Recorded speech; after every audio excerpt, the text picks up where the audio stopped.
Okay. We're gonna quick start this one. We're gonna quick start everything today.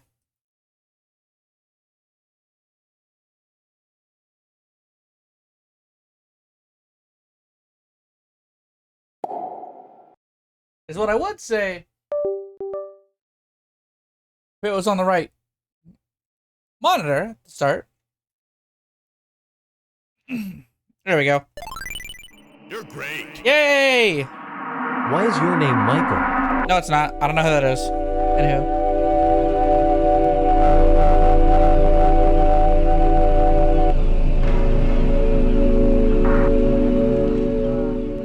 We're gonna play a video game that's horror themed and running at 24 frames per second. I can only assume extremely intentionally.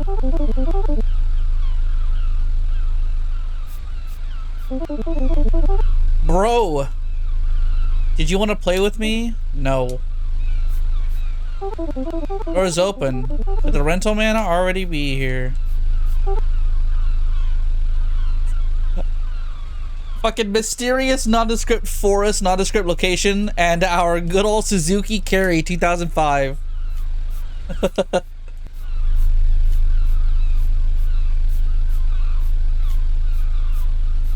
This one inspired horror game. This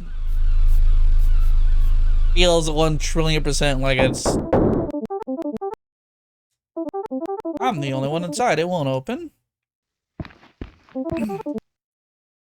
That dental rental man. Looks like she's having a great time. Thanks for the Among drip.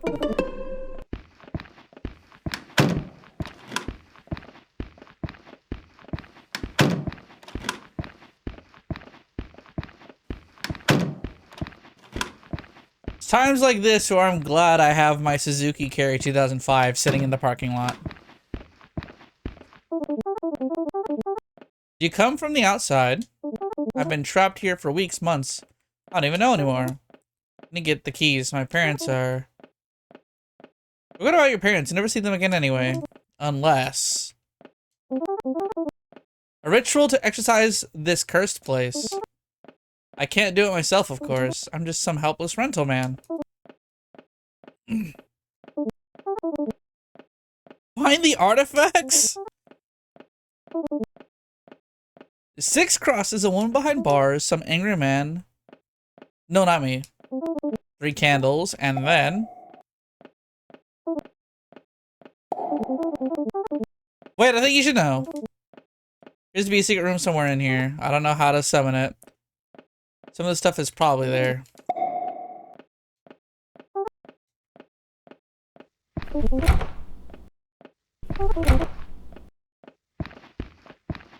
Why does it look like a good place to hide? Also, that's a cross right here.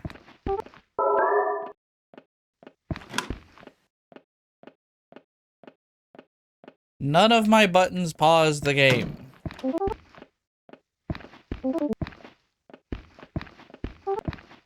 I'd rather not.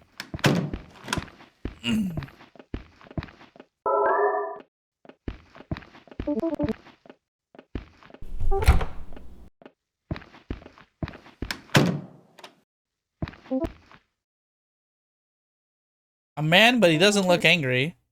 There's a woman, but she's not behind bars. There's some ugly kid, too. You tell him, sister. I hate that noise.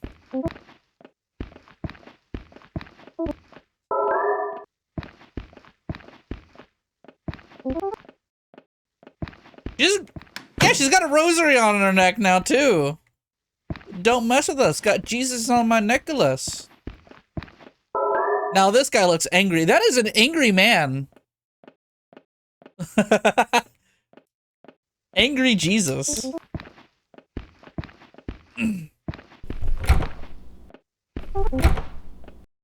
Some clothes my dad would wear.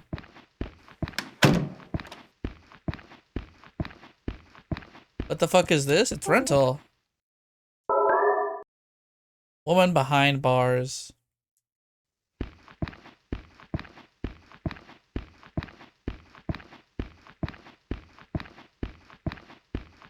Like, a camera angle will not let me change things around here.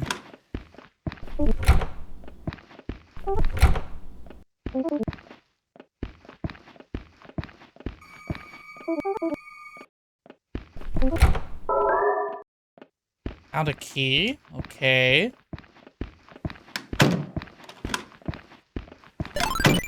You're great. No message, but thanks for the resub.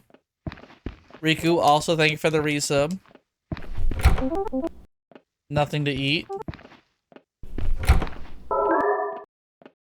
There's a cross.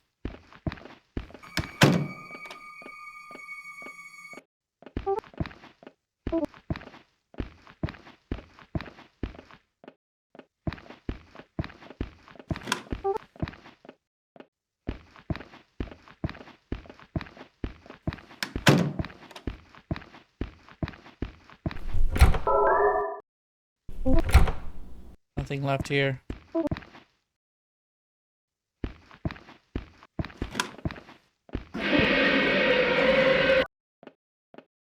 Table's floating? Fair enough.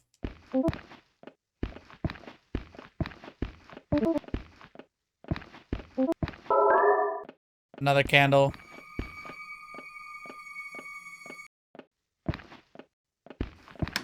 This texture looks ugly. Oh, dust bunnies. That's funny.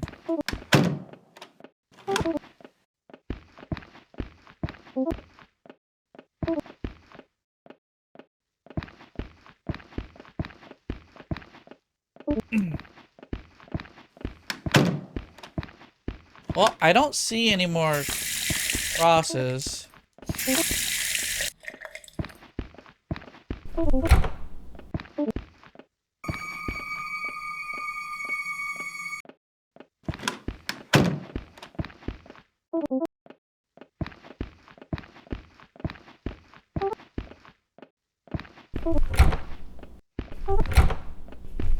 You sure there's nothing around?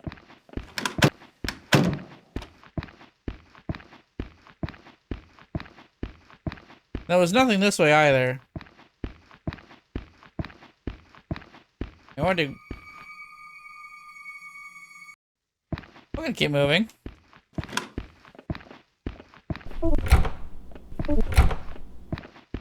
I definitely saw it that time.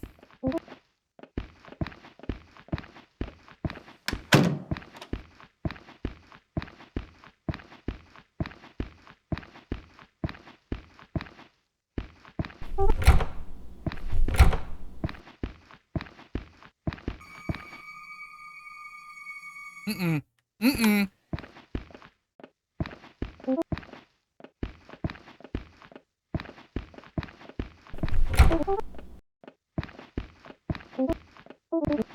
I don't see the cover. I don't see the cross anywhere, man.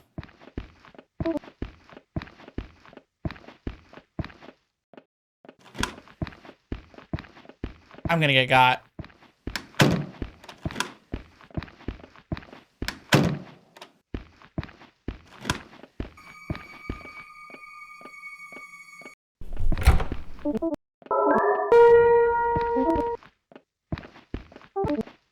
Okay. Now, there's a new door at the back of the house. No, no, we're leaving.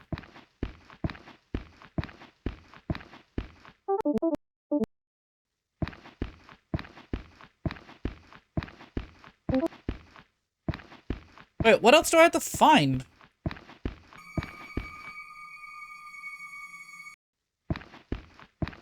I hate it here.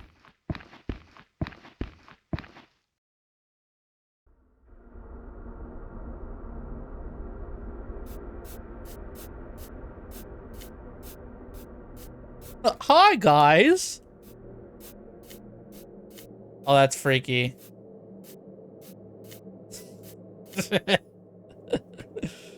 When you get mad at me on the internet, This is who you're talking to. When I fuck up mechanics in Raid, this is exactly the face I'm making. Just like, oh, whoopsie. Actually, you? Yeah, just head empty.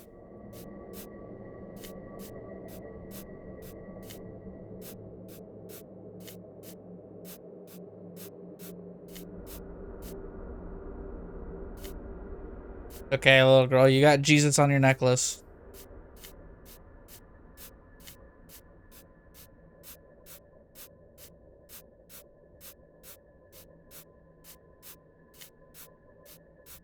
Am I taking this cross too?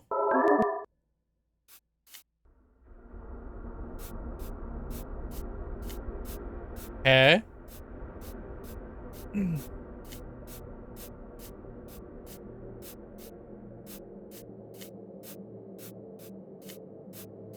Go this way. Surely not a mistake.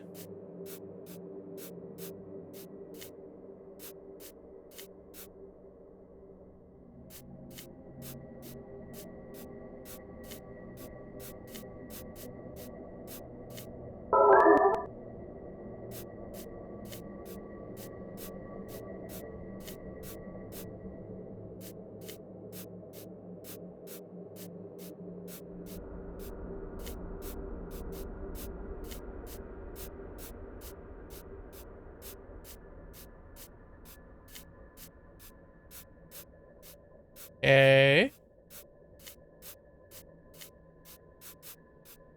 I've heard of tank controls, but this is ridiculous. Well, there's nothing there. Oh, except for another one of me.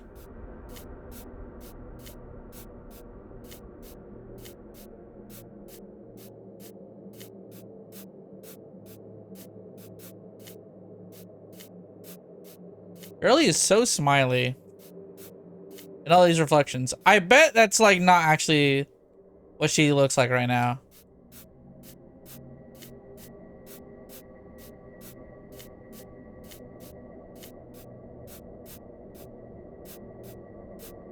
Something tells me the game is gaslighting me, and by proxy, my main character.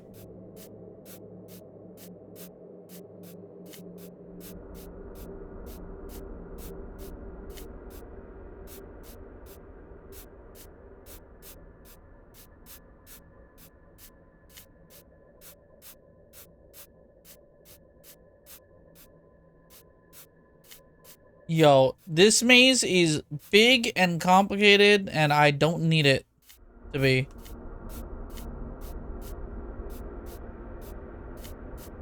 Oh, fuck.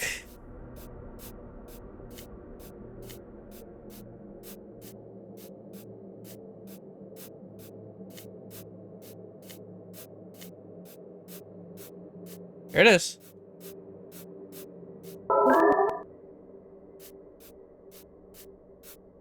So now where do I go?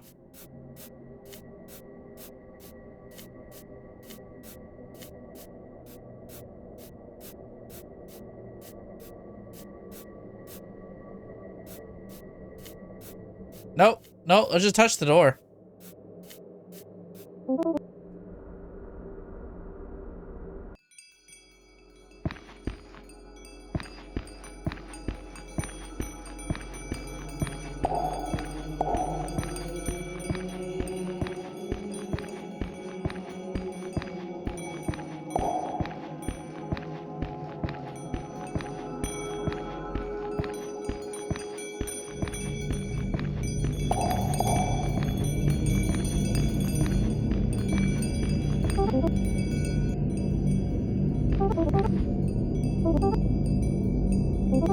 Looks like I can perform the ritual here. I should place all the stuff I have in a circle.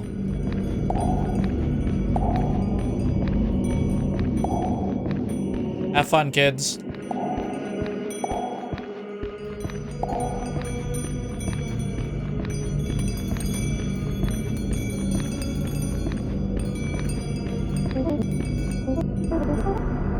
What should I even say? That useless man just disappeared on me.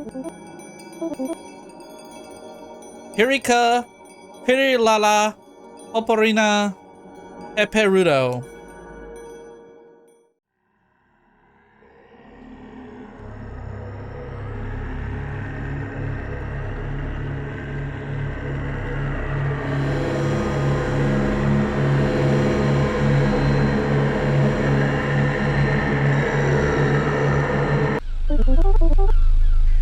Hello, Earth to me. Seems like the rental man is not here yet. Might as well unpack what we can. Oh, never mind. The door is opening. Can you go check? I don't think we should go inside the house.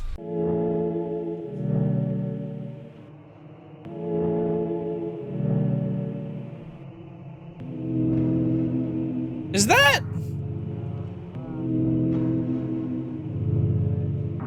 No, I've seen else. I've seen other stuff.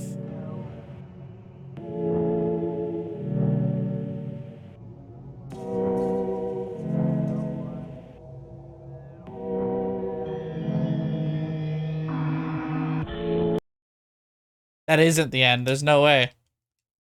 I feel like if I go back in, there's a different thing that's gonna happen.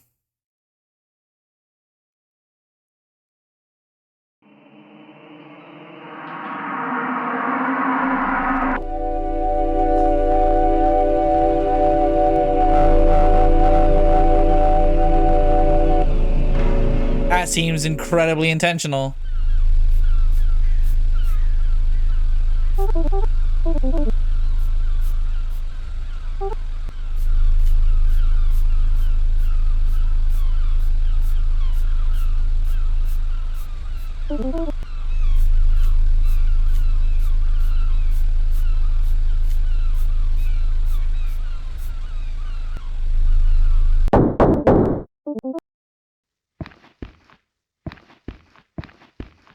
We're gonna do that one more time just to be certain that there's nothing else there.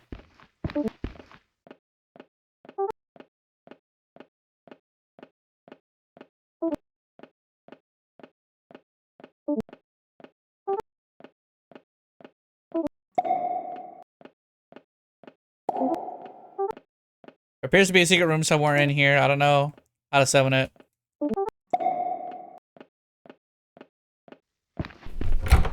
Okay.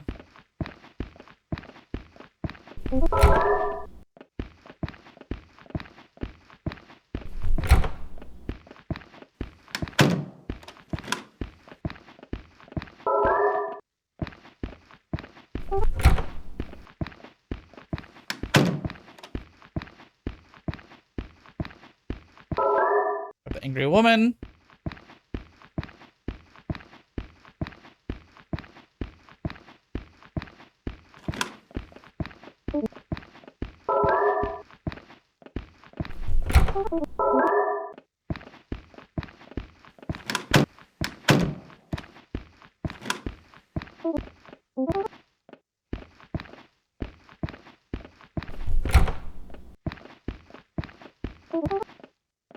Oh, we need the fucking stool.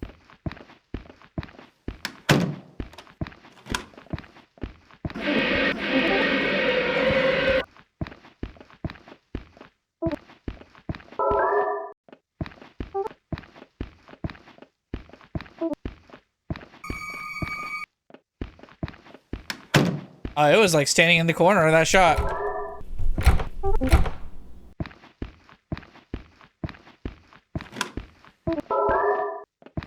There we go.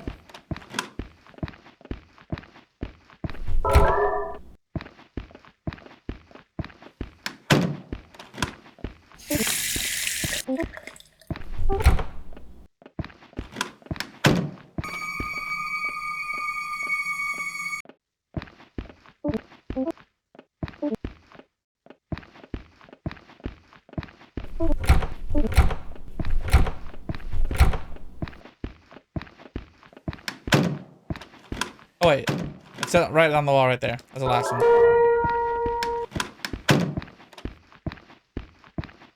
Let's see. Will it let me out the front door?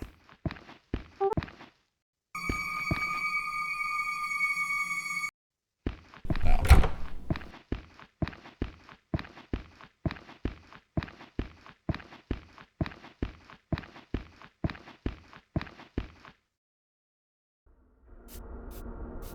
Alright, let's get moving.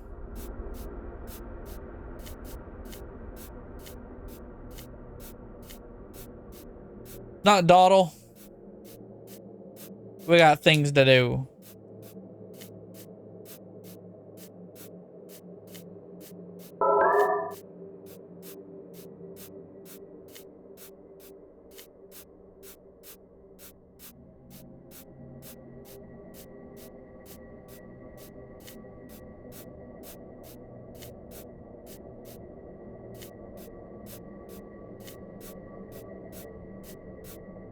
Maybe don't pick up the rosary?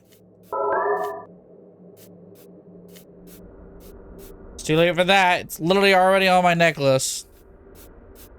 There was a turn that I could have ignored. It's not a required item. It's true.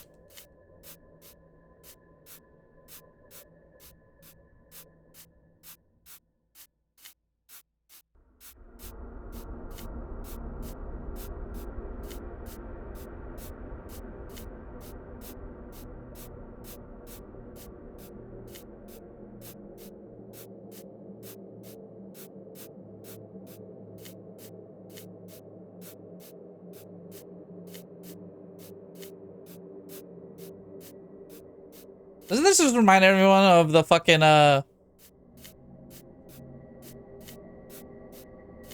Windows 95 mazes? The screensaver? Ever think about how screensavers just simply existed to make sure that you had no dead pixels resting on your screen?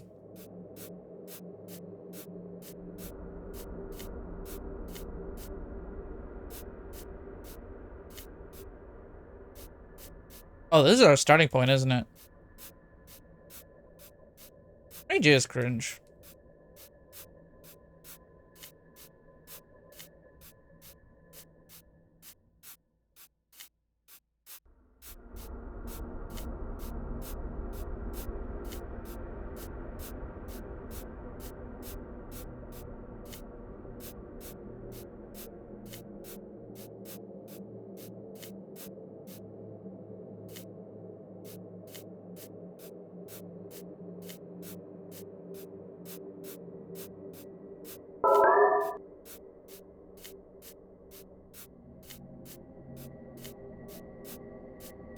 So we find the door. Walk past it.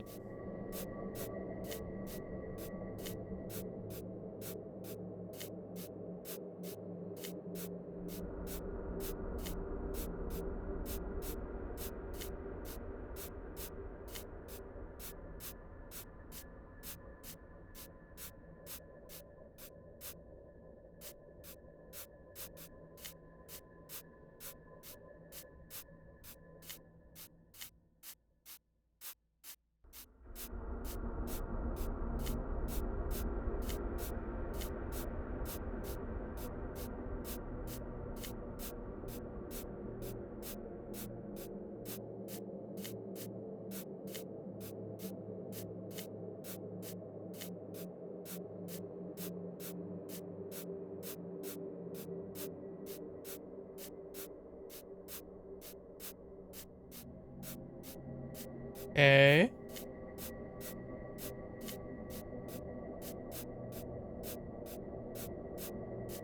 I'll just keep going instead.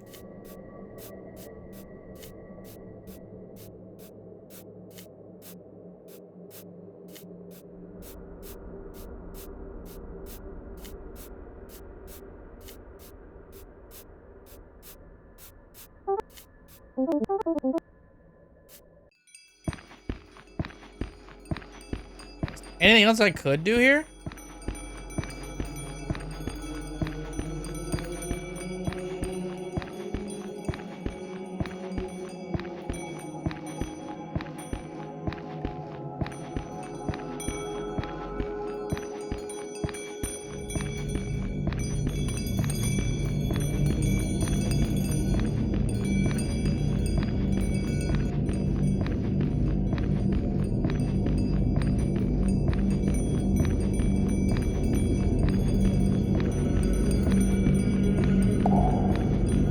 Oh, I guess this might be it. Hold on.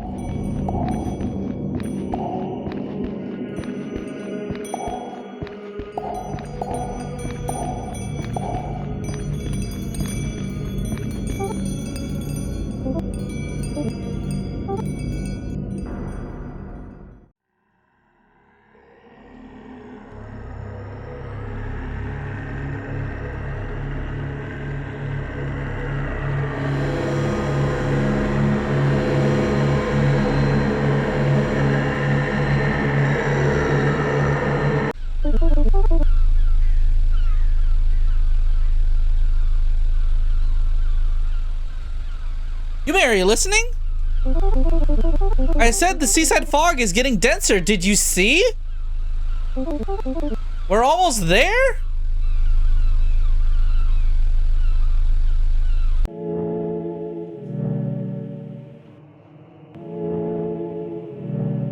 Okay, well that was different.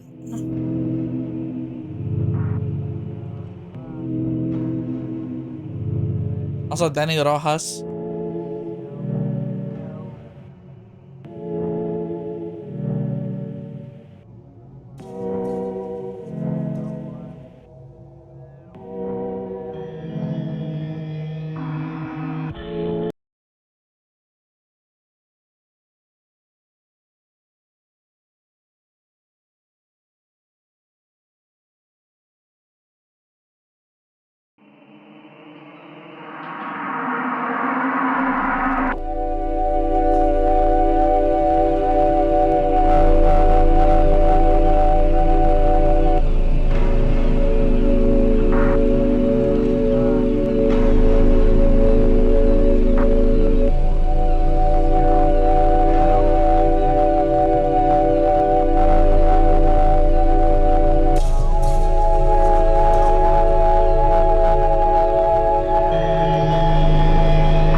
I'm confused because that second run, something like the ending screen was just straight up different.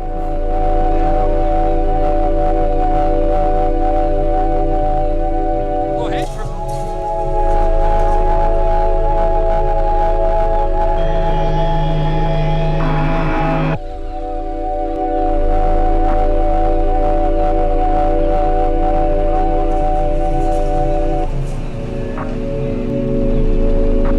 So I'm like, is there actually more?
that confirms something about the game.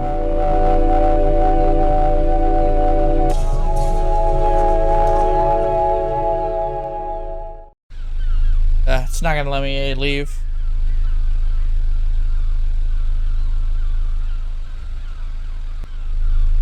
So, I go to the store page. I believe a long time ago, there's a GIF of this character holding a candle. I don't think that ever actually made it into the game.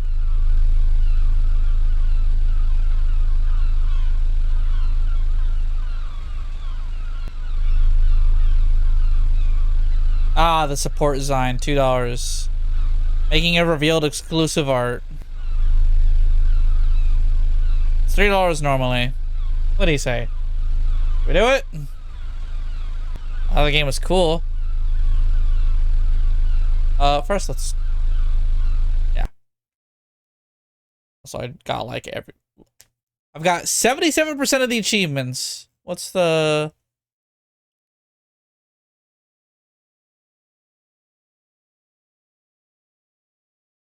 Interact with all items in the house. Arrive at the labyrinth. Arrive at the ritual. Complete the entire game in less than 10 minutes.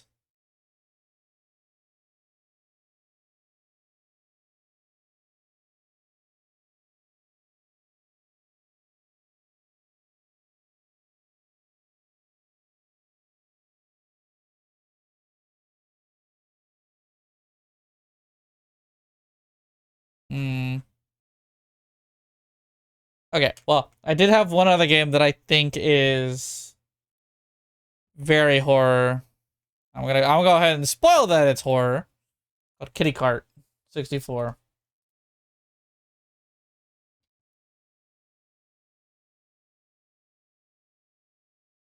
I don't know if it has its own Steam category yet.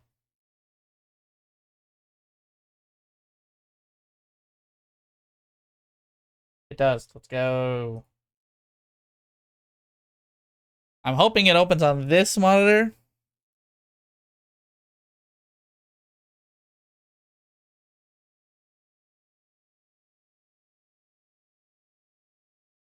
Sure, man.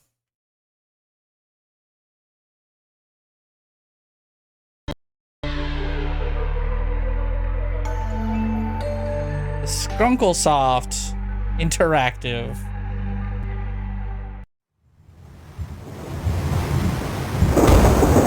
There's a whole FMV and shit for this.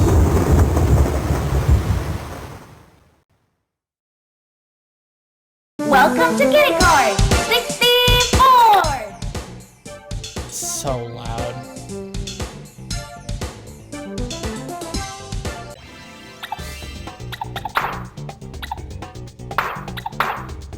There we go.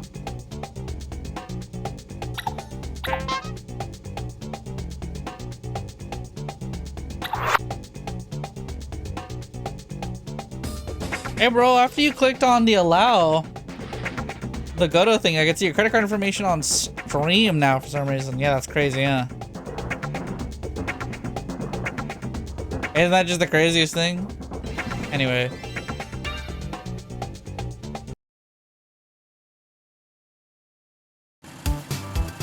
Three, two, one, go!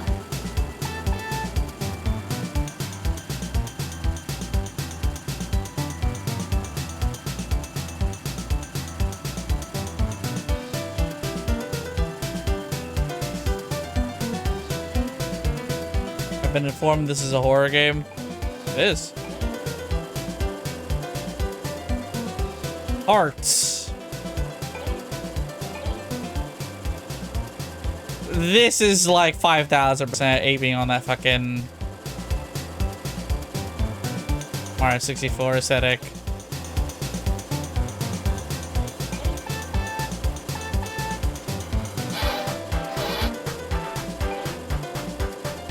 Yay! Race! Look at that texture, it's so silly. Car.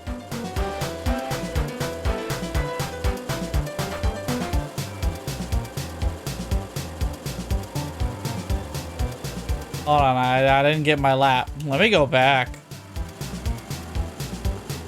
I think I gotta go like underneath the flag over there. It's okay, I got it. Nope. Still nothing. It's okay. You know, I'm having a good time.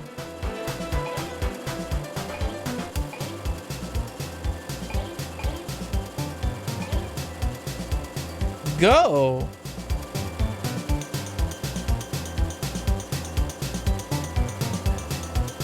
Weird, I'm already on lap 3. Where you at? Oh, you know.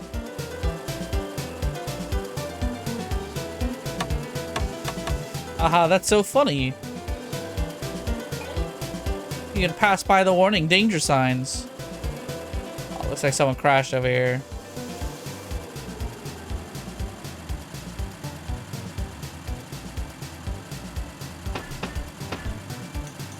That's so silly. Anyway, it looks like you can get up here.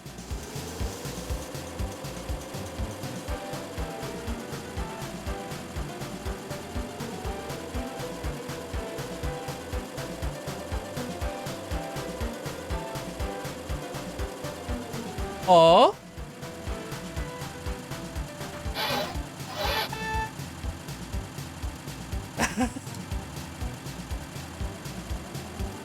The honky horn for that. See if we can get in.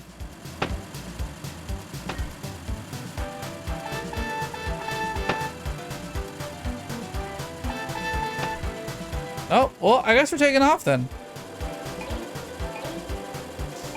Me when candy corn cider couldn't be shipped for real. Like, what's even the point then?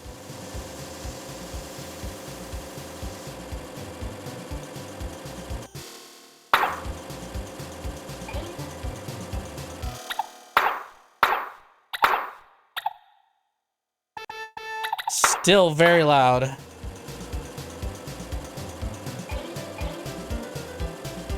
It's so funny because the hop is actually a decent, like, the implementation of it is actually pretty decent.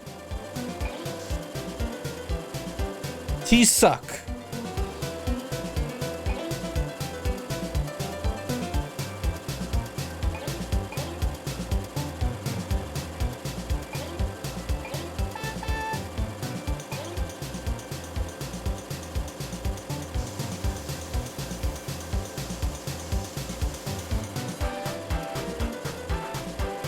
It's crazy how much this is like reminding me of fucking.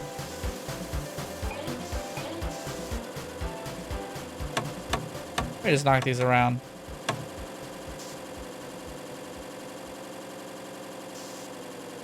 Edge of the map. I gotta be careful.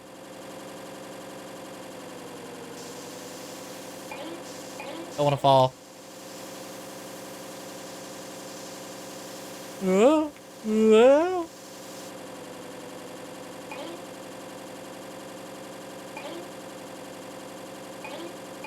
Whoa.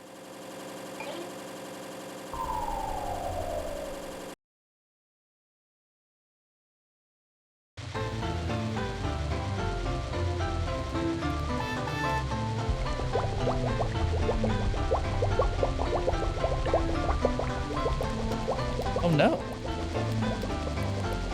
Everything sinks down here.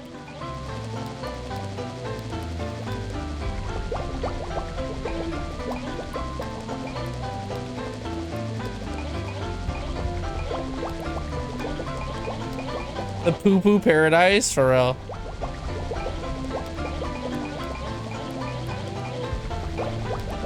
What's in the poo-poo realm? I'm like, why is literally everything sinking? Oh, hey, look who it is.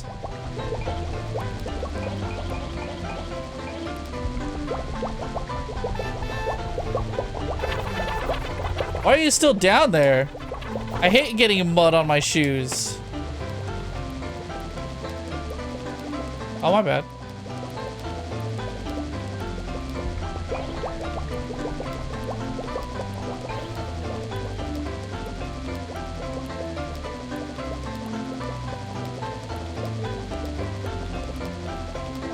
Uh-oh.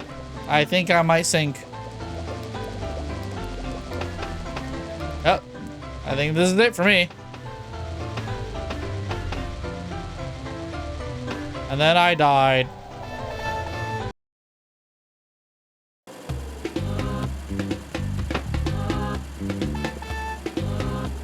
That's just an untextured flag. That's so silly. Hey, what are you doing out there?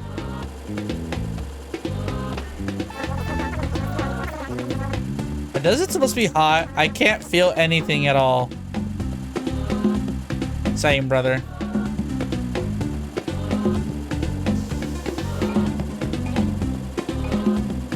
And what's with all the water? Isn't it supposed to be a desert? Ha ha ha.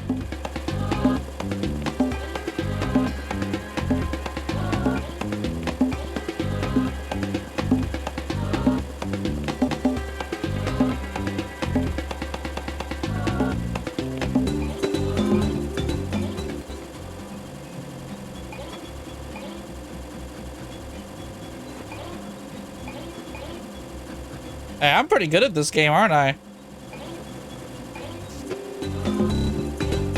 Yeah, I'm on the road and shit. Look at that. Yo, I know how this game functions, like, mechanically.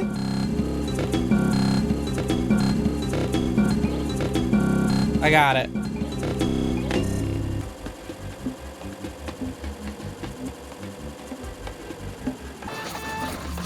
I can feel something now.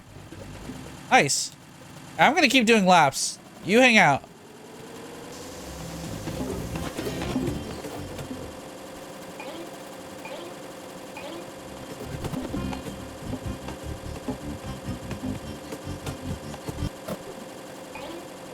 I love this song.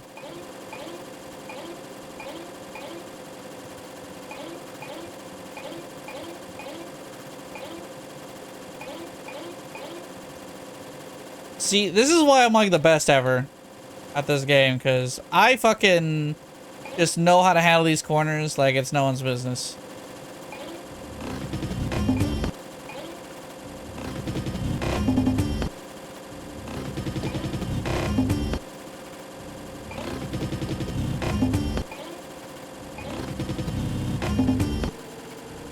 Hey, hold up, buddy.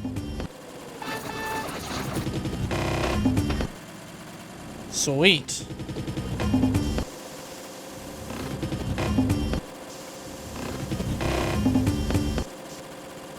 Take a look around. I'm getting curious about this level.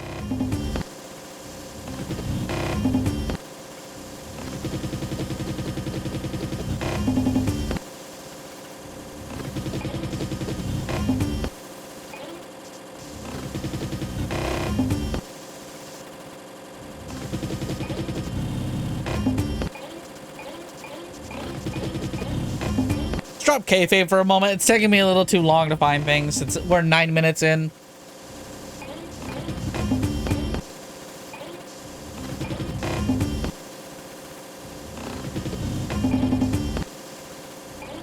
There should be a kill switch to force me to proceed with whatever we're doing here. Not like a kill switch, but like the game should have some kind of way to like force progress to occur. And by the game, I mean the glitchy stuff, which is definitely part of the game. Oh, there we go. I fell. I'm not gonna lie, the sound of the thing for it, like making that sound, that hit my heart like a fucking, like when the Wii crashes. You remember anytime the fucking PM would crash and like everything would just like, eeeh! Like I had that fear when the fucking music made that sound, like it just all froze. Anyway, this looks fun. There's no level here though.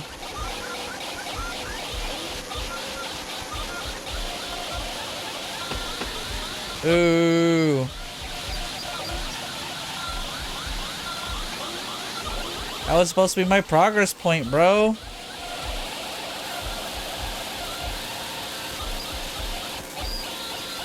Okay, so where do I go?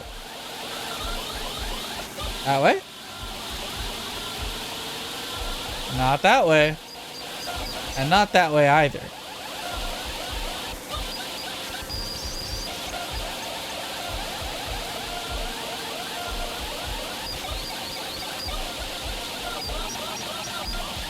Ooh.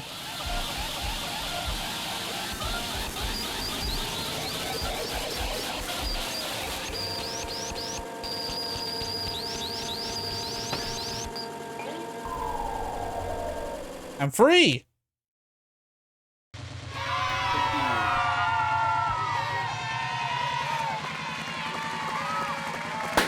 Is that congratulations, but everything's misspelled? Yeah, congratulations. Oh, this is so silly. Look at that. Nice.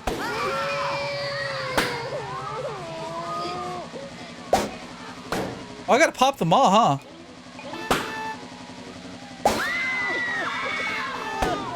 Oh, I love this game. Look at this.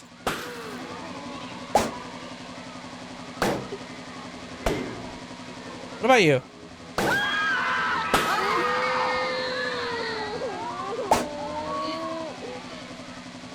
Yeah, this one too, and that one. Oh, I see another one.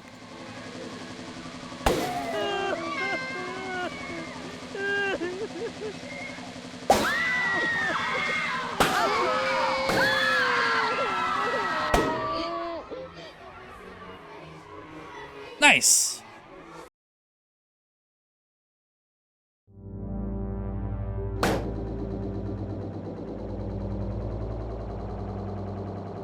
Ooh. I think I like this level.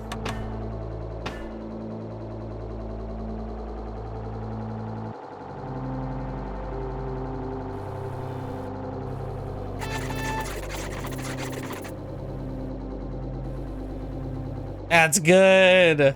Oh my god.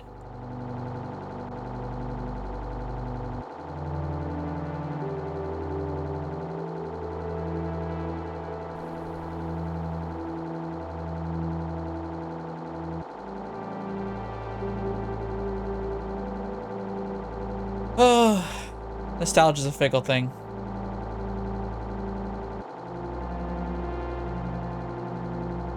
Go down.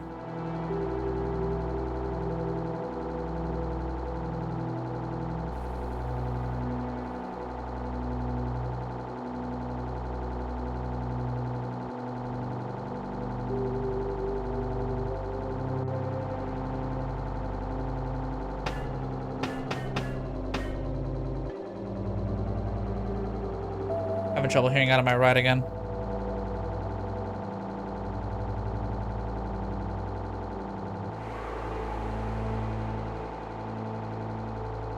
Interesting sound.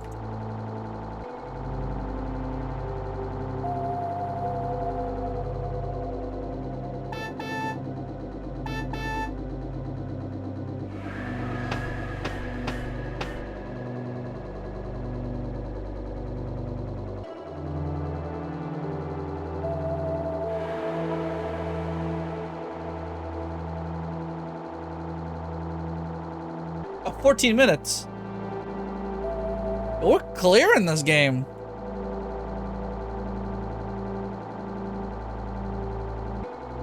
What are you up to?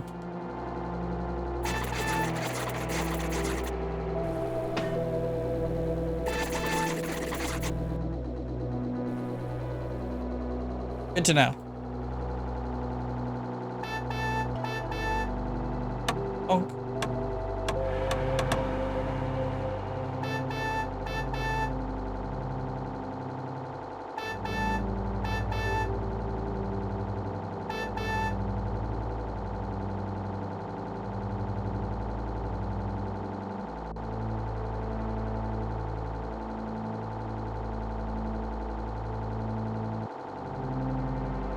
There's that guy again. Let's avoid him.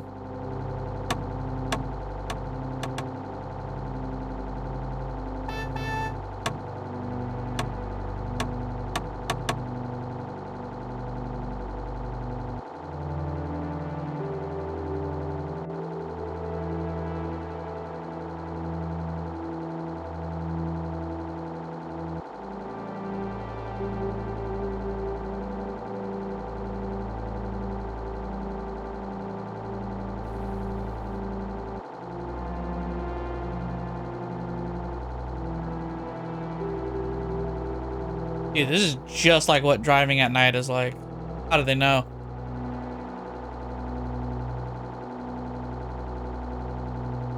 Oh, hey, it's you again.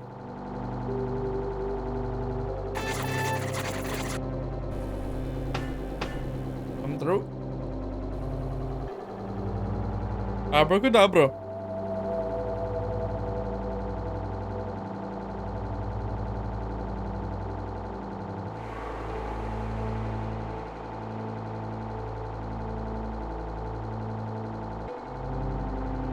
I don't think I want to go up. I'd rather actually go down.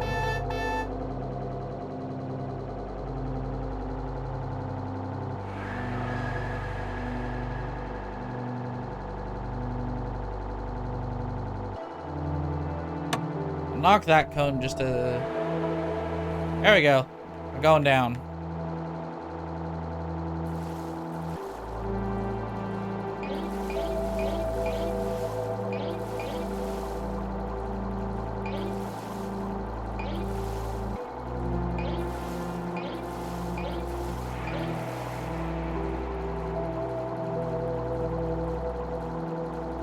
Hey, buddy.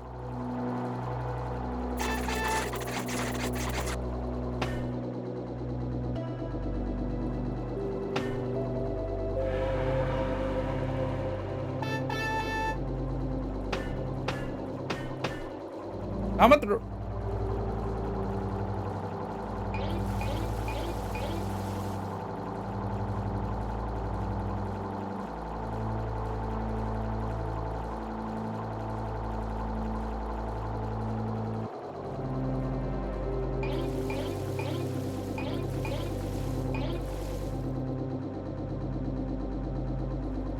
Only one way to go.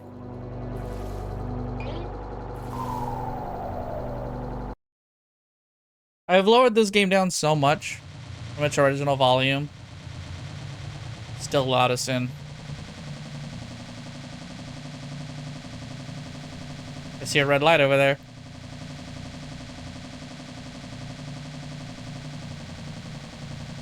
Arrow!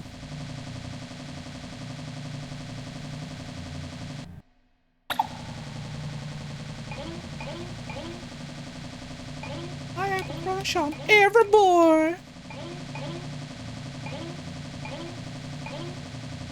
Remember Homestar Runner, everyone?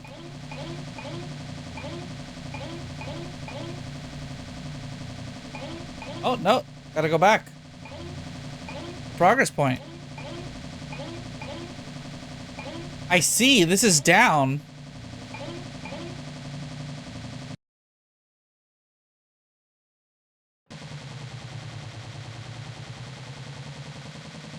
Bonk.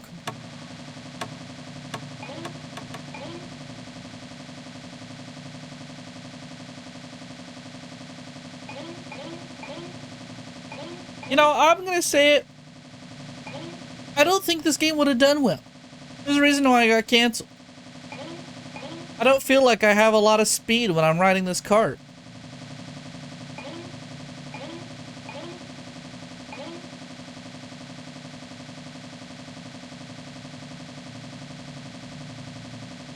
Oh, finish line? What about my fucking tires?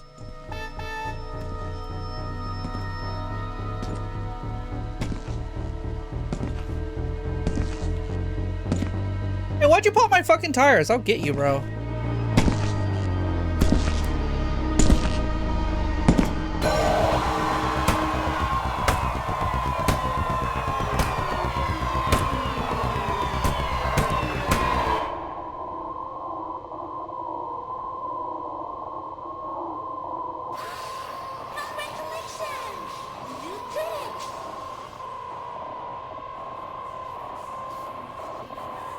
Yeah!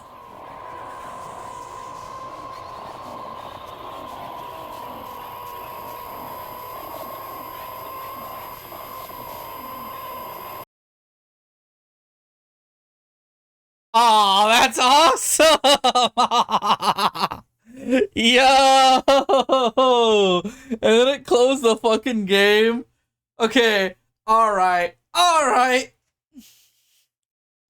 That's good. You got me.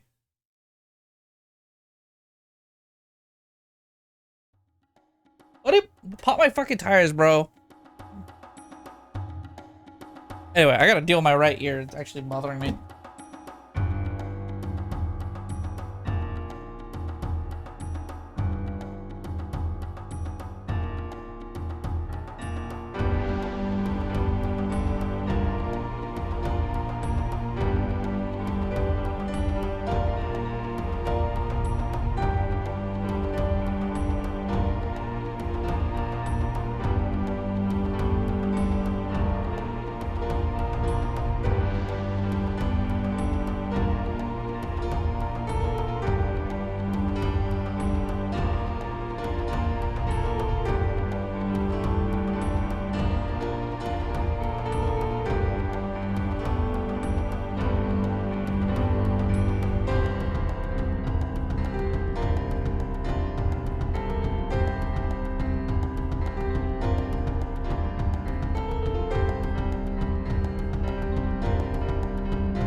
Back and not dying.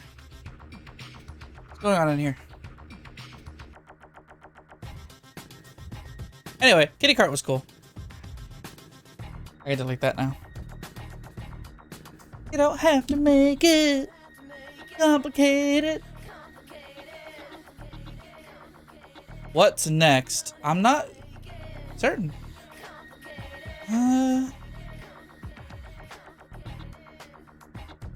I don't know. I didn't think I'd get this far.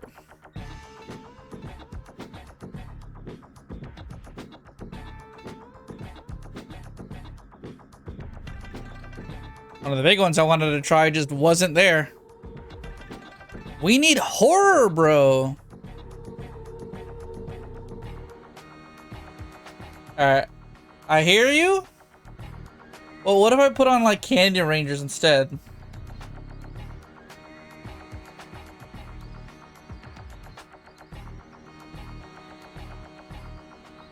Oh, I can uninstall this too.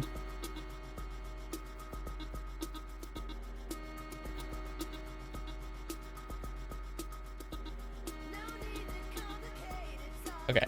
I don't know if this one... Oh, that also is on the wrong window.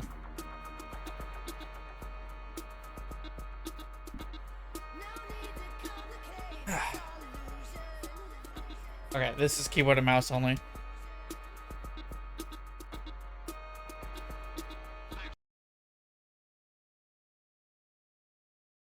What the hell? Is this keyboard only?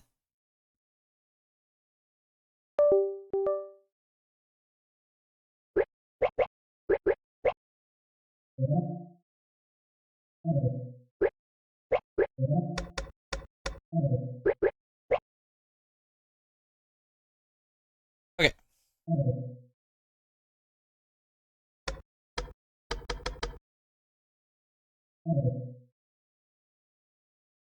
This is a demo. Contains flashing lights, jump scares that may trigger seizures or discomfort.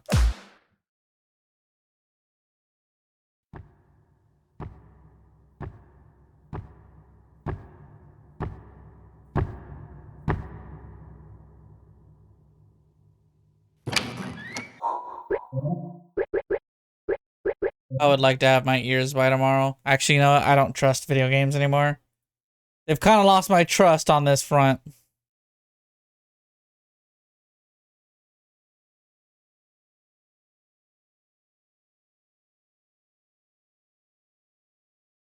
Let me actually change the title. This is Chunky Jump.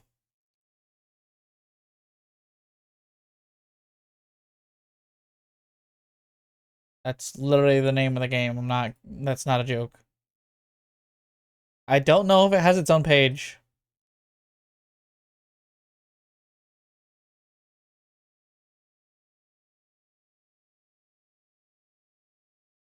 You're chunky? Yeah.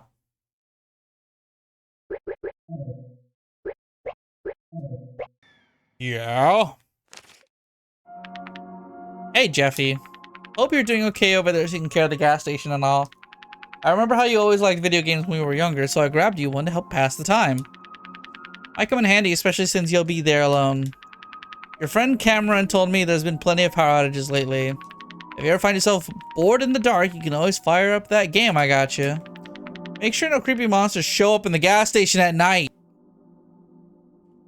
Did you summon a fucking demon in my gas station, bro?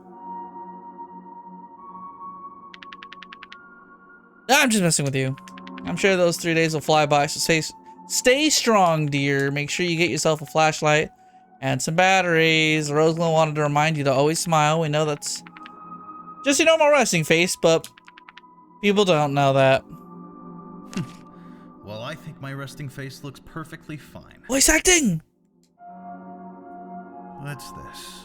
The bird boy. Huh.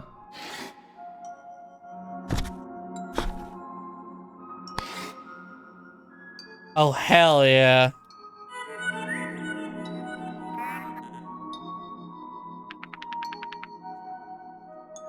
Oh, there's something else here.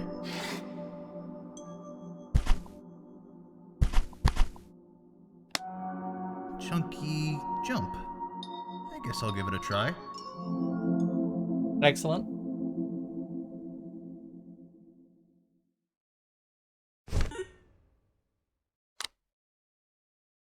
What do you mean corrupted?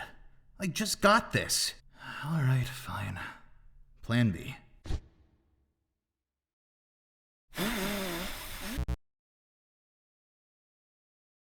My fucking stamina meter?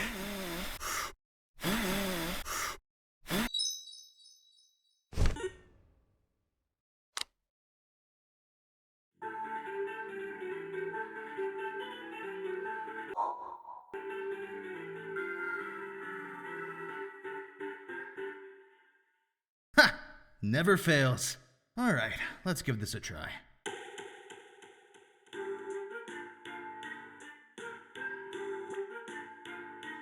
Okay. Okay.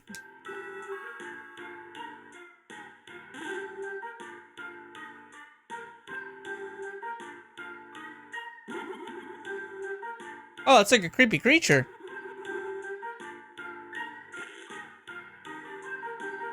Damn, bro. You fucking blew shit up.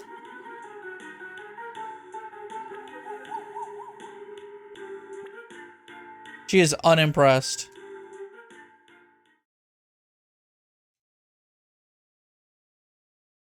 I'm not playing this at the moment. Oh, there you go.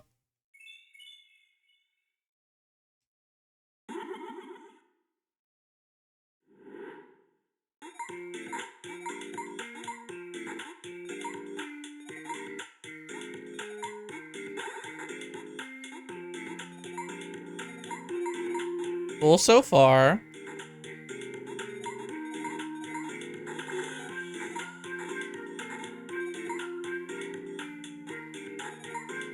Okay, well now we're just playing the chunky jump. Also, my god, you can really like take a moment when you're off the platform. Look at that. We love hover time. Or cartoon time, Looney Tunes time, whatever the heck people call it. Oh, that's like an auto jump. Neato.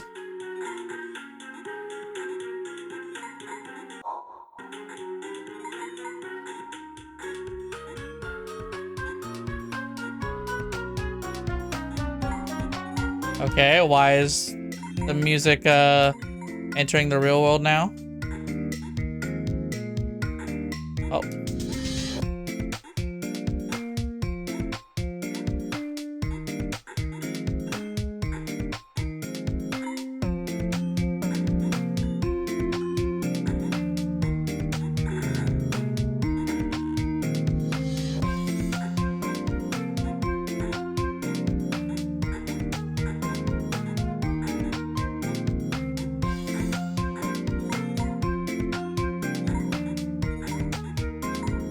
Neato.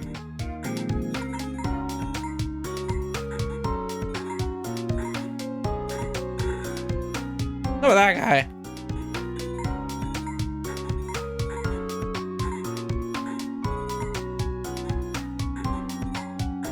Ah.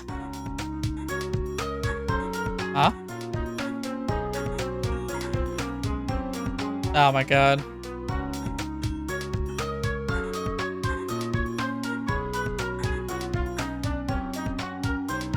I'm like,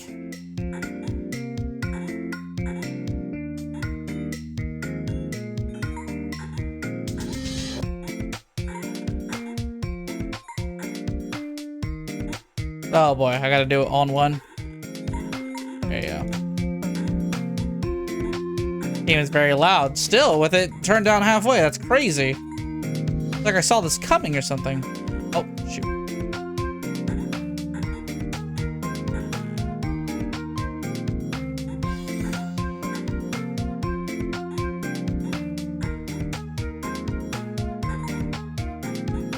Okay.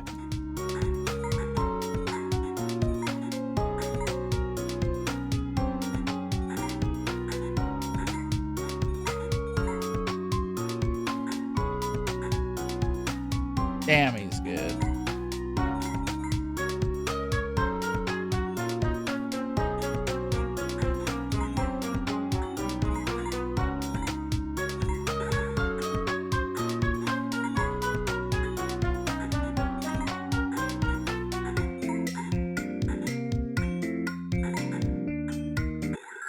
Yay! Oh, that's cool.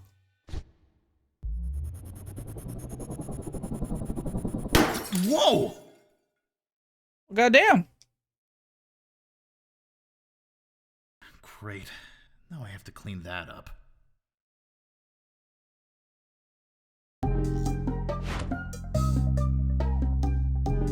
Carrot gas, 183. Nice.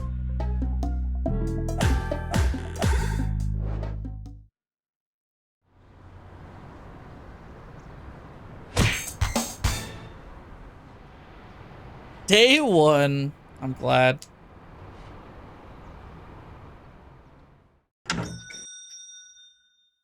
Hey, hey. Welcome to Carrot Gas. How can I help you? Hello, Jeff.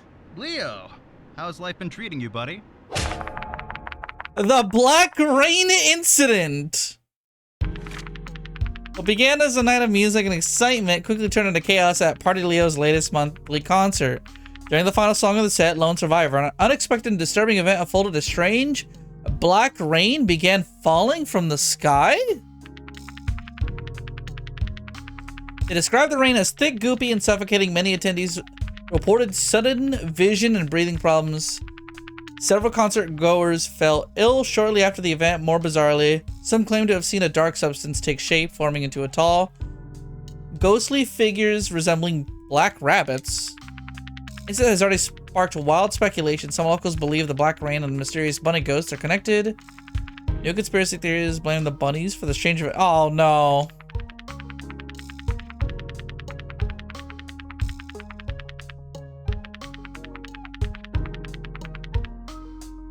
Pretty bad, Jeff. Pretty bad. Listen, don't tell anyone about this, but I'm gonna have to leave town forever. Why did you say it like that? What? No way! The best artist in the world is leaving town? Oh man. I can't give the exact details, but all the bunnies are leaving town due to some pretty serious reasons I can't discuss at the moment. Racism. You know that attack that happened at the concert a few weeks back? Well, let's just say that if we stay here, it may happen again. Come on, you can't be serious. That came all the way from the sky. There's no way you guys have to do with any of that. I'm serious, Jeff. I can't give any more details or else I'll get in trouble. Okay, man, whatever you say. Can I get you anything else, Leo? Actually, yes! Can I get all the precious bubblegum you have in stock? I really need that bubblegum. Oh my god. Okay, now you're talking sense.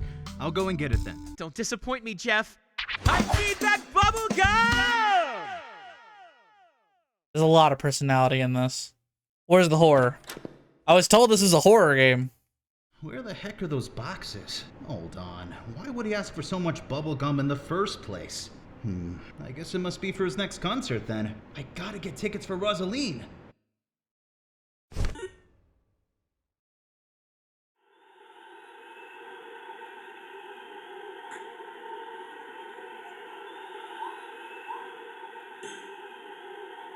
Elect the bubblegum.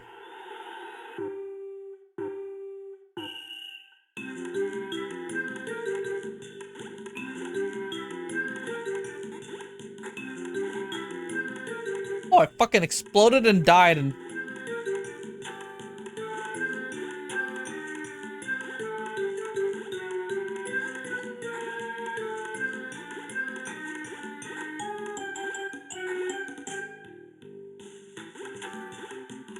Not very much horror occurring yet. Also, I just fucking exploded and died again. Ah!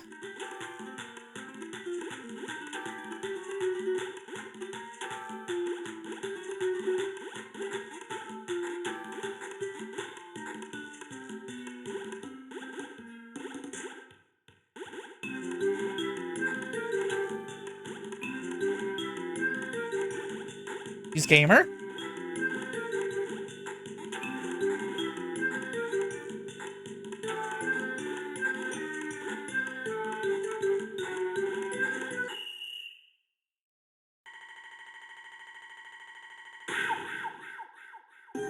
I'm glad. Here you go, Leo. Hope everyone at the concert enjoys their free gum. That would be 1,992 bun buns. Amazing. Keep the change and take care of yourself, Jeff. Hopefully I'll see you again one day. Hopefully. Yeah, next Tuesday works for me. You know, just like every Tuesday. See ya.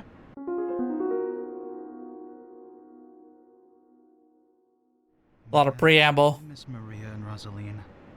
I can't wait to see them this weekend.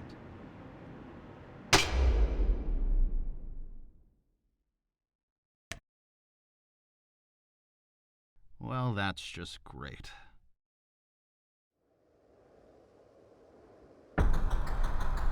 Night 1. 5 nights at Furry's. Beat the level to restore power to the gas station. Amazing.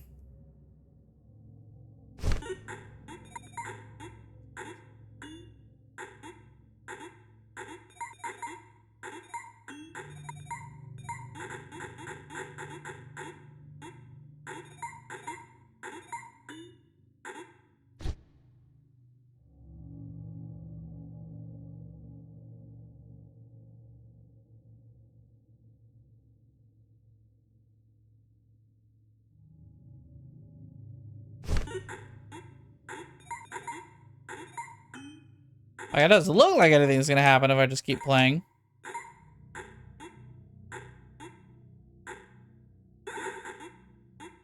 Aha. I see. It respawns if I scroll it.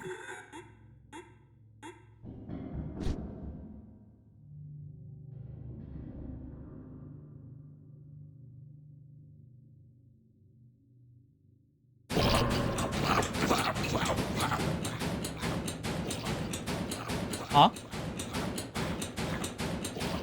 Okay, well, what do I do about this? Okay, well, what do I do about that?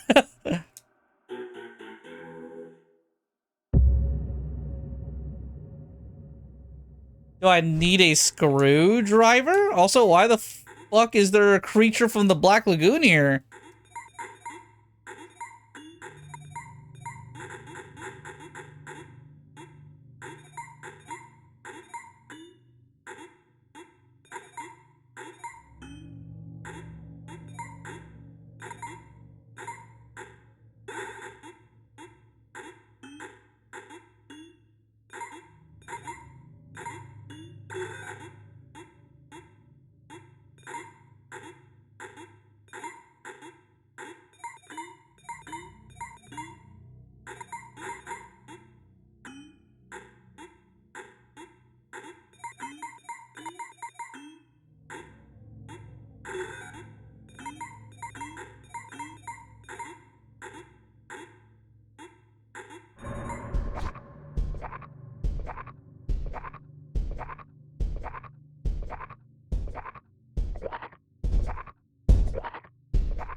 Okay. So I gotta keep the light on it. It slowly drifts off the object.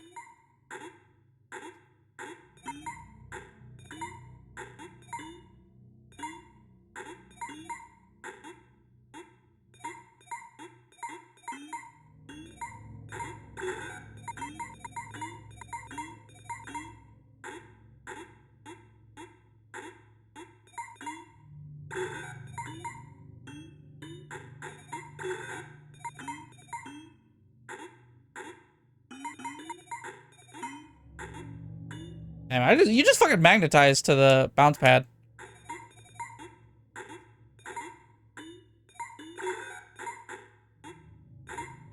Okay, yeah, so there's actually tension to beat the level in a reasonable time frame.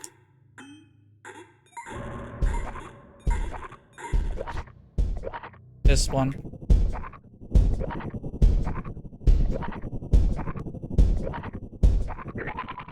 Fuck out of here.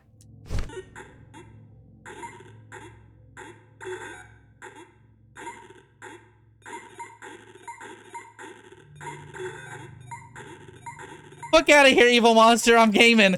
Ah! Damn it.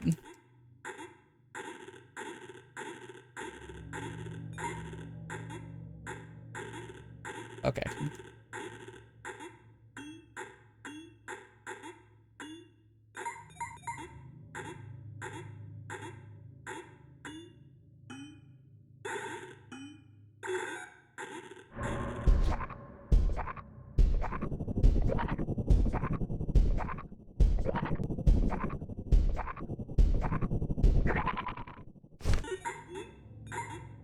Primary attack is going to be the windows I don't actually have long.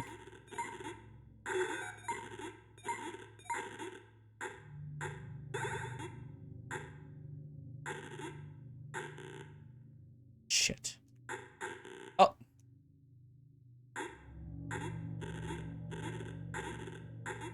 I'm like, it's actually fine because I just respawn over here.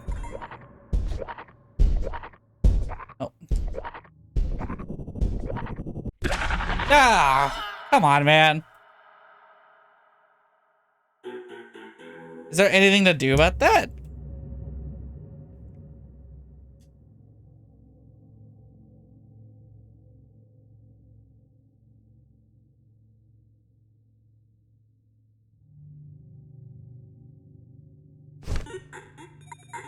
I guess I just gotta get lucky on that or be faster. I didn't understand how to stop him from advancing last time.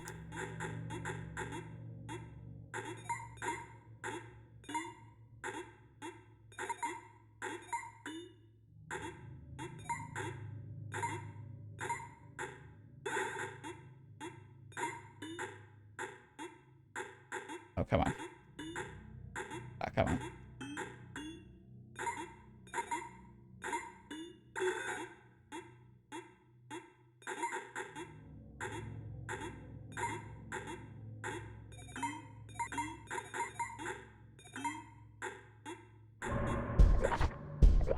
Got it.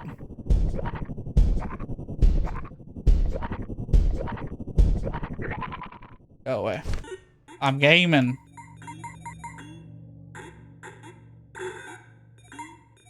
Fucking creature from Black Lagoon.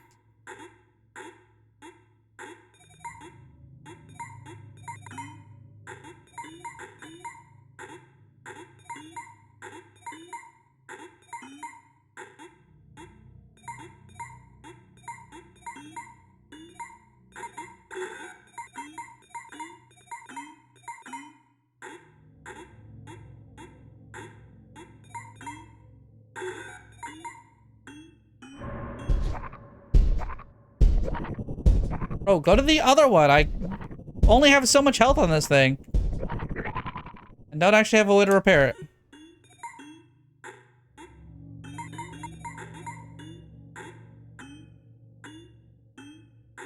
Also, I missed the checkpoint flag, which is going to be an issue. Not an issue. We're good.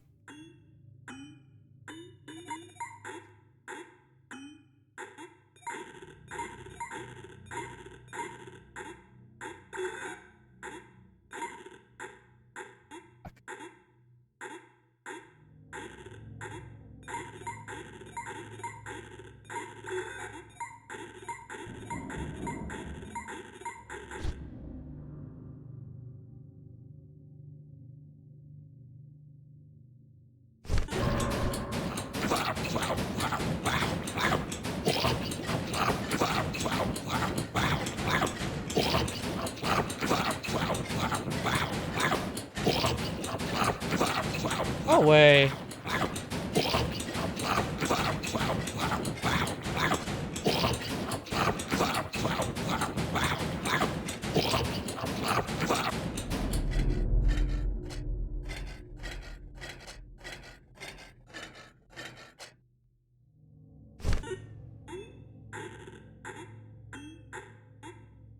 Actually, just a fucking nuisance to gaming.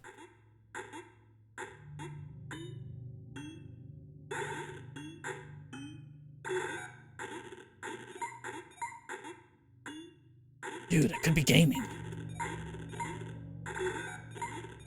Alright, this is basically where I died last time. Fine. Because now I just fucking go this way.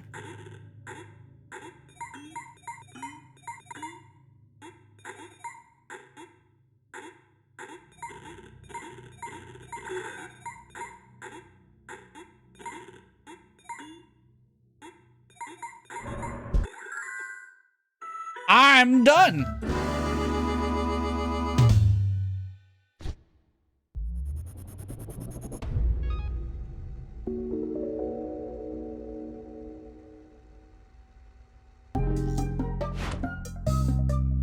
Yay! Paycheck.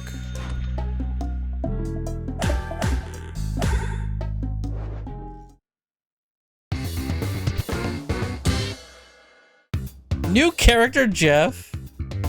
Yeah, said the rabbit reminded him of Deprecon. I don't know what that is. You completed the Chunky Jump demo. Or did you? More things to find in this demo, so feel free to have a look around. You might have missed something important. Now play the story mode with skins you've collected. Add the full game to your Steam wishlist. Okay.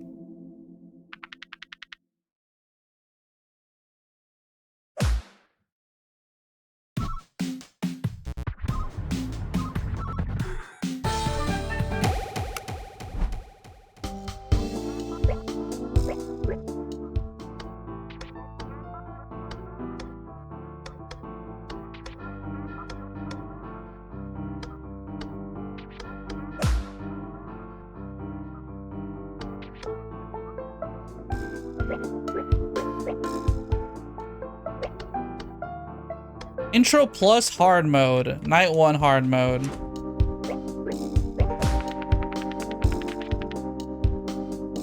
You need to complete both story modes. Gain access. Interesting. Vicky Jump? A fucking Pokemon game? There's a side A and side B?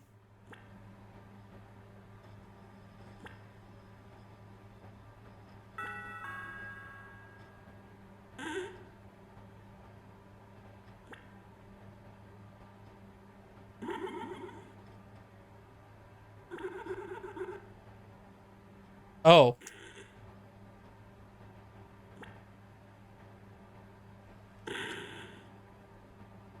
Blow them up. Infest the place with monsters.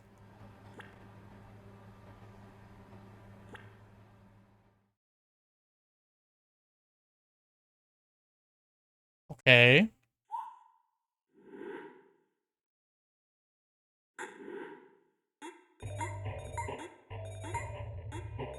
Chunky's like, I don't swing that way.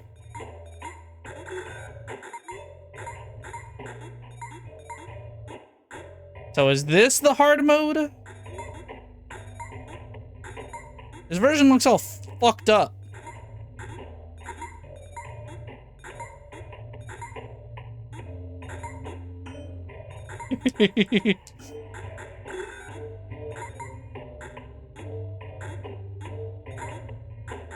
I didn't say that part out loud, but you know. I like Vicky's sass. She dies, she just shrugs like, whatever. She seems disinterested in all of us, bro.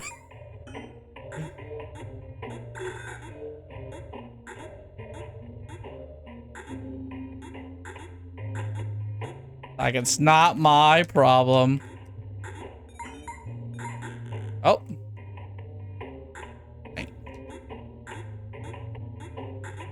It's, I think the combination is fun. Like, I think this is fun enough. I don't think it does enough to distract that this is a FNAF clone.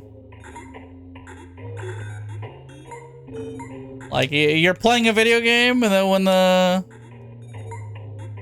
then when you put the game down, you're playing a FNAF. Also, of course, Riku, they did it for the bug. They're gonna do it for this one too.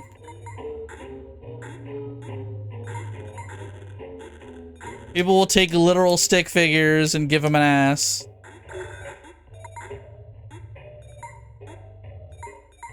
Fucking stick bug game. Stick bug silk song.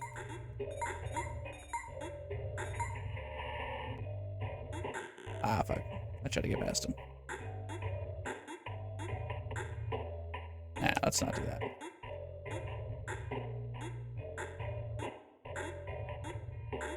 At least one of these things is like real fucking nefarious.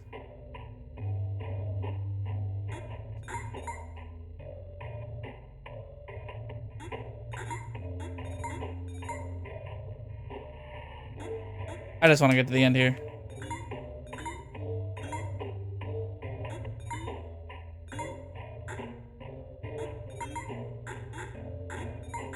Anthem, you're asking who? Literally this character I'm playing as. Oh, this is a creepypasta.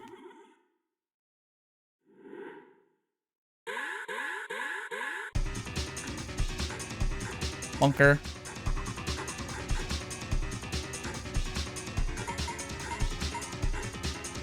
Wait, this is kind of sick.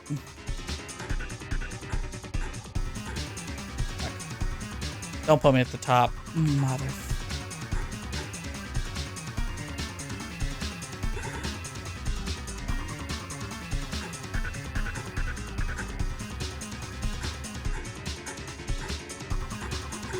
There we go.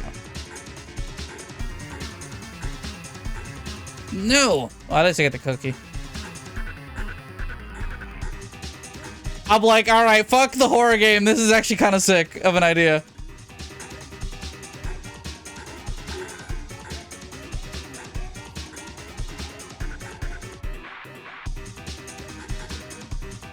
Also, turn that shit up.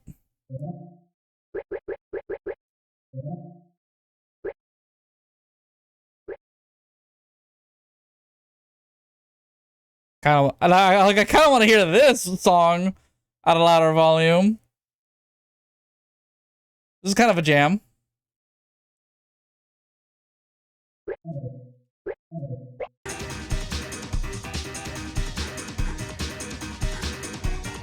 Okay, so I gotta fall down middle, right, and then go left immediately.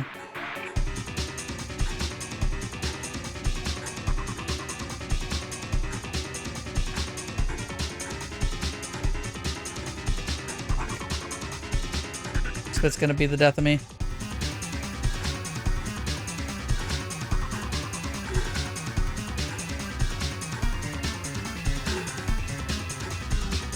Get down.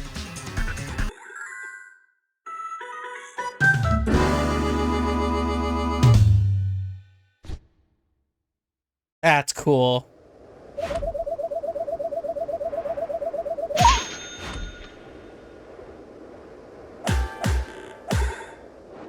I don't care about the cookies in this version. Ooh.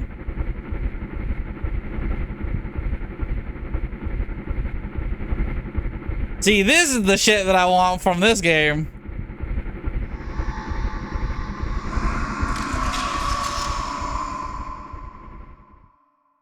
Damn, rotoscoping an eye? What? This is a completely different game. I think I like this better. Yeah, this character.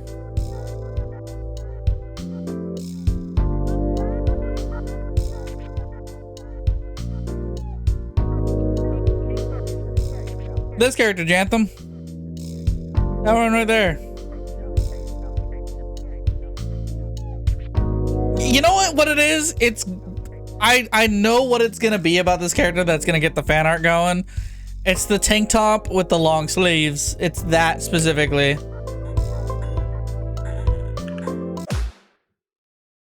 Is it just gonna play it? No, okay.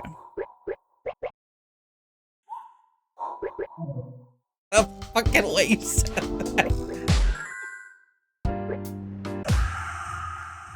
I'm like, oh, am I actually like stuck doing? Okay, no, no, no.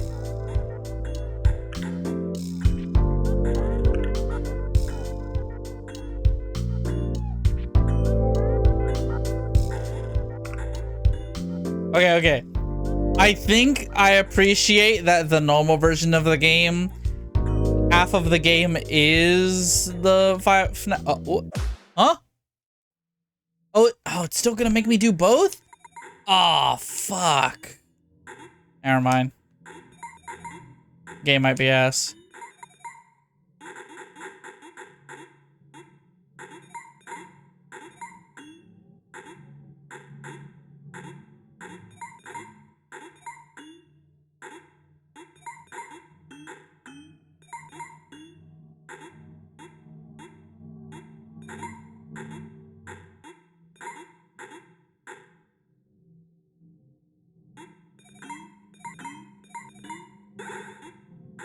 I believe he would show up around here.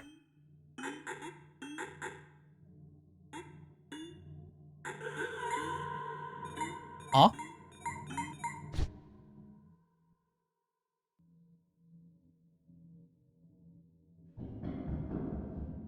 It's gonna be in the fucking vents.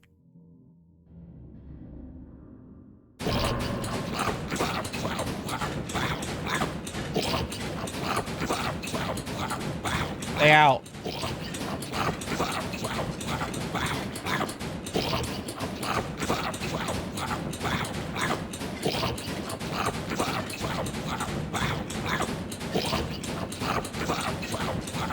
Like, that's not a monster, that's just a freak. Alright, back to video game.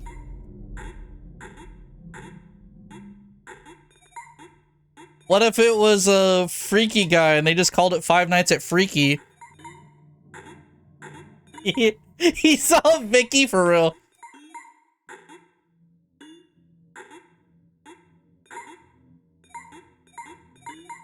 The fan base after they see the game.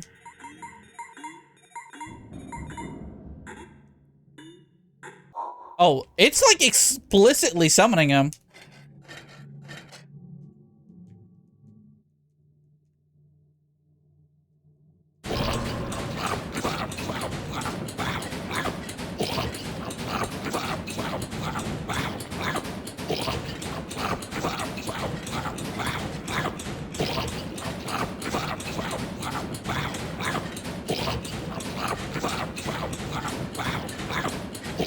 Might need to change the animation. It's not all that scary, I'll be real.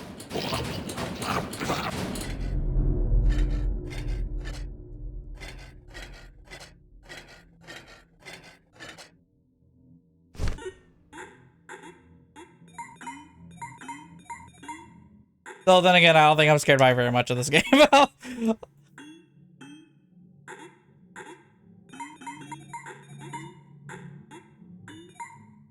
Ironically for me, this game... Oh, come on, not again. Where? Gonna be at the window. Right there. I just need to Alan Wake his ass. Get back to gaming. Yeah, I was like, the funny thing is that, like, I'm not that scared by a lot of the appearances.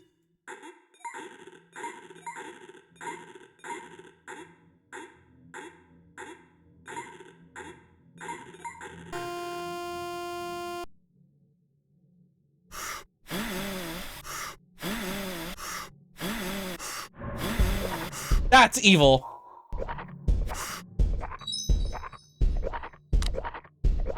I'm stuck doing this? He killed me. He got me.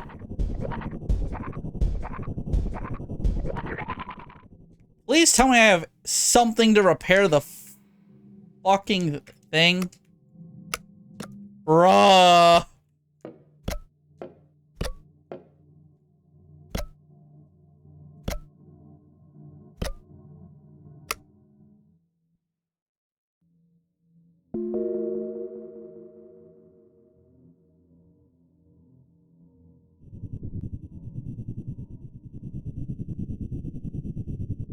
Fuck out of here. I'm gaming. You got me.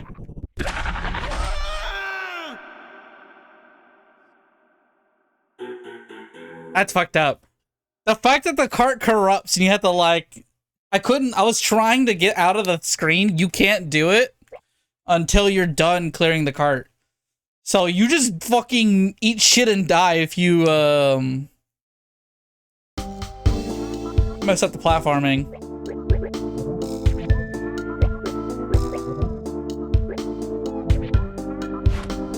No, honestly, this game actually has like a fucking super good vibe. Like, I think its style is kind of on point. I don't see it too, like, it's not too scary to me. Like, I don't think I even, like, flinched. But you know what? The game is fun, and the music is good. And now it's really funny to think about him, like, it's just some freaky dude. Trying to get in. He's like, oh, video game.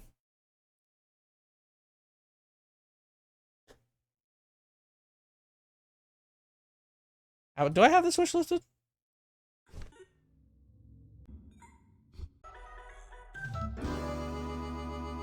Circus performer, the lovely Kiwi. Like, this wasn't the trailer. Hold on, was that the fucking meme sound effect?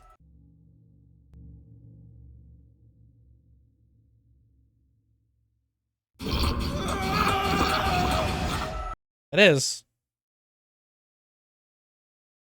I think it is. Anyway, we gotta install this now. Also, there are achievements for the demo. Look at that. I need that bubble gum.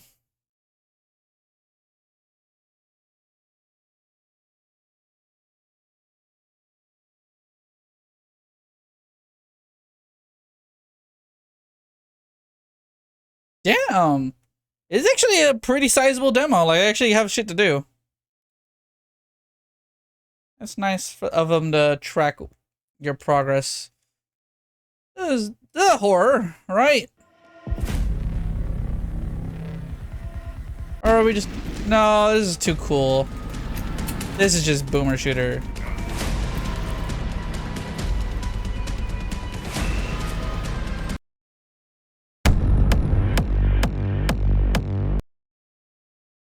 Not horror, it's just Russian. There's a difference. Or Czechoslovakian. A difference.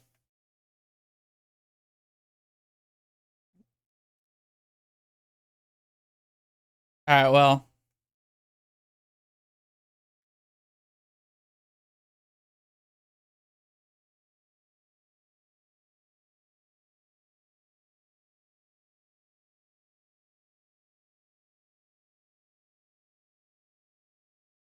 Let's see, take out rental.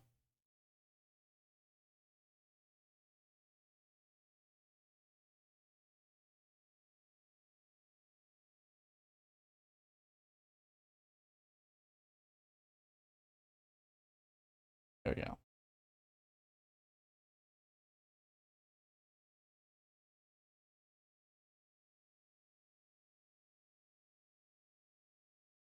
Please stop opening the game on the wrong window. I'm begging.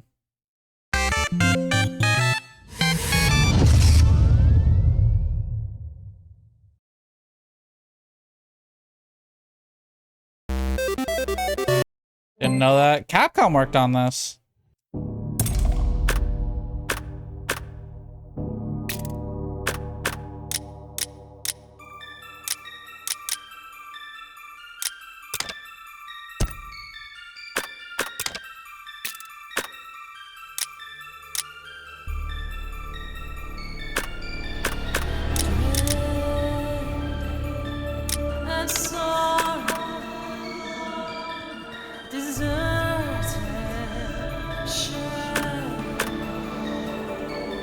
Oh, it's not working the way you want it to.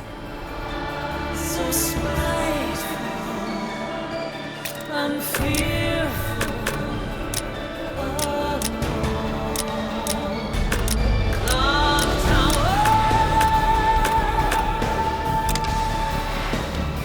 Are you fucking with me right now?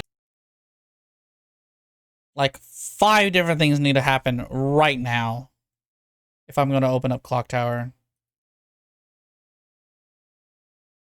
Number 1. Make that my main display. Fuck off.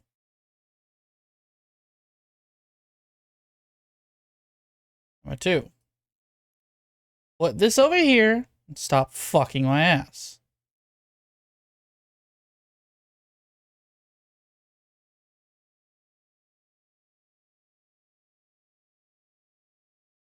Clock power rewind. That's what I said.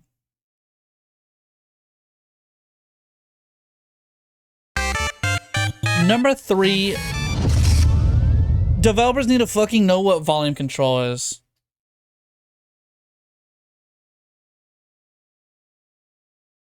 Actually, you know what? 30% the normal volume. You fuckers can't be trusted to normalize your own damn audio.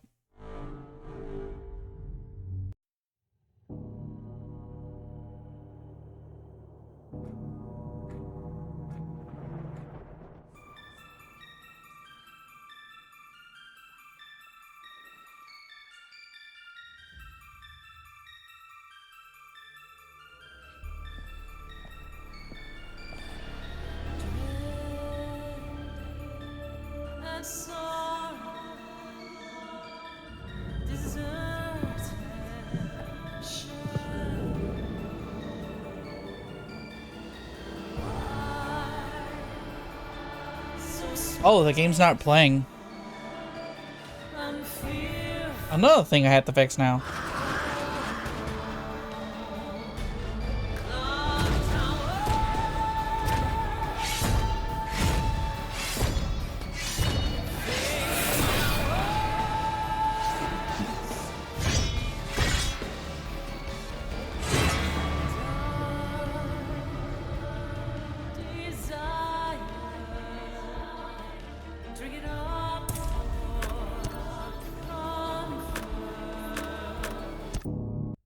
Interesting. Motion comics. Interviews. Damn.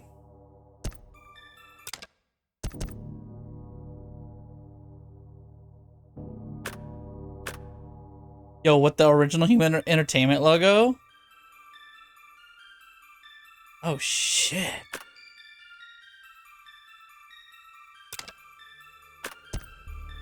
First Fear strategy book.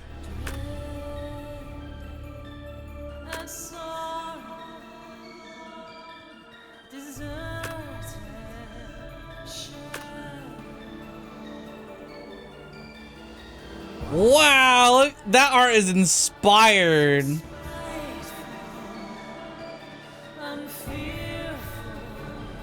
Like, how close will it let me get in? This is scanned in, look at that.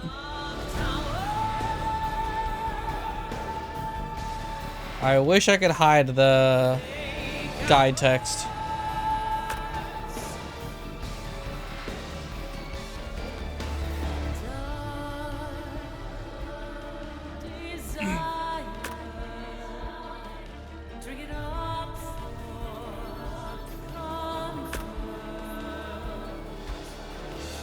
Uh-oh.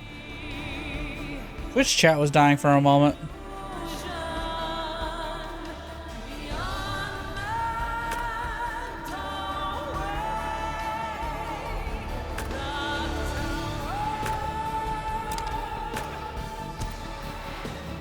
Just the SNES art. Yo!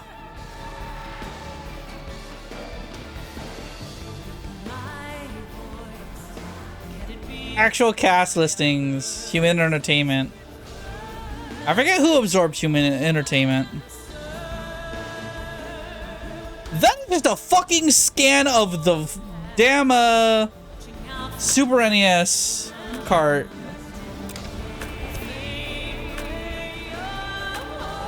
Whatever the hell they call it in Japan. Super Famicom.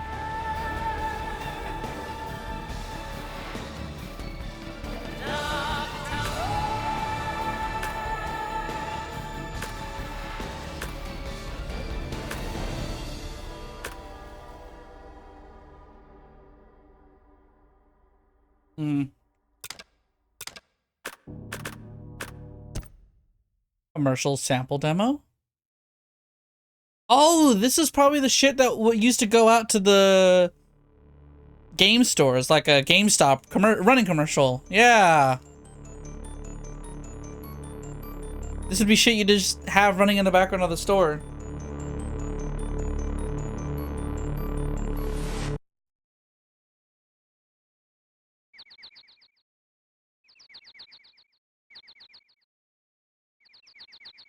Or something, right?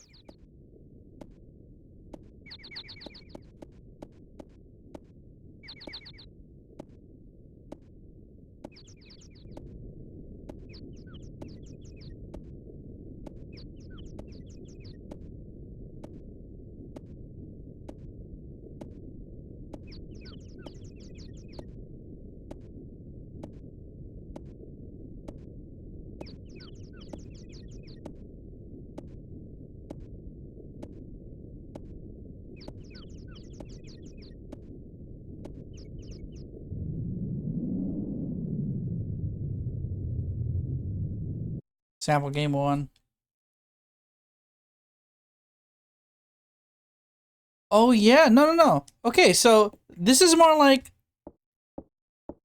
a demo at a kiosk you could have.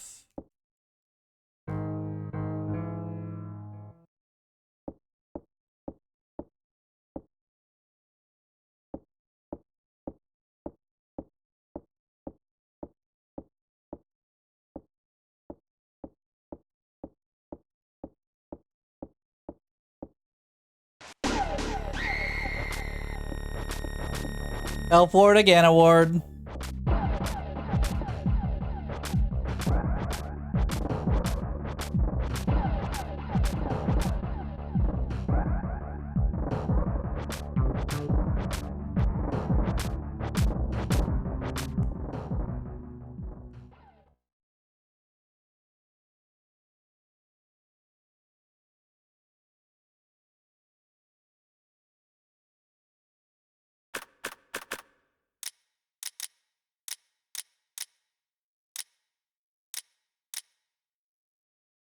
Native ×2 stretch 4x3.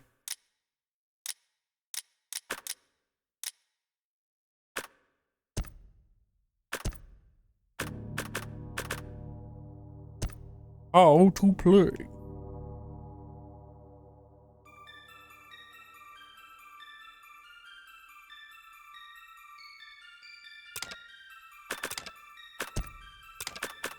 I'm curious.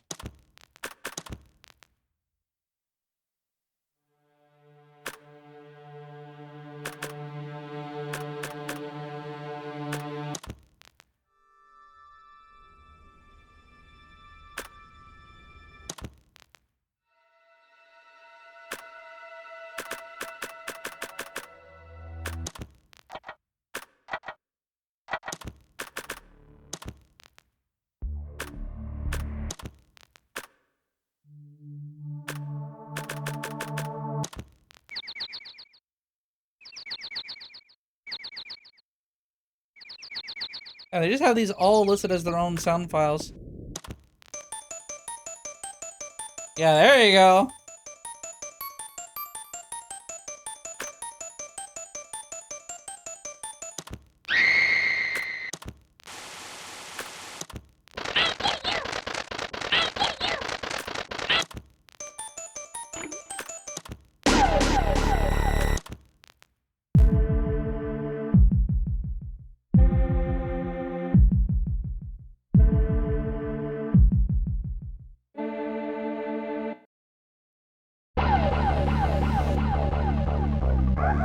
So for the longest time, this was not the name of the song.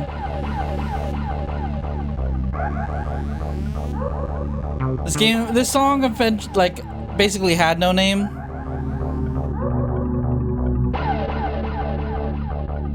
So for the longest time, the name people landed on for this song was "Don't Cry, Jennifer." And I think like only years and years and years later it had an official name, and it's this Murderer, which sucks.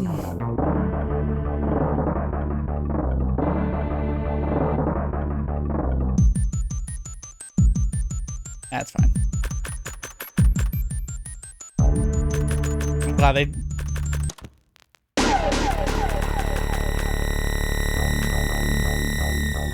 I'm glad they went with the Super Famicom version of the songs.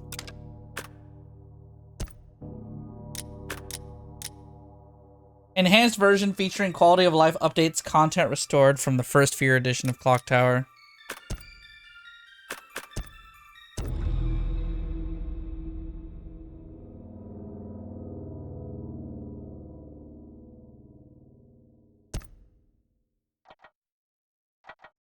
Actually, specifically, let's go with this one.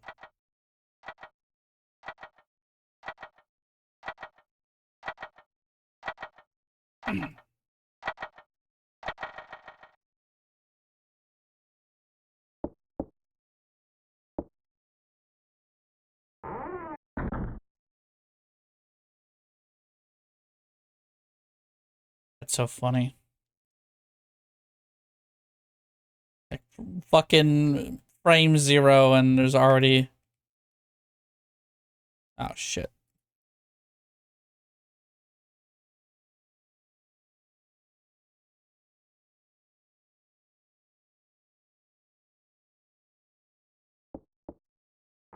Frame 0 and there's already shit unlocking.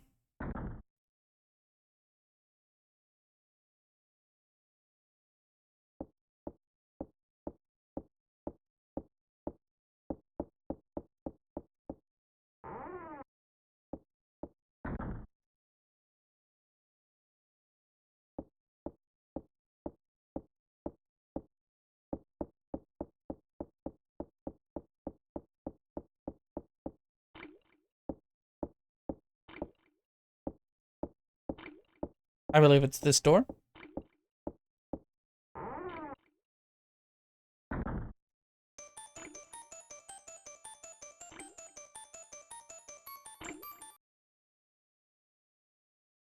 This needs to be a little bit louder. Fortunately, in game, it's not as loud as you want it to be.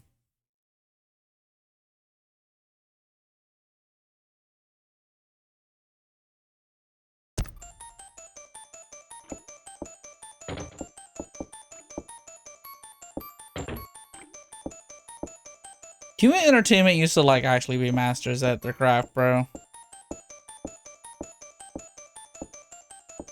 If horror games were as big as they were now, I feel like they'd rule the world. There are games coming out today that still are trying to, like, recapture what this game is doing. Or was doing, rather.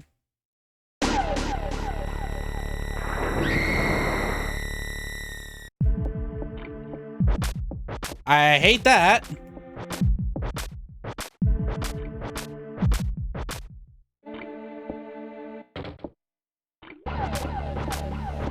I don't like a big clunky you unlocked something UI interrupting my gameplay.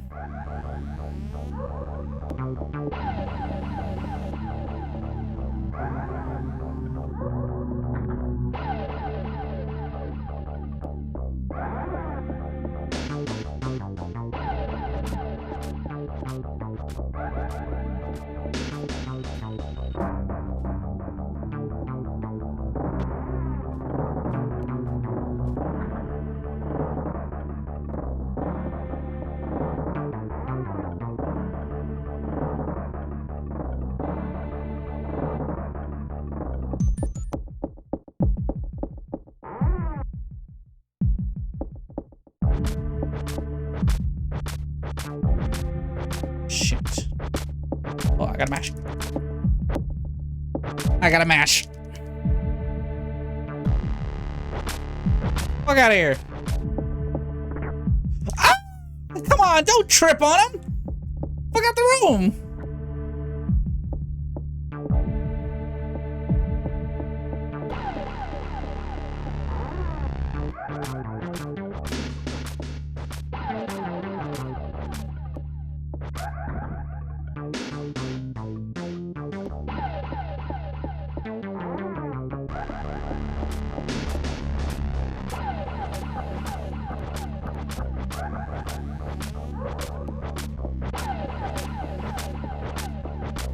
you, loser.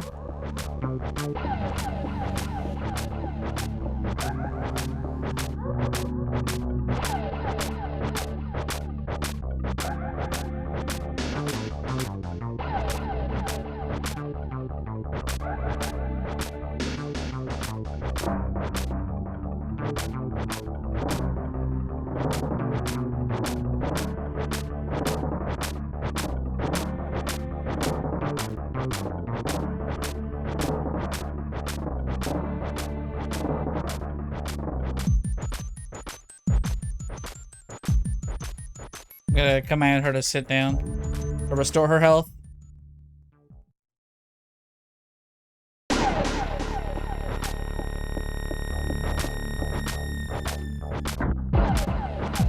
What an asshole! That's a game over?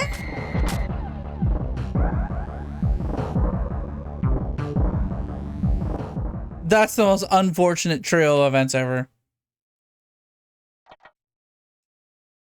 I don't think I've ever seen that happen all in order.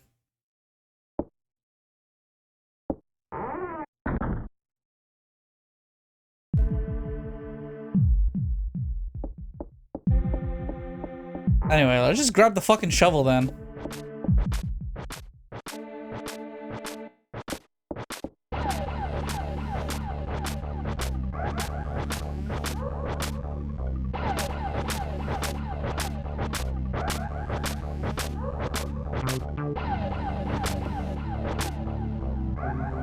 Bam!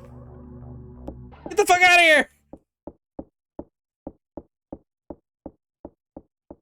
We're leaving! And we're not coming back!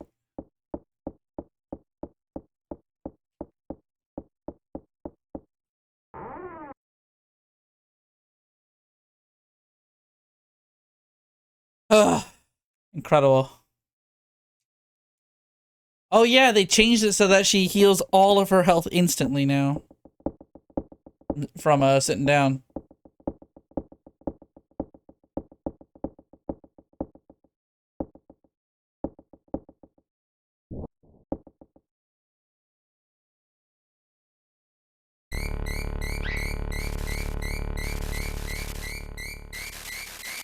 Gross.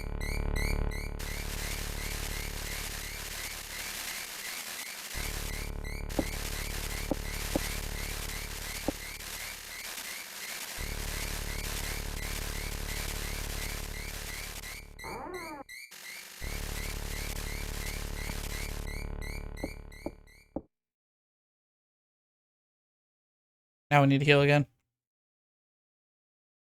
Yeah, I need an insecticide in order to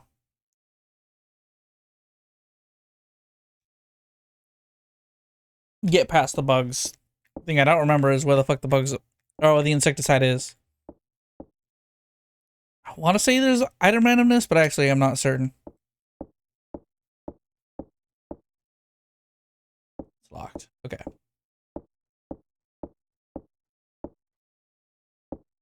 Let's travel. I'm actually gonna do one thing here. Because I realized it's like something that doesn't come across when you watch gameplay of this game is how this game actually like controls. So let's grab the controls and put them on screen.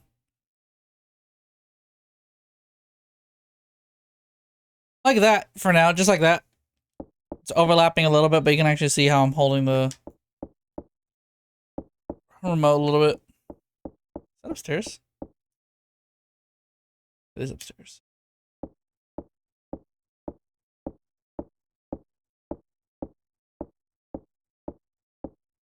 Yeah, there's actually no sound in this game.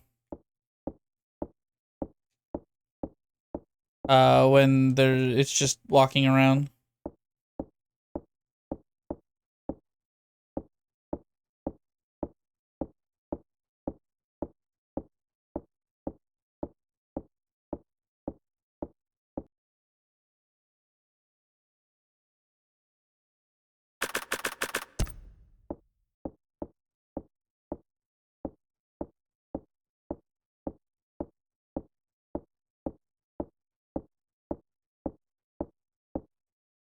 Human Entertainment was a very budget-friendly group.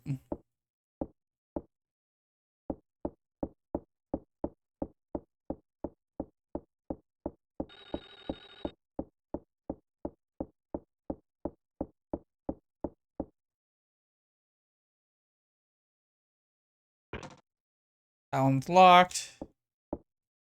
What about this?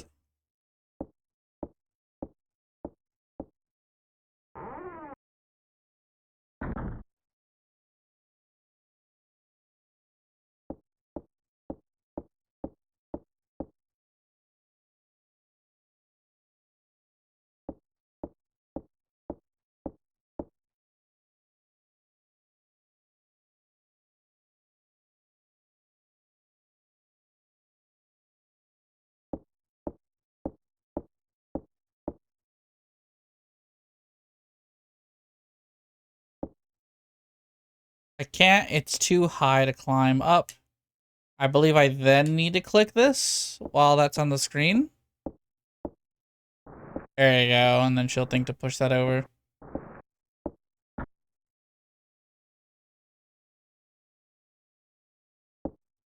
So now I can click this. She'll climb over.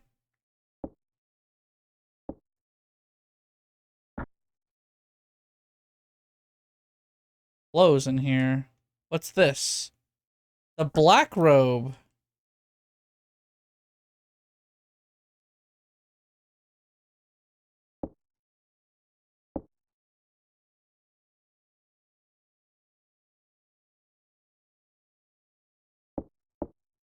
Look back here.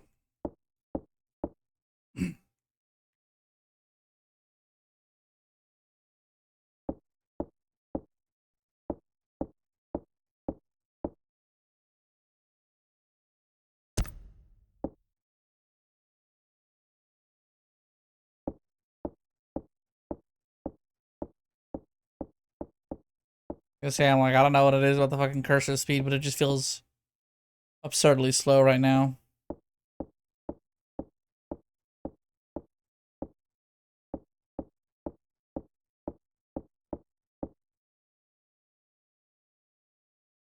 You've obtained the rope.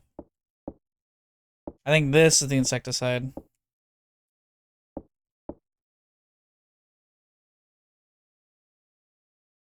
There you go. And with that, we're good to leave.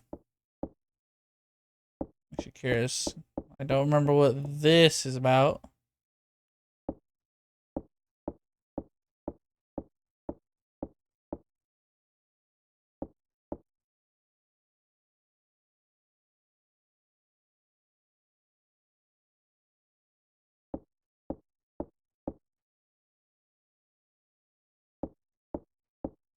I don't remember what doing this does.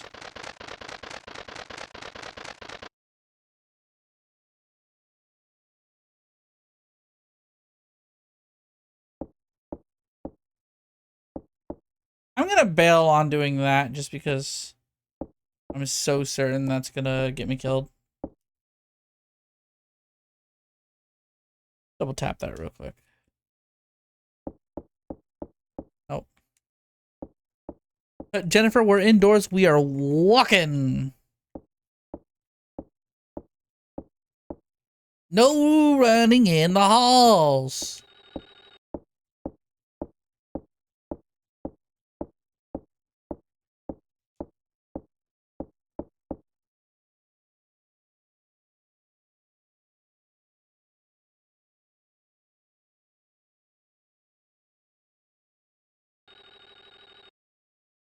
There we go.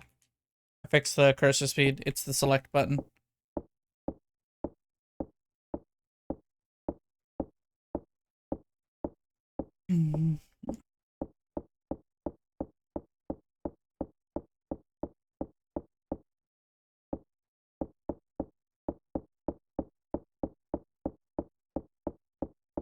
Man, the advancements in human technology.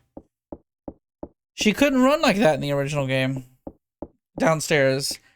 Anytime you needed to go up or downstairs, even if you were being chased by a fucking killer, you would walk.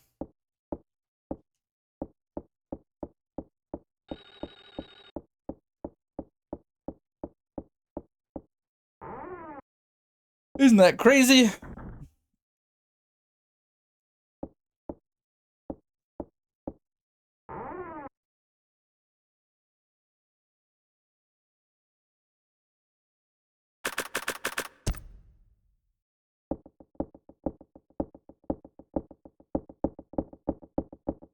Wait.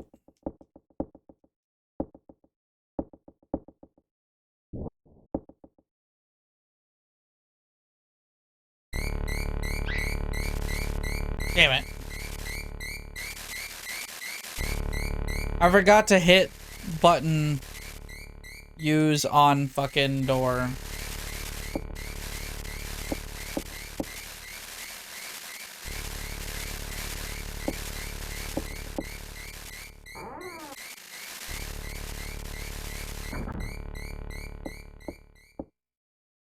Third time's the charm.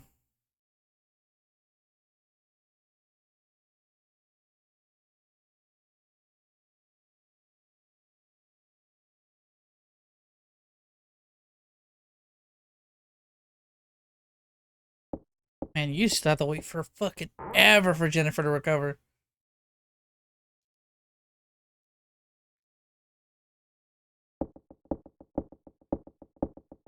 There we go. Also, I forgot. I could just hit L2 and rewind. Clock tower rewind.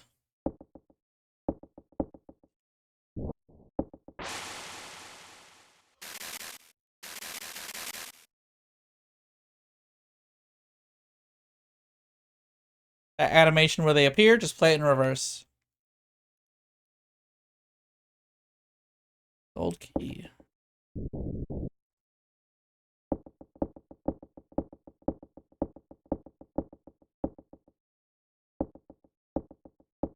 Check the calendar.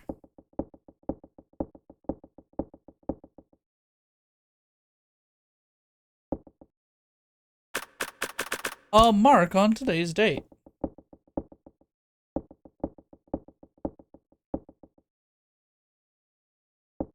What are these? Bottled drinks.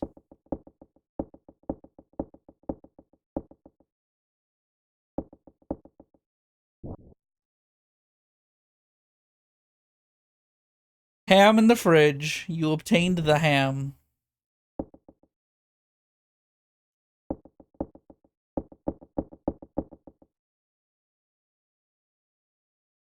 There are dishes in there. Cast iron skillet. Nice. Me when there's ham in the fridge, for real.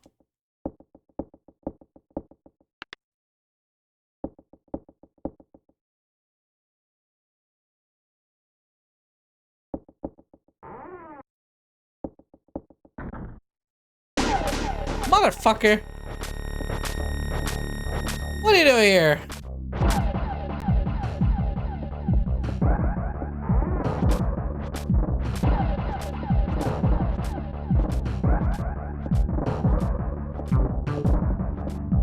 I'm getting the fuck out of here.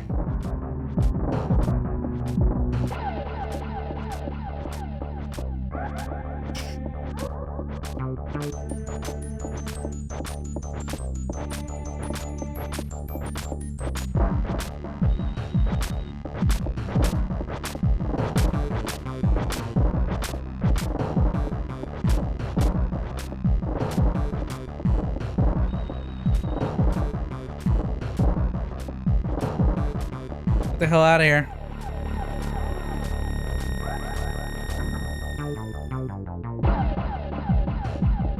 What the fuck does a sizzling anthem?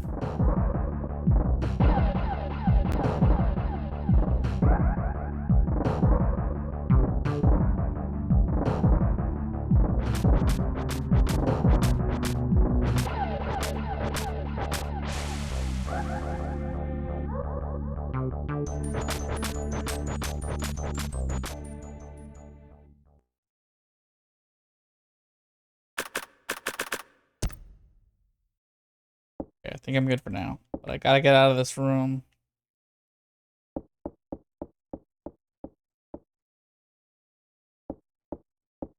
Ken got knocked over and now it's like pesticides in there. I want to check to see if the defense item is on the wall again. Not. It's been knocked over.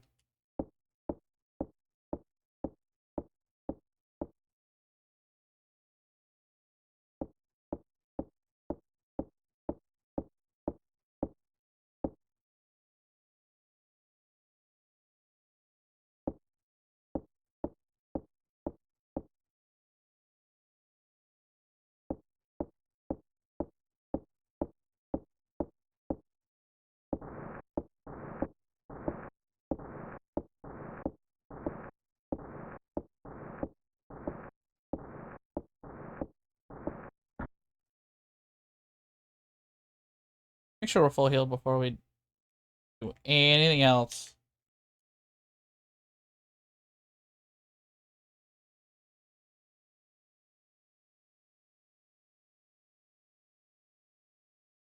There's a key.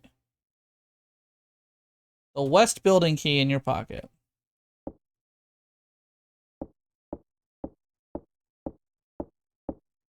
Yeah, it's the crow. Crow wants shiny things.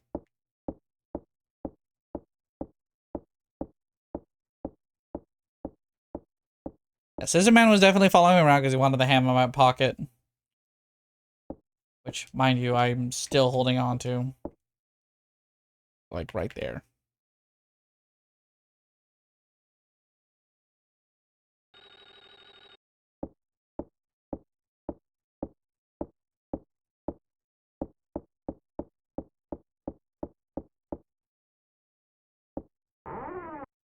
You've used the west building key. Yippee. If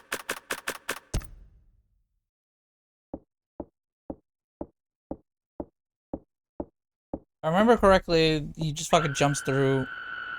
I heard a screaming coming from outside. I'm gonna stop at everything to say. This game is fucked up. Because if I look out that window right now, I'm locked into a worse ending. The logic for this sequence as to why I'm not going to get a good ending, or why I would get a good ending, is literally someone was screaming, but as long as I don't see what it is, the reason why someone was screaming is undefined. And therefore, if it were to say, kill a character, and I don't check it, it didn't happen.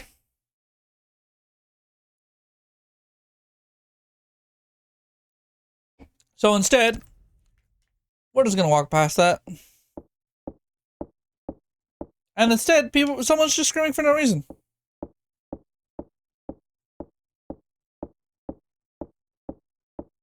Everyone's fine. Well, okay, no. Not everyone is fine. But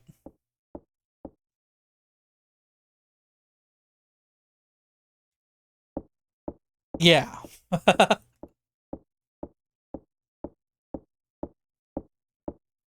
This game just has that bullshit in it.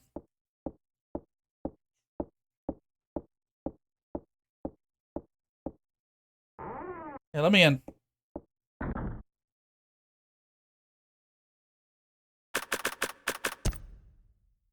I don't remember what bullshit's in here.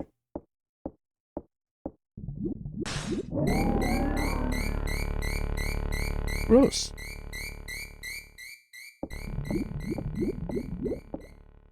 That unsettled Jennifer. Let's turn on the lights.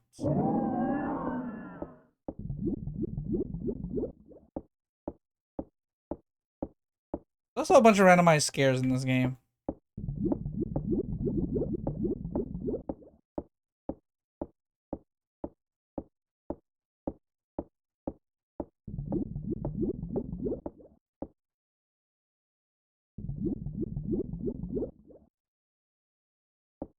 Okay, go investigate that now.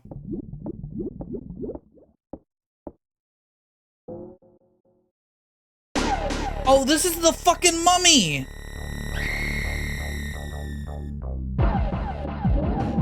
Oh my god, I forgot what the mummy is about.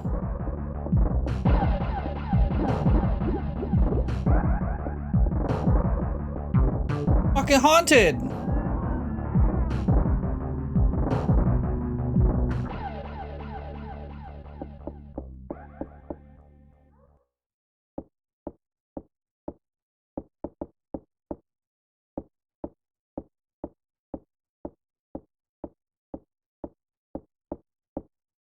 This house is fucked up. That lower staircase has no guardrails around it.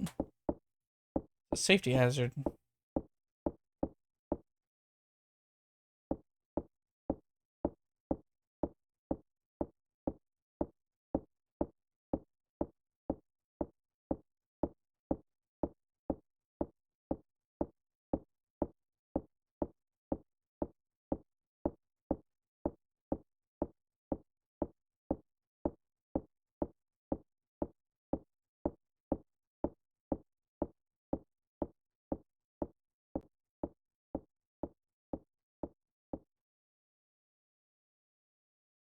God, my ass is already ready for sleep, and it's only 9:30.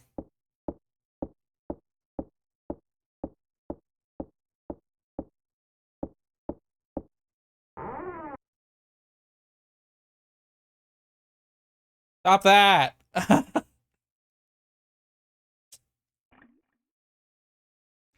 I don't know how I feel about any of that.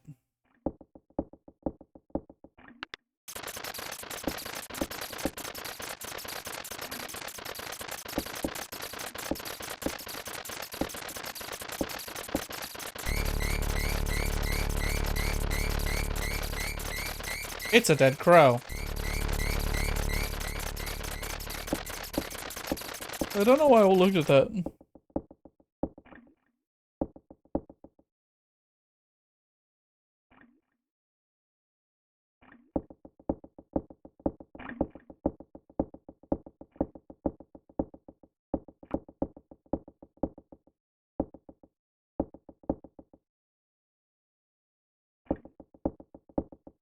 Live crows in the cage.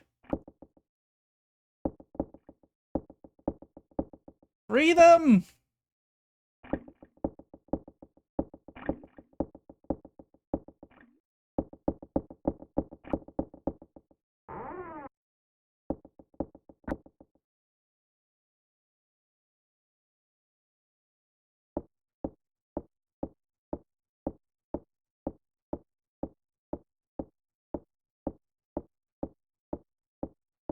Okay. Locked. Okay. Keep going.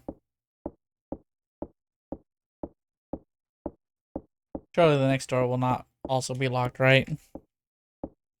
Surely.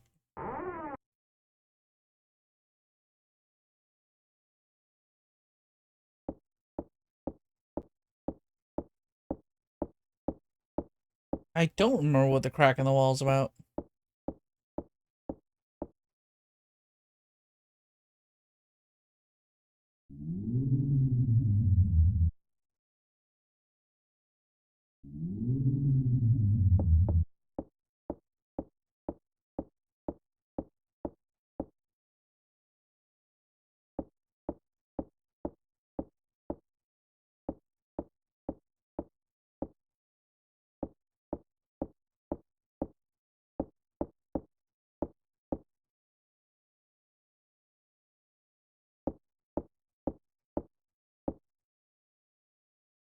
What about this shelf?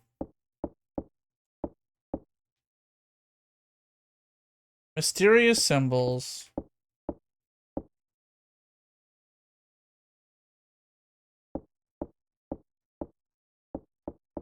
The book's on the ground also.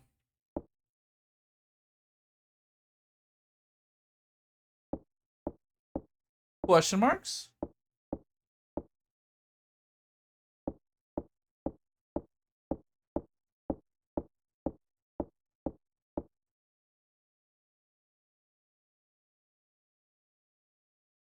A maternity magazine.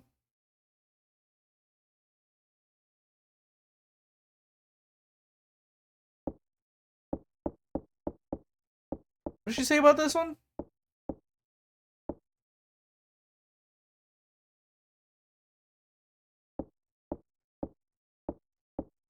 She sees something, but I think I need the lights on.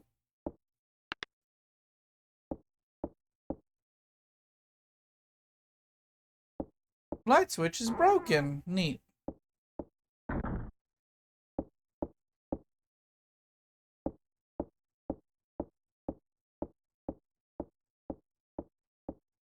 Where are we now?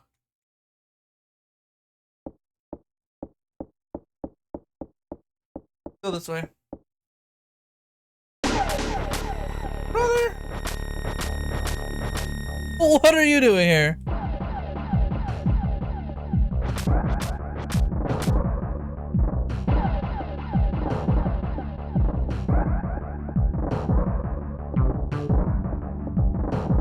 I think this is the part with the gap in the stairs.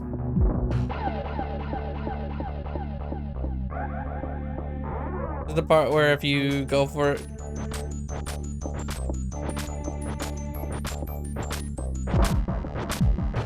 Just take off this way.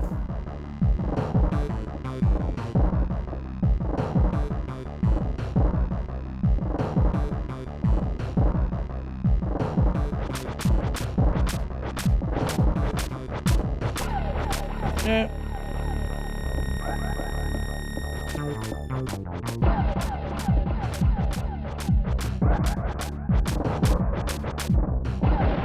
Yeah, that's the part I remember.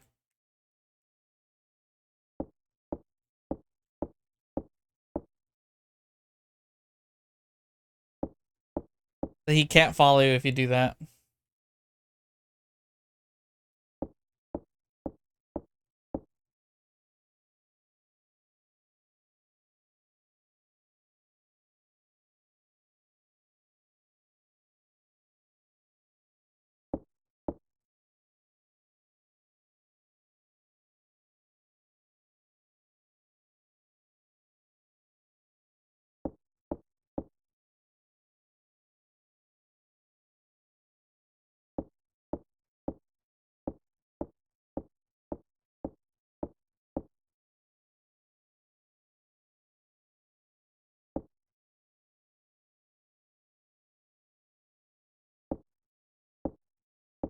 Excellent stuff. And then on the other end, if I want to get back.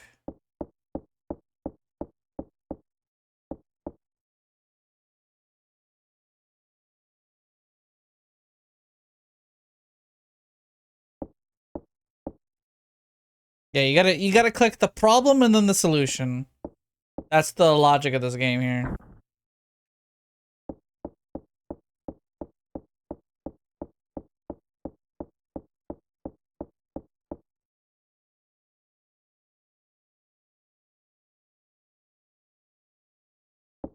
Okay.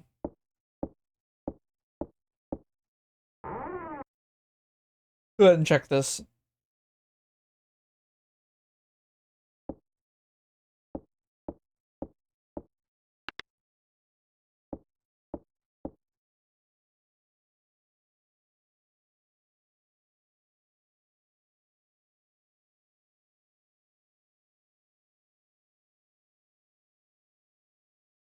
Only that wall is painted in a different color. Yeah, move the boxes. There's a door there, man.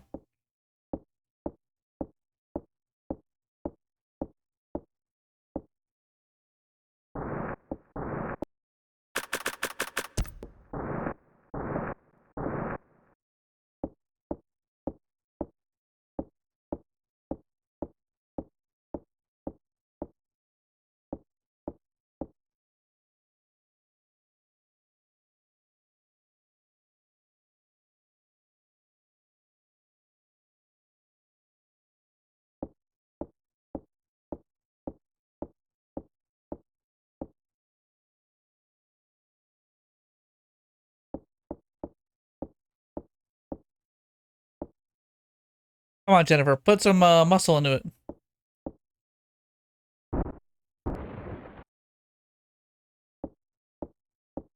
Yay. And she's gonna just walk back. There's another room behind the wall.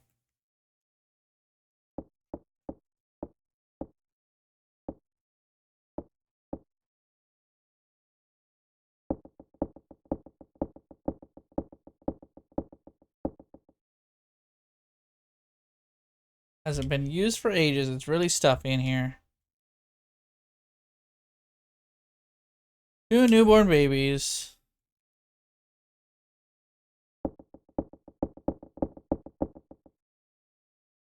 Medical chart. The name of the patient is Mary Barrows.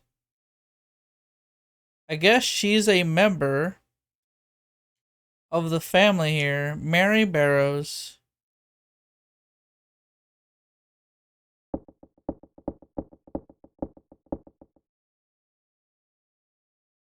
Ugh. Name embroidered inside. Walter Simpson. Walter Simpson?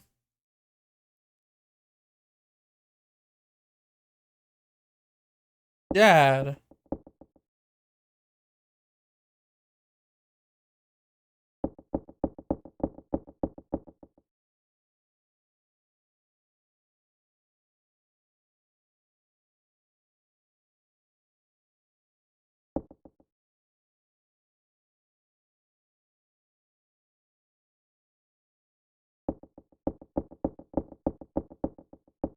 Let's see.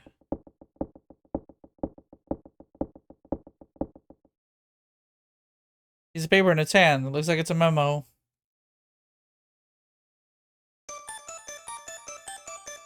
The real screenshot kills me. November 10th, 1986. Dr. Walter Simpson's notes. It has been 3 days since I was locked away. I don't think I will last much longer. Before my life ends, I have to record everything I know about the twins who will bring about the calamity to the world. I was called in to deliver Miss Barrows' baby. That's when she gave birth to them, the demonic children. My right hand was bitten off as they exited their mother's womb. Just clean? Their bodies haven't fully developed, so they probably won't be able to live more than a few days. If as you read this they happen to still be alive, please bring an end to their existence somehow. If something horrible will happen if they remain alive. It's hard to breathe in here. Room seems to be losing its oxygen as I write this. The cradle under the star. That's where they sleep deeply. Jennifer. Jennifer. Jennifer. A third time.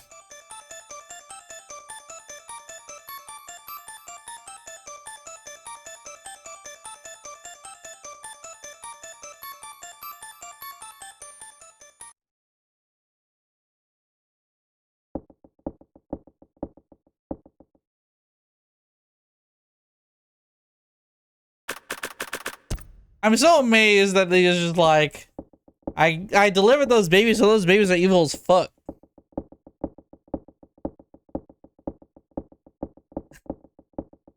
Doctor beefing with a literal newly born child.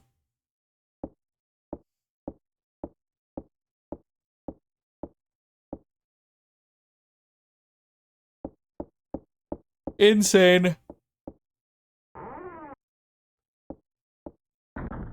See is okay. I was expecting Mr. Scissor Man to be over here. Okay, there's nothing in this.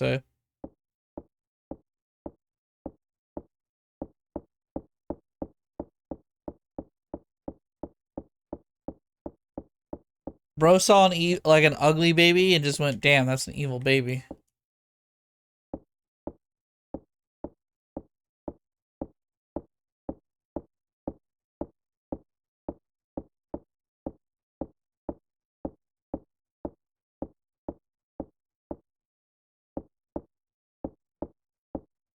Not like, oh, that baby's ugly. Like, no, he just said, like, oh, that baby's evil.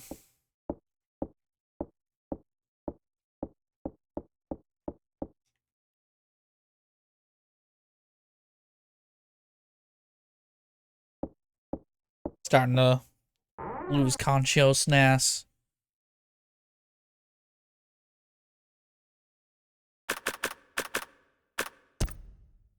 I know this one.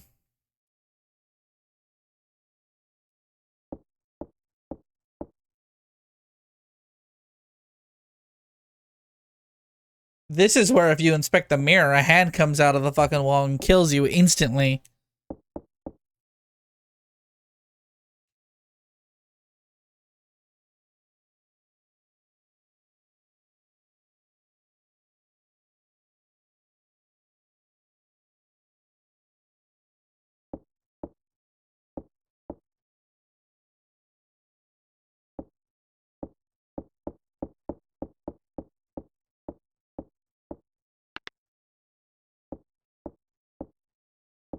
Oh my god, it's either this one or another one mirror. There's one mirror in this house where if you use it, Jennifer leans forward to look at it, the hand literally comes out and chokes her to death and she dies.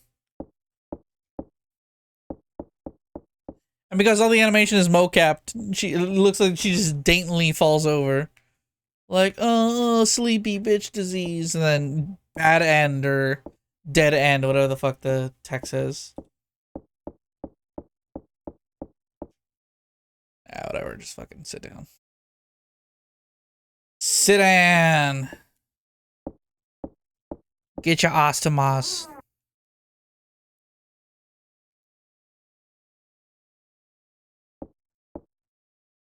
How's the whiplash of two different accents hitting you?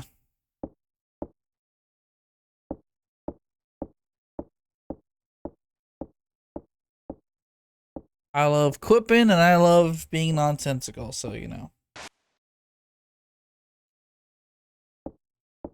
It looks like the shower's working. You're good. Oh.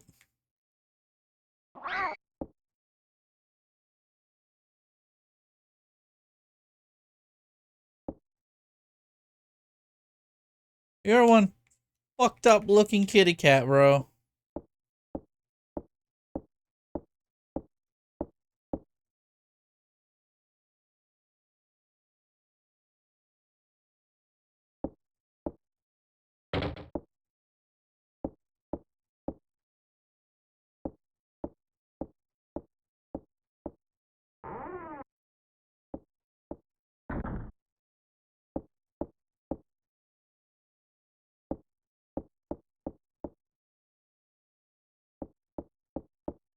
Final room of this hallway, so let's go back.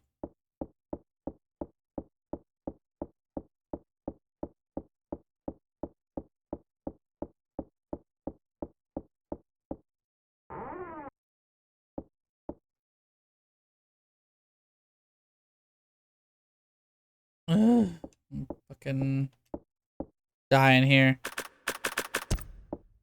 Let's call it good here for now. On Clock Tower.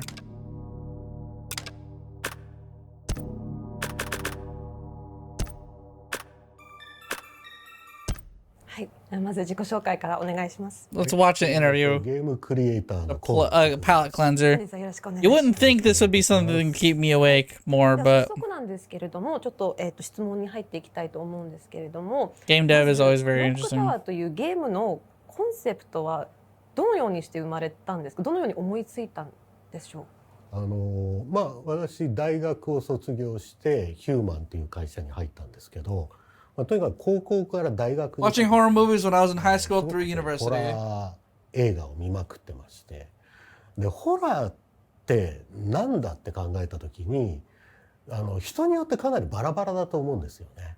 で例えばゾンビがいっぱい出てくるものもあれば、グロテスクなクリーチャーさえ出てくればもうホラーなんだっていう人もいるし、あるいはこう心理的なものも入らないとダメだっていう。Now, for others, it's not horror without psychological. してて、人々が思うホラーってバラバラなんですけど、僕が思うホラーはこれだ、ベストホラーはこれだっていうのをゲームで示したいと思ったんですね。でそれのためにいろいろなシステムを考えて企画を提案したっていう形です。なるほど、ありがとうございます。それにちょっと、続けてなんですけど、そのクロックタワーというそのゲームのそのインスピレーション、そのアイディア、そのお話だったり、そのゲーム性だったり、そのインスピレーションはどこから受けたんでしょうか。まあ結構ね分かりやすく似てたりするんで、Phenomena and ダリオ・アルジェントの Suspiria. やっぱりフェノミナとサスペリア、あの影響は非常に大きいですよね。でまあ当時ルチオ・フルチとかも Yeah, 見てはい Lucio たんですけれど Fulci も、 works. 僕が表現したいホラーの理想的なホラーのスタイルに一番フィットしているのがダリオ・アルジェント作品だったっていう。 If I put those movies on, fucking so half of those characters look like they are just straight up the clock tower characters.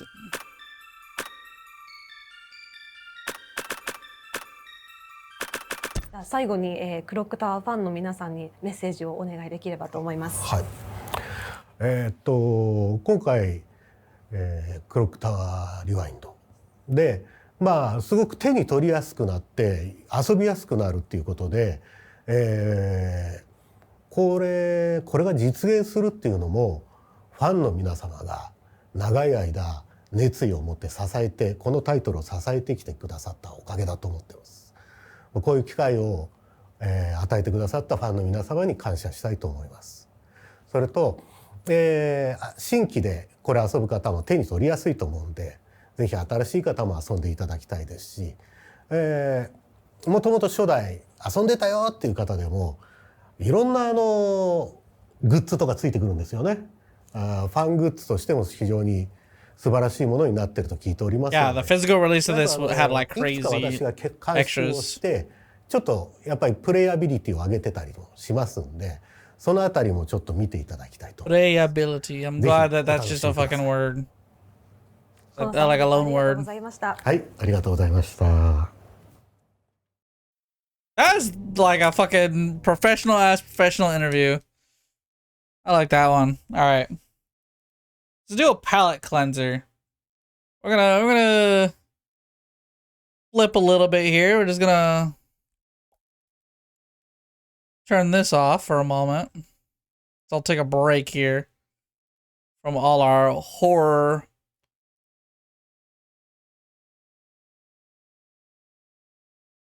I've been itching to put this on since I literally bought it. I think no better time. Well, it's always a good time to put this on, but you know. Let's go ahead and just put it on. My goal for the summer is to finish Karateka. If it's half as big as I dream it may be, that should be enough to launch me into the video game world. Jordan Mechner, 18 years old, 1983. The making of Karateka. Look at that.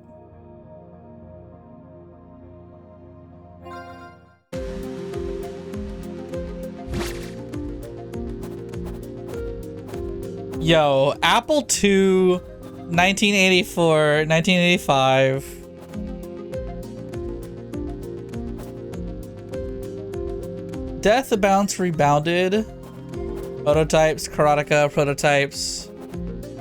Asteroid Blaster, Star Blaster, that's crazy.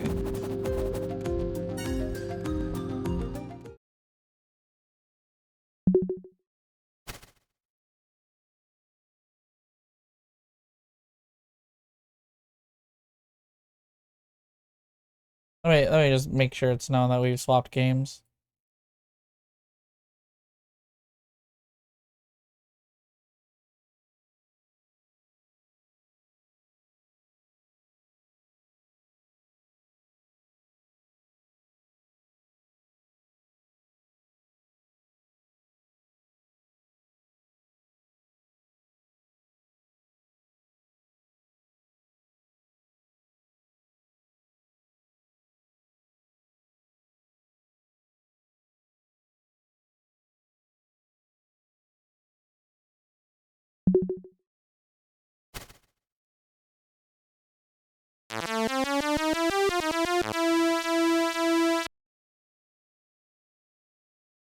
Hell yeah.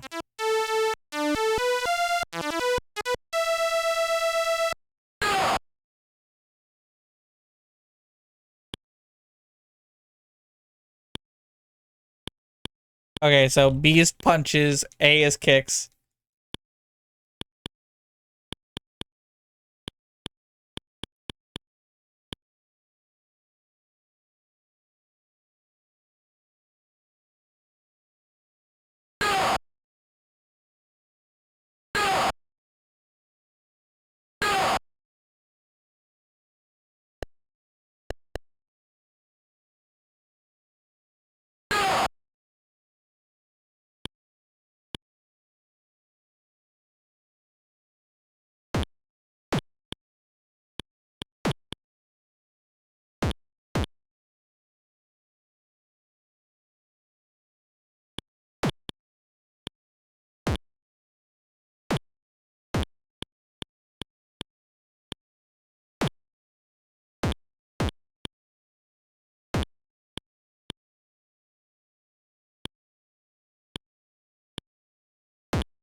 Get his ass!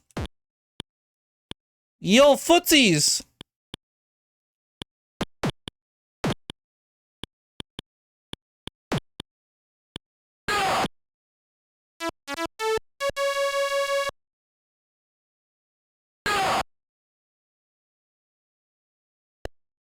You have to hold up while walking. That's kind of crazy.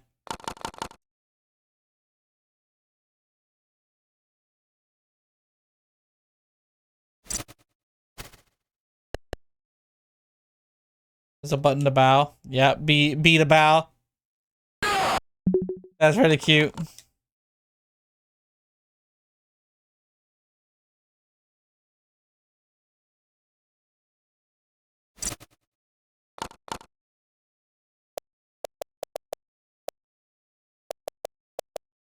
Change stance, aim low, advance, retreat.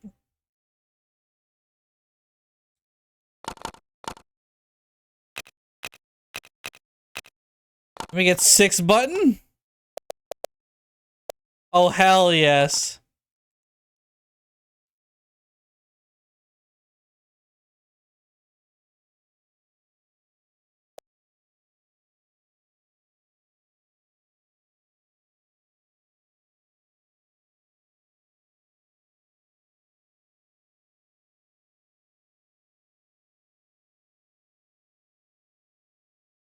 Look at all that.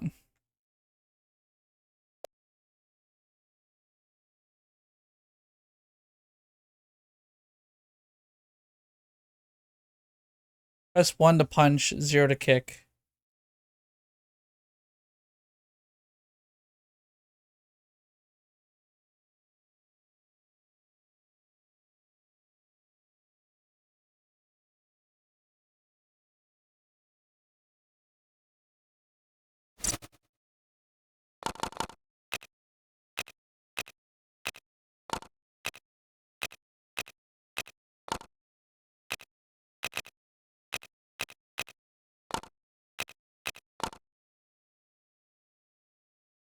You can enhance the frame rate? That's fucked up.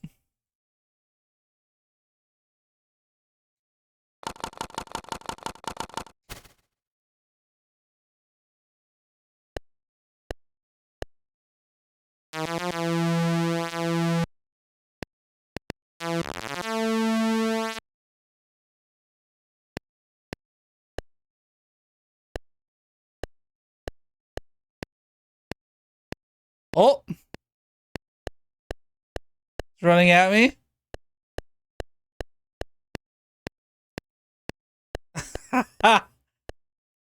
Oh!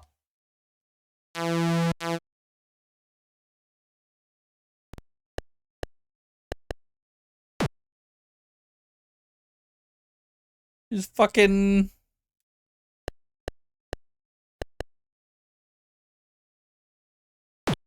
What?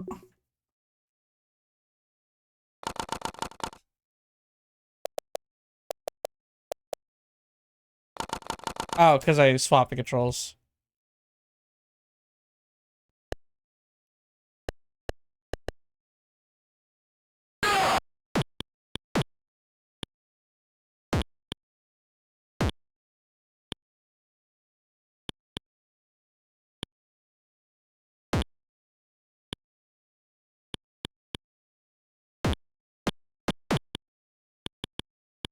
Oh! You ain't shit!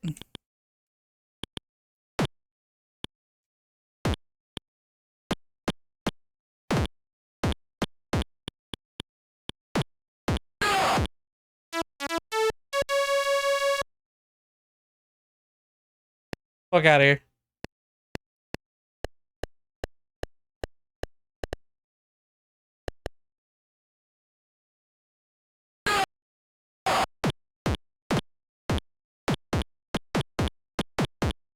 Fucking beat his ass!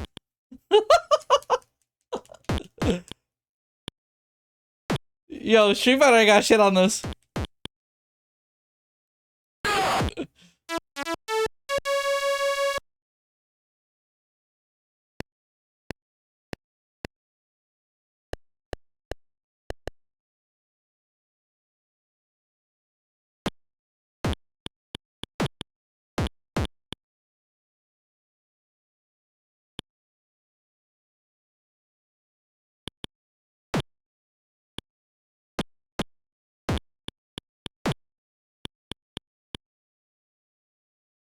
What you got, bro?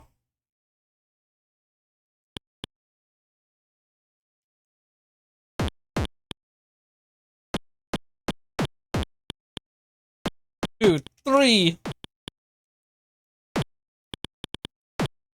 Your combo theory sucks, bro.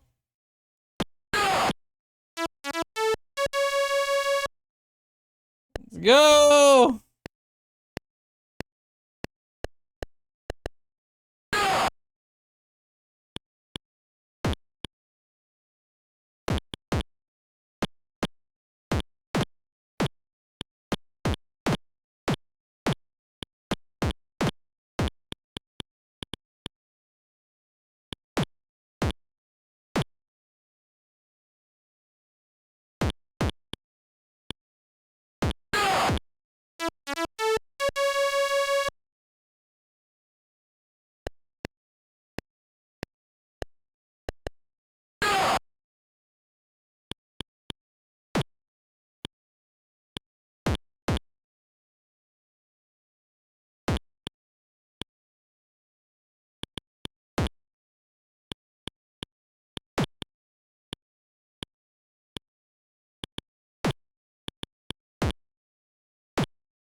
Oh my god.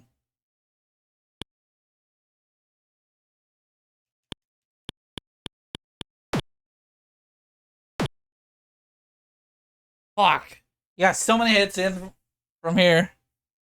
Alright, we gotta rewind a little bit.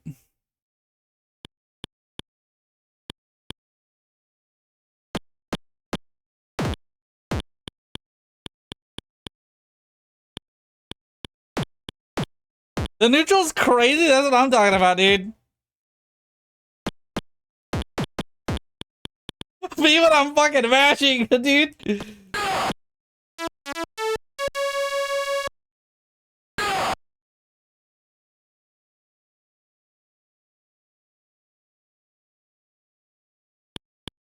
How many guys does this fucking guy have? Fucking...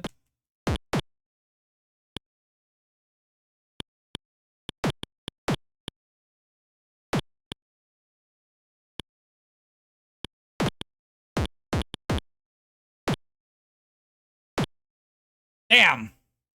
Oh my god. What's up, Hogan? You missed a few, I don't know if you heard earlier, but we were playing some pretty good horror games. I'm taking a break, just fucking chilling around. Smacking this dude up. Oh my god.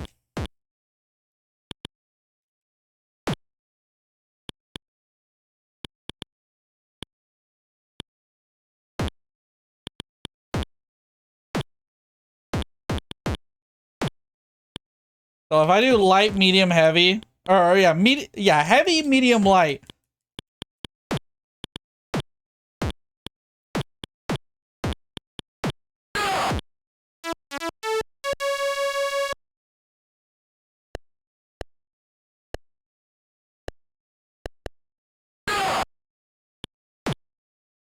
Fucking leave.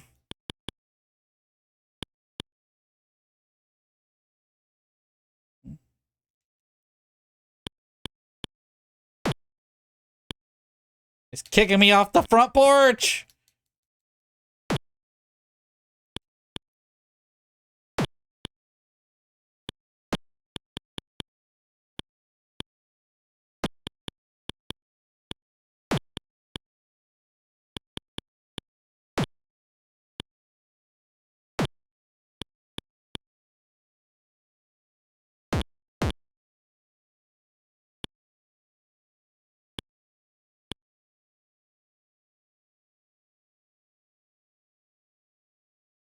Here. Oh, I did one too.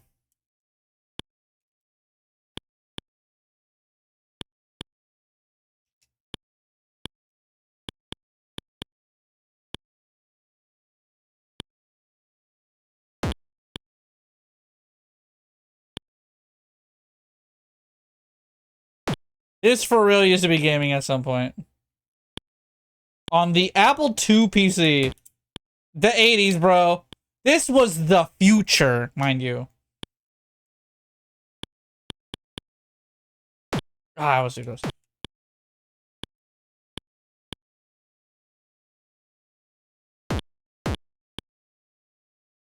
Honestly, this is fucking, like, children discovering fire for the first time. Or caveman discovering fire. I'm gonna punch. I'm gonna advance and go for punches. Okay. Let's chill, let's chill. Shit. Anytime he kicks when I, like, take a step forward, it does make me eat damage.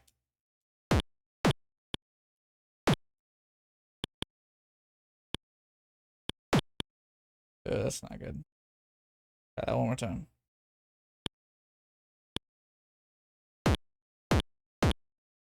Okay. Ugh! No, he did a double. Okay, it's...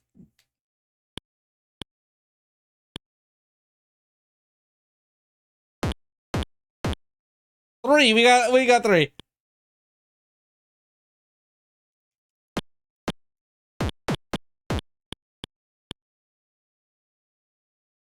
I'll fucking hit it with the Sekyuken, then go Danzuki. Seichu-sen go Danzuki. Yeah.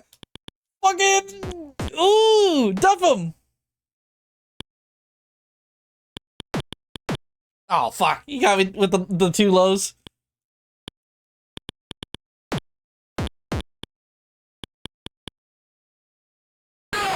Yeah! Get out of stance and walk forward. Get out of stance and walk forward. I don't want another motherfucker blocking me at the front gate. I hate you! Out of here! I'm gone.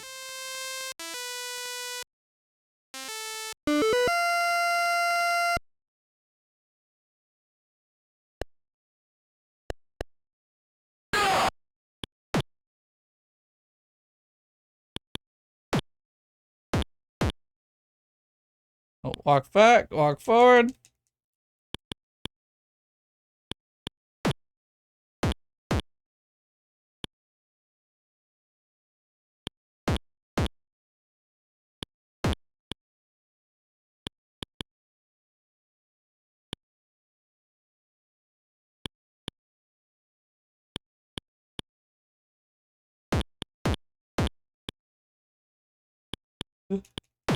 I'm like, I know I can say looks boring as shit, but I'm like, I want you to know I'm doing this shit, bro. I'm having a great time. You can walk forward going like,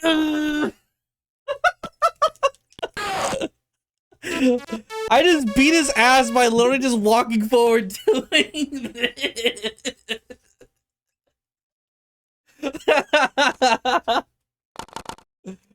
Oh, that's awesome. Oh, wait, cutscene?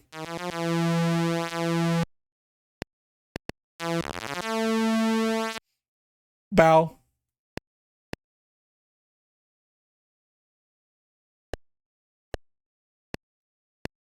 Oh, dramatic tension.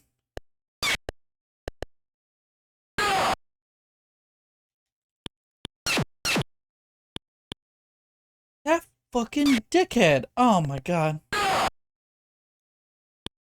Kick the brindle! Kick him! Ah!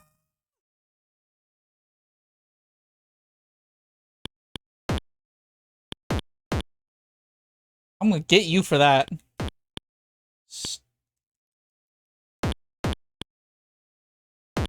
You back the fuck up. You know, punches and walking forward. Punches and walking forward. Walk out of here!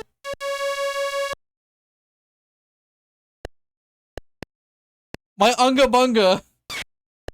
Fuck.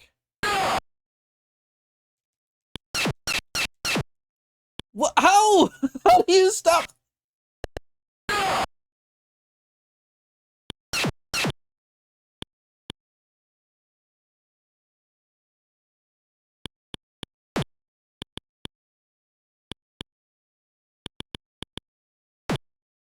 Fuck.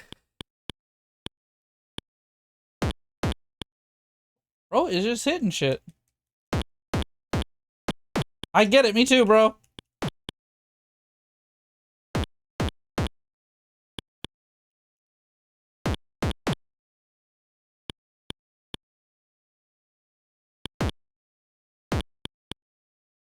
Fuck over here.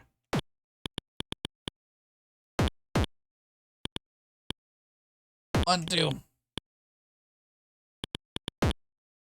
Bro is retreating. Bro's got no neutral. Oh, he's popping up. Look at him, my guy.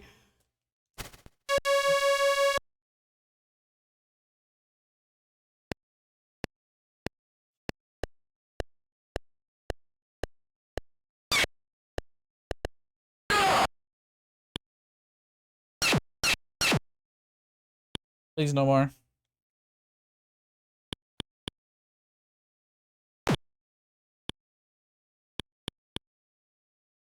Isn't it funny to think about this is the fucking dancing pixel karate man also?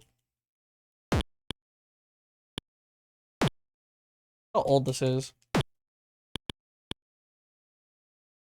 Step forward, friend.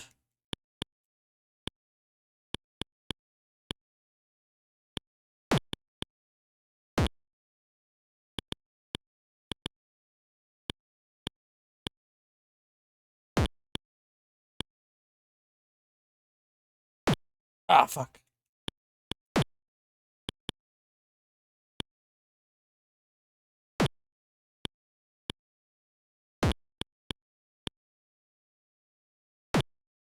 Damn, every time I take a step forward, he's like outputting a fucking counter poke.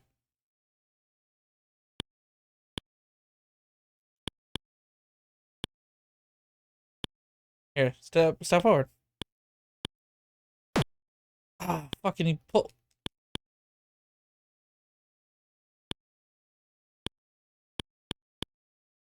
I'll step back here. You walked in!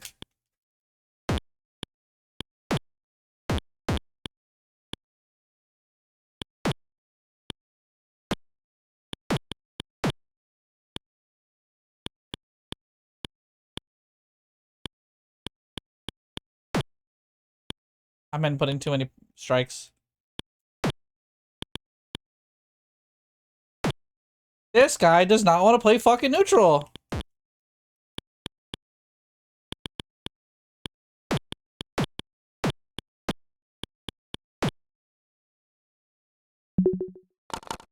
Get here. Anywho.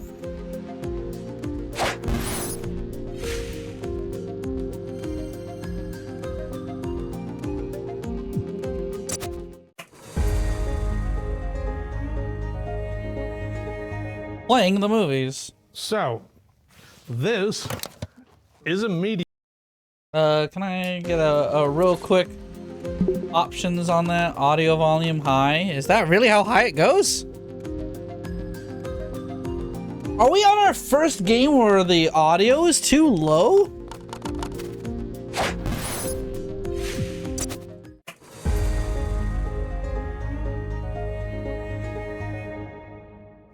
So, anyway, this is video game history. We listen. MediaMate. I had one of those. I had one of those. And a 1/4-inch discs. There's a lot of classics here and here, including Wolfenstein and Beyond Castle Wolfenstein, which inspired us later. And just behind that is the game. Karateka. Love it. It's so good. I remember seeing Karateka and wanting it. And John Tobias, Mortal I Kombat. think I saved up some money and I eventually went back and got it. I was sold on the box art. Hey, here's funny. The people that made this documentary the illustration was are working with really John well Tobias to make that fucking again, just MK kinda told the trilogy or story of what Legacy that game collection. was. That's coming out And, tomorrow, I think? Yeah, eventually I picked it up and started playing it. When I first loaded it up, what I expected Ultima Online, goddamn. something down the lines of Karate Champ or similar head-to-head beat-em-ups. Instead, what I got was a cinematic experience. That's what blew my mind, right? The fact that it started with, a text crawl, right out of, which to my mind, that was right out of Star Wars, right? that cinematic experience is the thing that was just amazing, right? It was the most movie-like experience I'd ever had in a video game at that point. It really felt like, you know, you were a karate hero in a movie. You know, that's fantastic.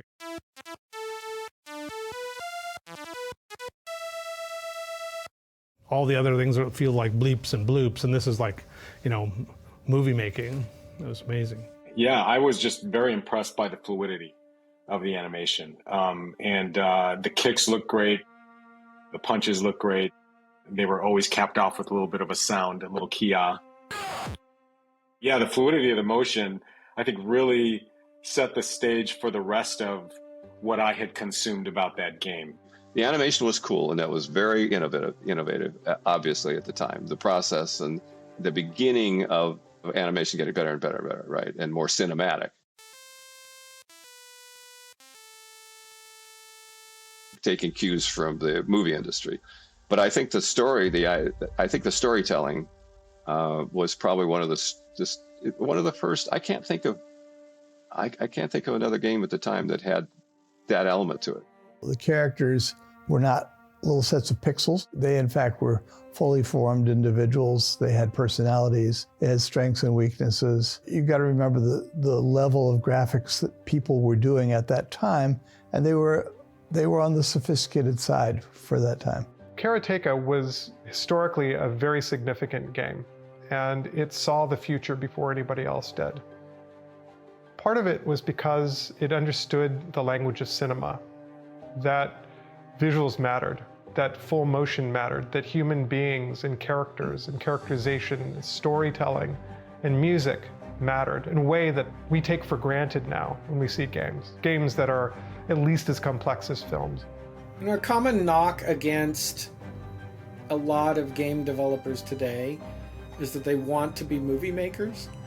But gosh, you could almost look at Karateka as sort of the original apple from the tree of knowledge there. It was really, in a lot of ways, the first game that put together fluidity of motion, cinematic shots, story arc, twists, filmic language, and pointed the way. Imagine that landing the fucking bird kick. I can never do it.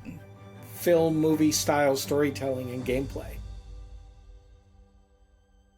Karateka.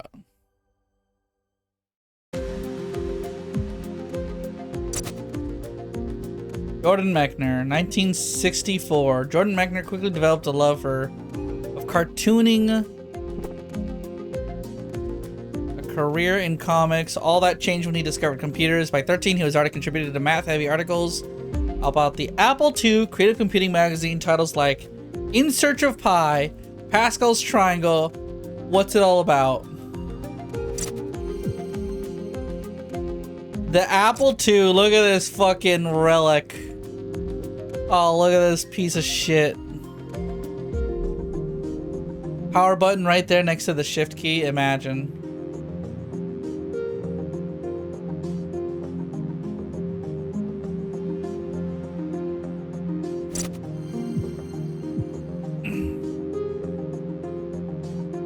First wave of home computers sold in 1977. The Apple II's color graphics and ease of use made it an early favorite.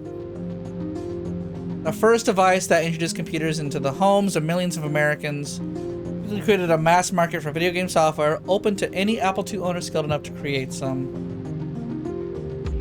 Jordan, with two family friends circa 1979, sitting at the Apple II. That year, when he was 14, John sold his first game to a publisher.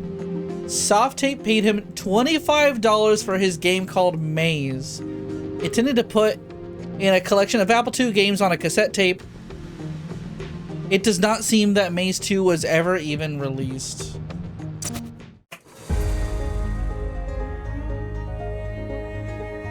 You actually got started when you kept going to the local arcade and oh, that's his dad. Quarters to put in the arcade machine to do, what was it? Not Star Wars.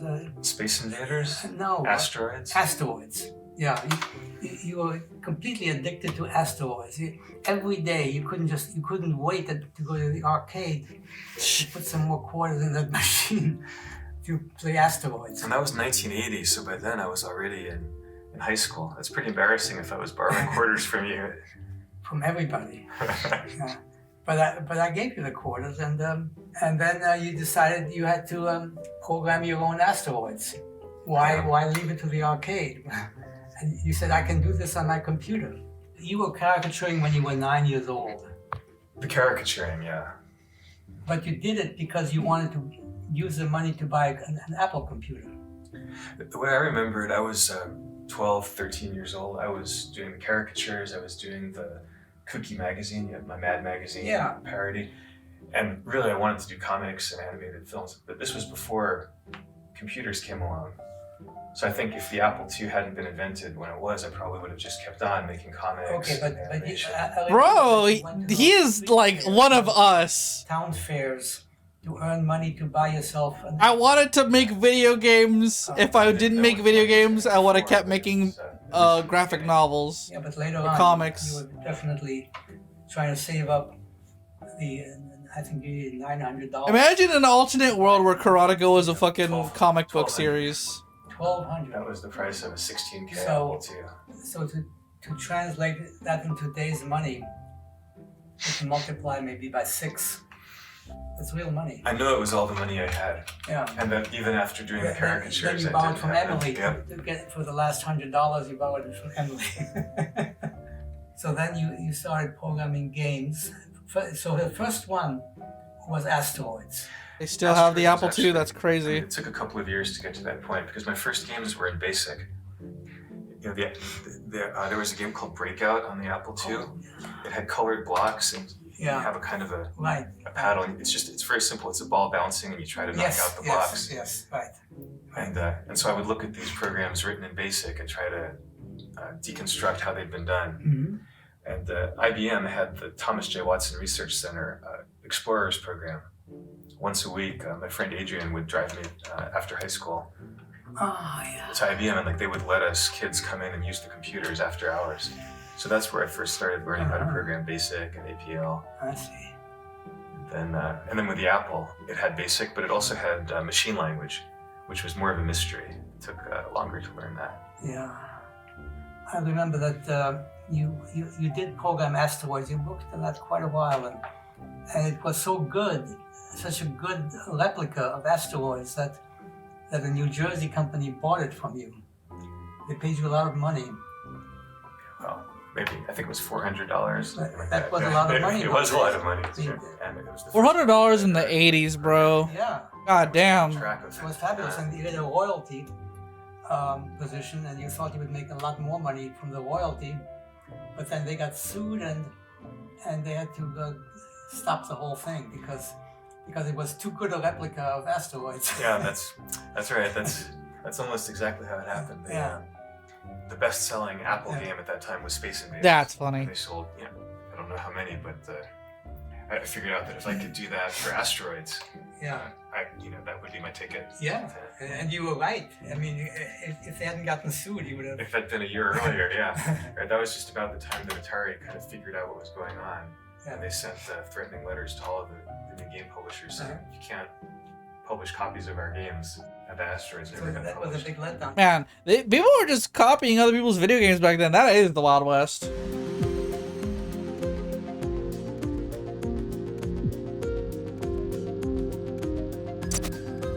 Holy shit, look at that.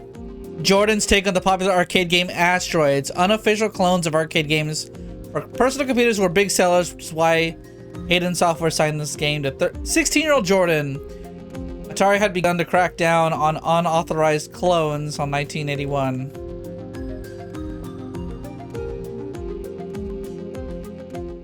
But here it is, preserved. That's crazy.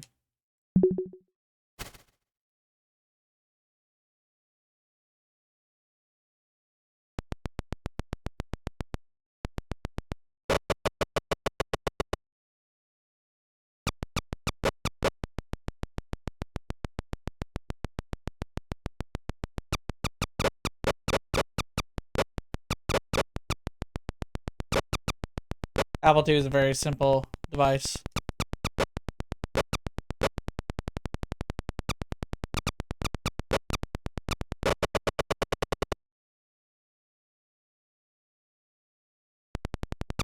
He made this when he was 16. This is, you know, this is impressive for the time. I'll put it like that.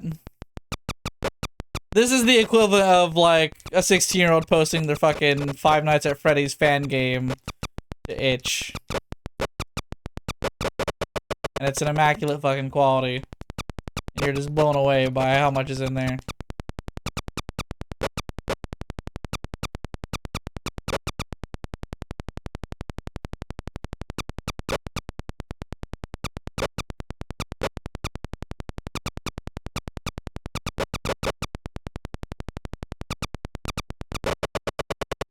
Wee. They're getting me out here, bro.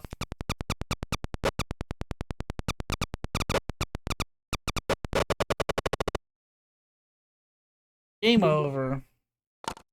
Nice.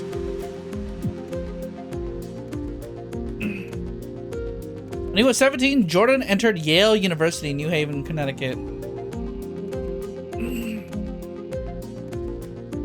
There he started taking karate classes and joined the Film Society.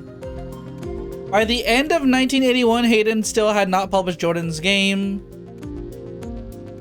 and was requesting that he make further changes to it to make it less similar to the arcade it was based on.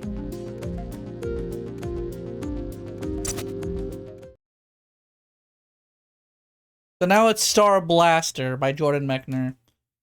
It's not asteroids this time, guys.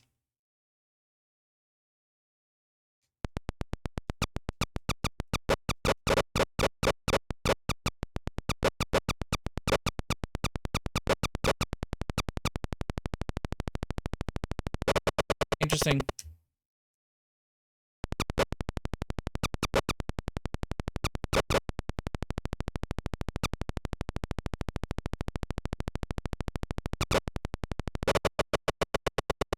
He was able to speed up the ship. Game actually runs at a smoother rate.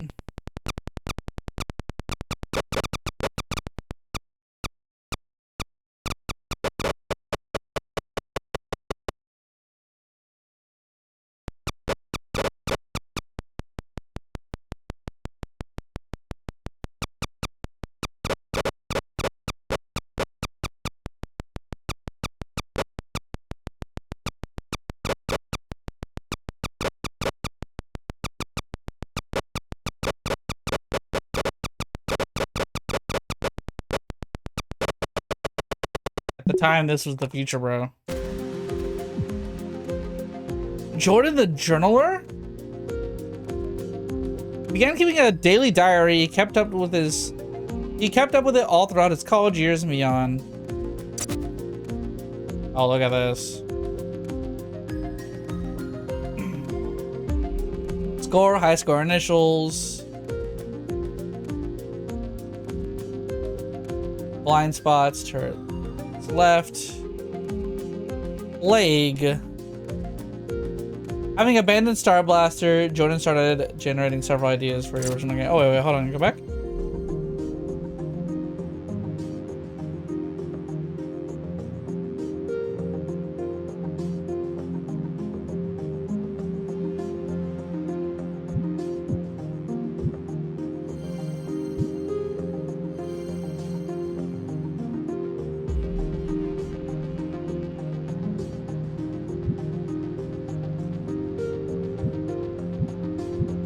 Damn, bro.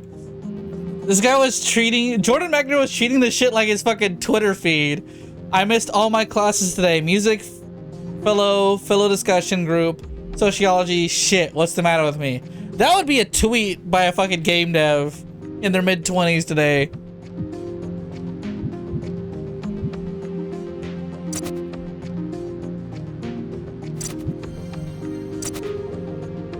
Revenge of the Arcadians. Oh, man.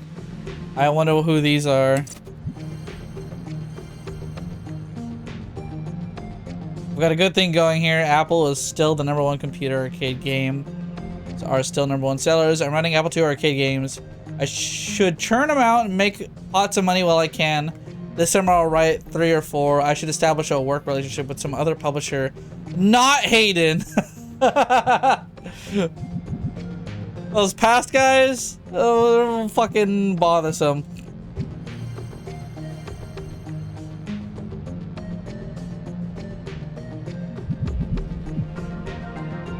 So I made Death Bounce. Before Karateka, Jordan created his arcade-style shoot-'em-up known as Death Bounce. The first playable prototype, I took down the computer store on Temple Street to see it in color.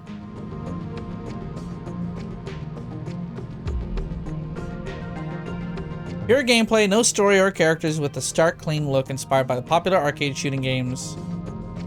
And this is a prototype.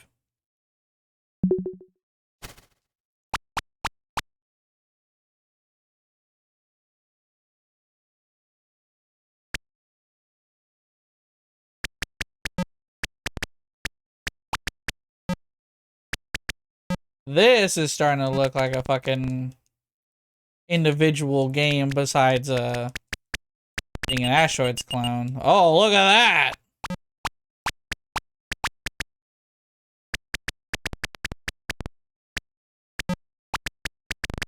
See, that's fun. You bounce really hard when you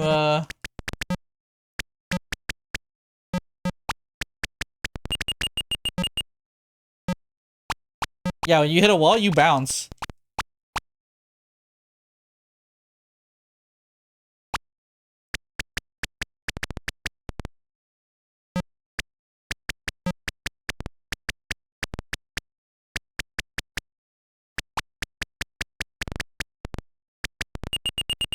Oh, that's another bonus.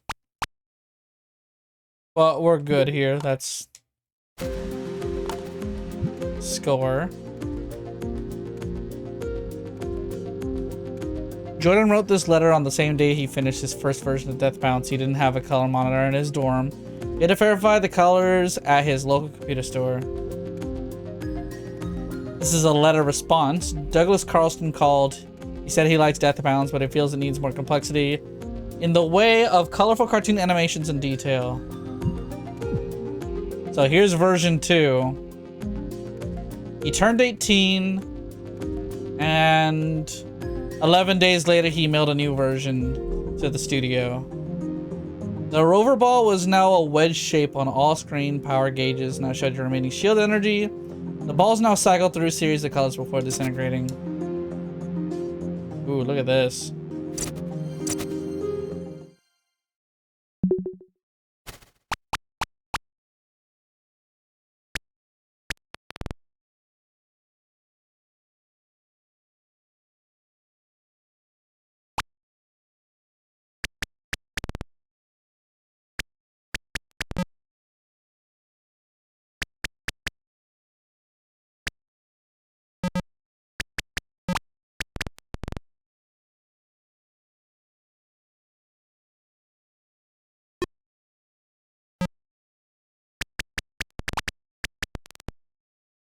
That's a harder game, but it runs really smooth.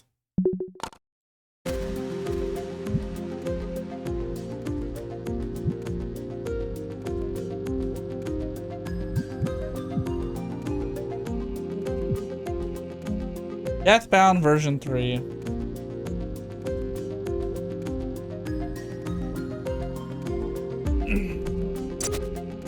Let's see it. Oh my god! Yo! That's actually sick. He put a little guy at the bottom of the screen that goes to the fucking left into one of the ships, and that's go.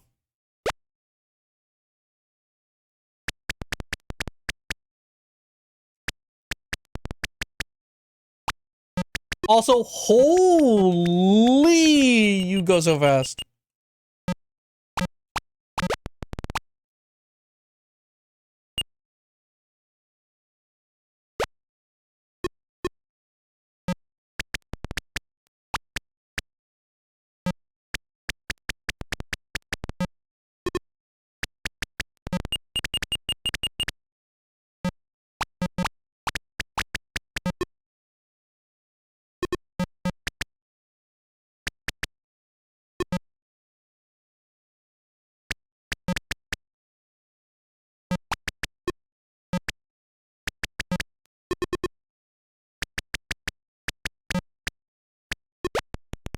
It's actually really hard to control.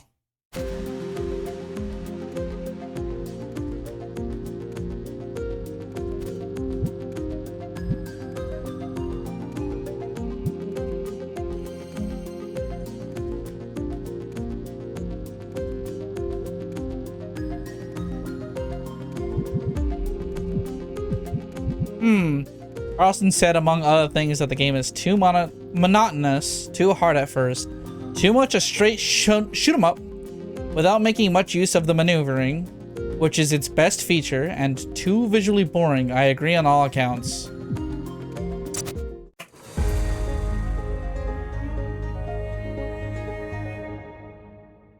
Jordan was from a different world when I met him. I don't think I ever heard a single college-related story from him. He was in a different world. I think college was just a place he lived. At least that's the impression that he gave. What did you think about me making games? The fact that I was in college, but I was taking my computer with me and spending most of my time on these games. You know, I always encouraged everything you wanted to do. I was indiscriminate. That's true. I don't remember you ever trying to discourage me or telling me that I should focus on my studies. In our family, that's what works best. People follow their passions, and that usually leads to a good result. And so Jordan that is the coolest father I've ever fucking seen. Besides my dad. My dad's the cooler. Played chess is just a very intellectual background, and yet Jordan was so into pop culture. Jordan loved all of the movies that had come out, Star Wars and Indiana Jones and all of those other movies, and also classics of cinema. So he was well versed in all of it. So he's this intellectual, like consummate intellectual, but is super into pop art forms as well. And I think Jordan managed to sort of gain control of his life, and everything else sort of fell away from that. His studies and everything, he started forgetting about. I mean, I was getting pretty bad grades my freshman year. I was struggling. I had to drop a bunch of classes because I was spending all my time programming games. Did you even know that? That didn't worry me because I knew that was common among high achievers. Same thing with Bill Gates, although I think Bill's departure from Harvard was involuntary. But a lot of these guys, they're just in too much of a hurry to get on with it and didn't want to spend any more time wasting their time.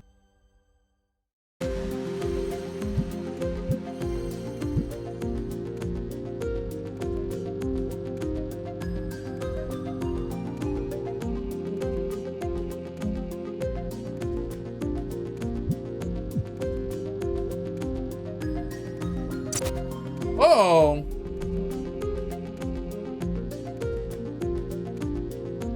Look at that. Death Bouts gets an intro. Now has a story and a brief cinematic sequence. The player is now boarded on a space train, advancing from car to car, defeating enemies. The player destroys the power generator and then has to escape. Yo! Hold on, I want to see this. The final version of Death Bounce. The bouncing balls are now eggs thrown by Mother Bat. Become smaller bats if not taken care of. The wedge-shaped rover still pursues the player. Let's maneuver the ship through the doors to get to the front of the space train.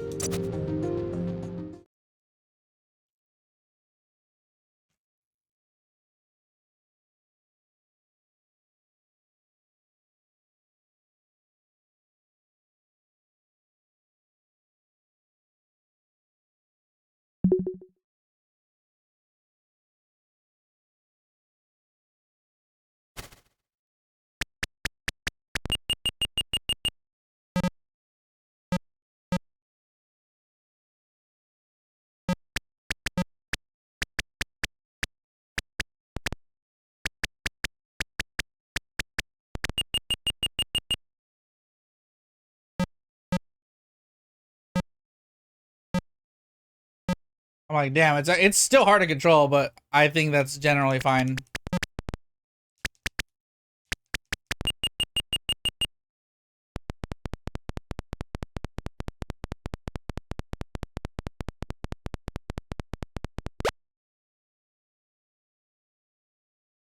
I'm like, how do you abandon ship? Too late?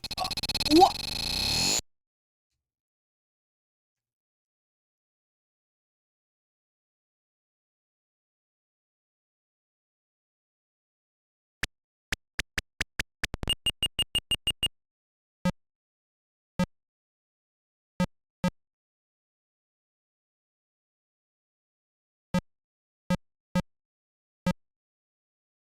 Come on.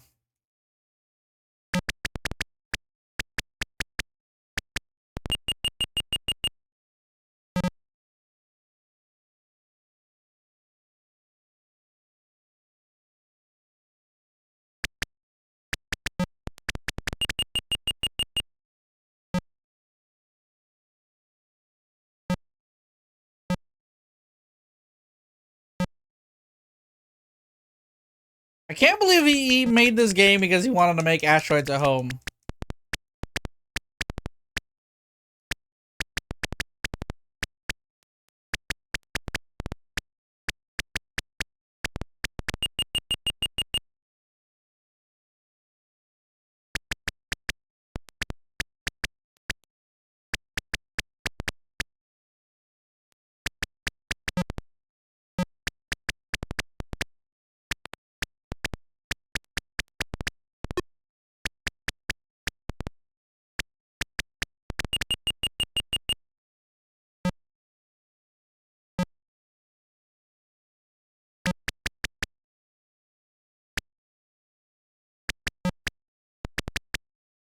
I'm like, damn, there's only so many you can fucking have bounce, huh? Ooh, almost got hit. Come on.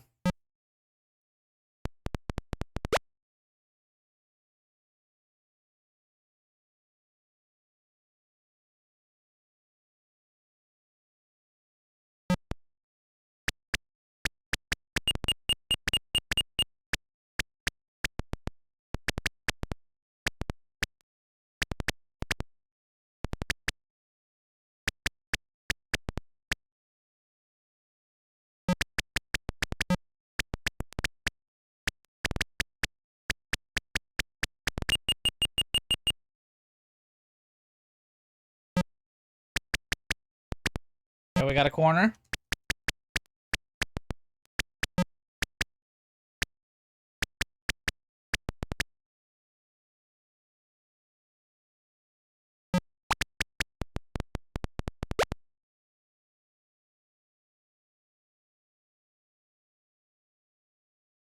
This is actually a really sick game. What the hell?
Ah, I can't.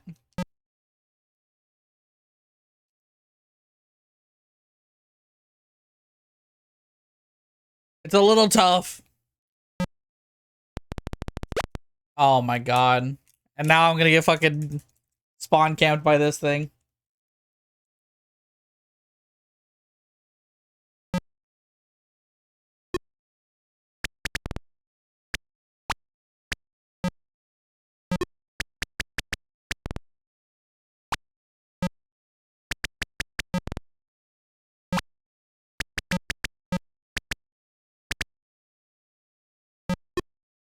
Ugh.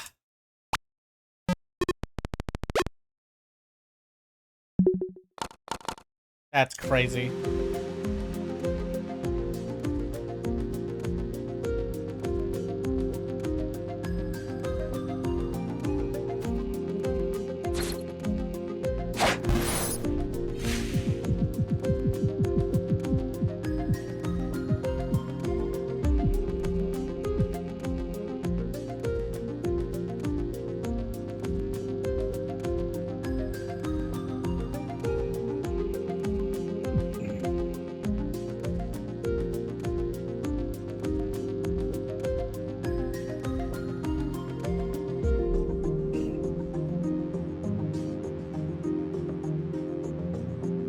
After all this, they never actually released Death Bounce. That sucks. Now, this is the first time it's ever playable. From 80s till like the 2020s. Which was called Death Bounce, right? Yeah, amazing. I'm amazed you can remember that. Yes, it was Death Bounce. Death Bounce, yeah. And it was kind of like asteroids, but just different enough to be original. Instead of the asteroids, it was bouncing colored balls, like pool balls that ricocheted off the sides of the screen. So what happened to that? Well, that was the first game that I sent to Broderbund. Oh yeah. And I was in college. I was in my dorm room freshman year when the phone rang, and it was Doug Croston, the president of Broderbund, saying, "Thanks for sending." That sent the game on a floppy disk, in the mail. That's how they did it then. He was in college, and by his own admission, spending a lot more time learning to program than studying sociology or whatever it was he was majoring in down at Yale. He sent, I think his very first submission was something called Death Bounce. And I actually thought he was a pretty good coder, especially for somebody who obviously wasn't doing it full time. Although it turned out he was doing it a lot more full time than I realized. He said, it's well programmed, you're a good programmer, but this game is just a little bit old fashioned.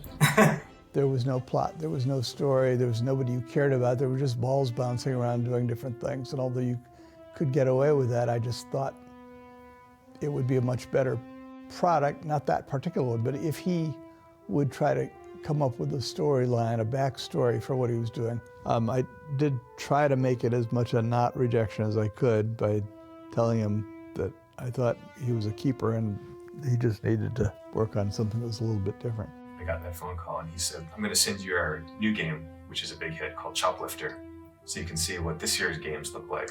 That was Danny Gorlin, and it was a straight submission. And initially there wasn't a game. He just was really interested in what it would take to make a joystick fly a helicopter on the screen. And then he added a little rescue thing, and we eventually, with him, turned it into a game. And Choplifter was, you controlled a helicopter, and the idea was to rescue hostages. Oh yeah. It was kind of based on the Iran hostage crisis. And you had to fly your helicopter and rescue these little, 8-pixel high characters who are running around in the desert. It's a very simple game by today's standards, but what struck me about it was that it told a story. That inspired you to think about Karateka? Yeah, because when I saw Choplifter, it's like the state of the art of games had advanced. And that was kind of a revelation to me, because I realized that all the games that I'd been trying to make, Asteroids and Death Bounce, were really inspired by those coin-op arcade games, where you had 3 lives and you tried to rack up as many points as you could. But then with the home computers, games were sold on floppy disks, so you actually owned the game. So when I saw Choplifter, I realized that there's no need to make those kind of games, where people are going to keep playing to try to get a high score. A game can actually have an end. At the end of Choplifter, it doesn't say game over. Yeah.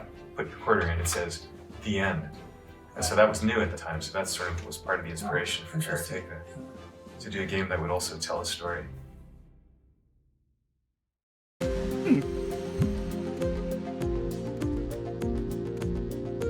Ah ha ha ha, that's cute. Created by the designers here at Digital Eclipse, Death Bounce Rebounded turns Jordan Mechner's original concept into a modern-day twin stick shooting experience. Hold on.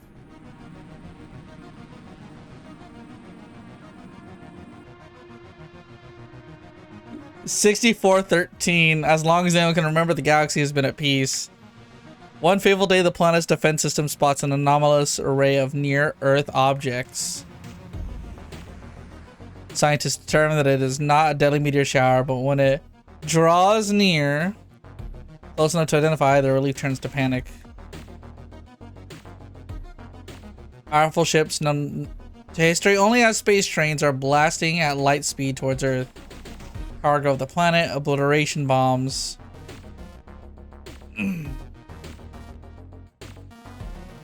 Earth's government taps a top-secret, highly experimental project. The Pentagon calls them the Reflective Spacecraft Division. They call themselves the Death Bouncers. It's peak. A single man ship suddenly approaches an enemy train. Oh my god, this is a full game. Whoa! Whoa! Oh my god! Hold on. Hold on.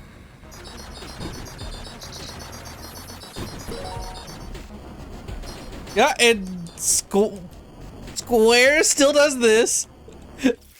You're right. Okay, and what did I think of that? Hold on. It's gonna be very loud in my ears and I don't care. Fuck, dude.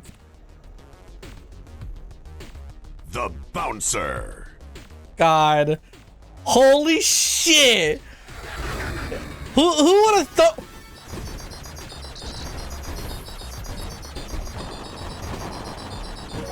Holy shit. Why did I just fucking rock it?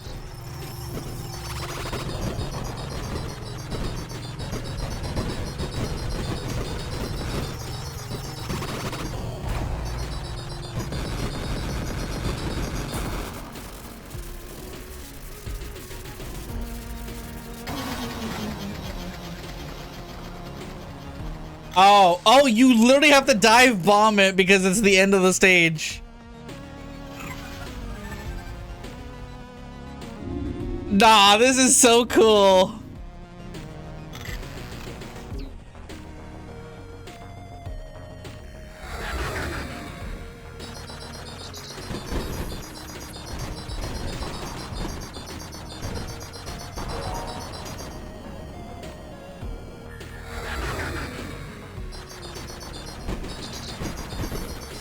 I want to know what I did to do that fucking dive attack mid-level.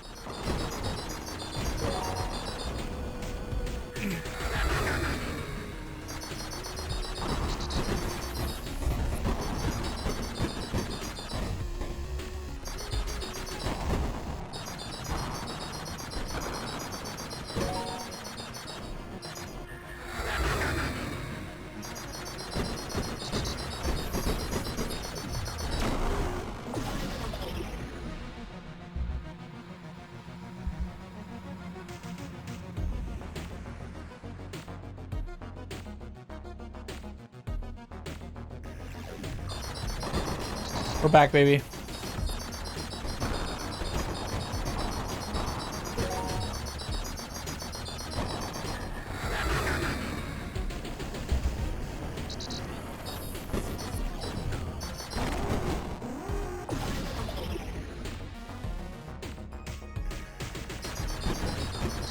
So you can watch the cutscene every time, but you don't have to anymore.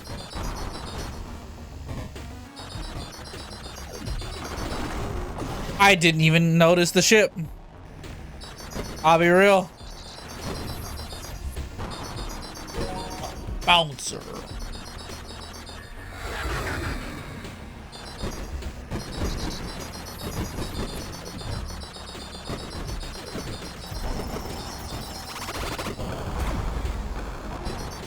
I have no shields.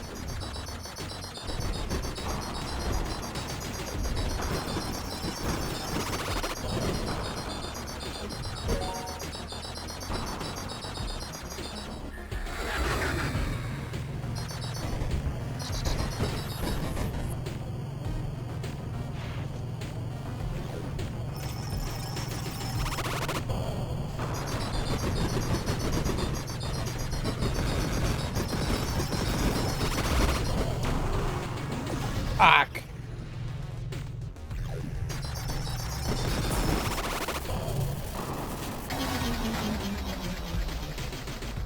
Level accuracy. Damn, you get a fucking thing for low accuracy?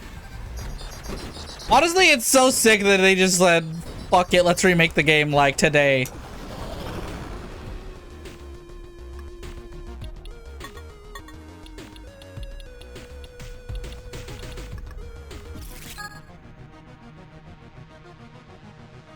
There I am, third place. 2023 is when they made this.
Me after playing that fucking remake of Death Bounce.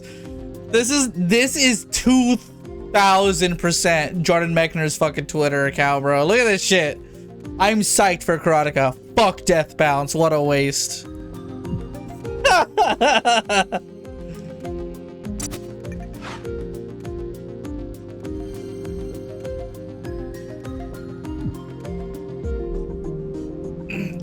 Tomato pie. Twitter 40 years too early, I'm afraid. For real, dude.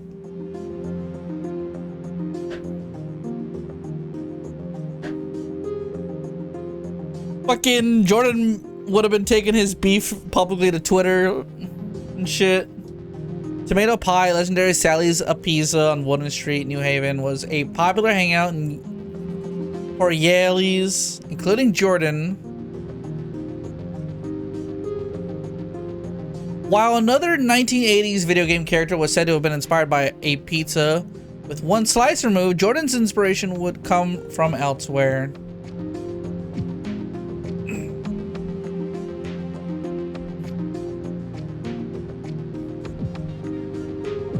Oh, here's a video.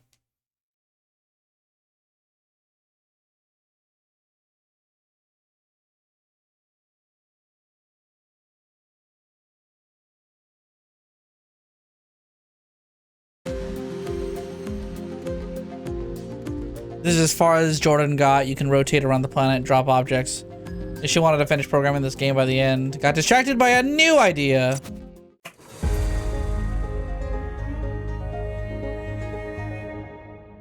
I was thinking about how Karateka got started. Do you remember how it got started? So I was in college. It was my freshman year, I think, in college. Yeah. I probably came home on vacation. Yeah. At one point with this new project that was starting, and we were taking karate lessons at the local gym at Chappaqua. I remember that. You were? Well, Mom and Emily and I took some that your too. mother and Emily were doing karate very vigorously. Yeah, so I took karate lessons too that summer. I didn't get very good at it. I think I was a yellow belt or something like that. Became a black belt. How did you come up with the idea of a villain and the prince and the princess? Where'd you get that from?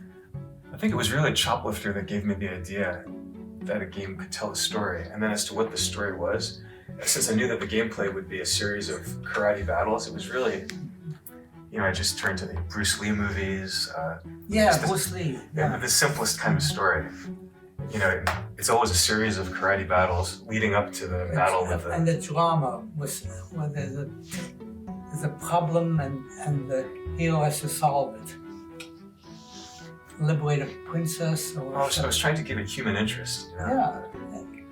Just wondered what the model for that was. I mean, Disney was an influence for sure. I'm thinking of films like Snow White or Pinocchio, where you always had this sort of scary villain who would, capture one of the characters. Or The Wizard of Oz, you had the Wicked Witch of the West, you had Dorothy trapped in the witch's castle. Dorothy even had an hourglass. I'm sure that was part of the inspiration for Prince of Persia. Imagine making this and being like, I want to make Prince of Persia now. It was a couple of years. Do you remember seeing the first version? Yeah, sure. Oh yeah. I saw everything. 7 different punches and kicks. You are crazy, sir. I remember telling you that there were great props available if you used a Japanese theme. That you could use a Shinto gate and Mount Fuji in the background. Remember that? All the way back then. Sure. Set it in Japan. I didn't know what those things were. Oh, I mean, we had the Prince. Place Japan. Oh! Mount Fuji. Yes. We had those books of Hokusai Prince and Shiraku Prince. I literally have that right there. Right there, I literally have this print. Because growing up, I mean, we had a Goban. Yes. I bought back the Go sets and the Goban. But anyway, I remember telling you about the Shinto gate. And then we looked it up. We looked because I didn't remember exactly what the boards looked like. So we looked it up and found a picture of one in the middle of the water. Remember? Yeah. The ocean. I said, that's what it should look like. And you said, okay, and you did it right away.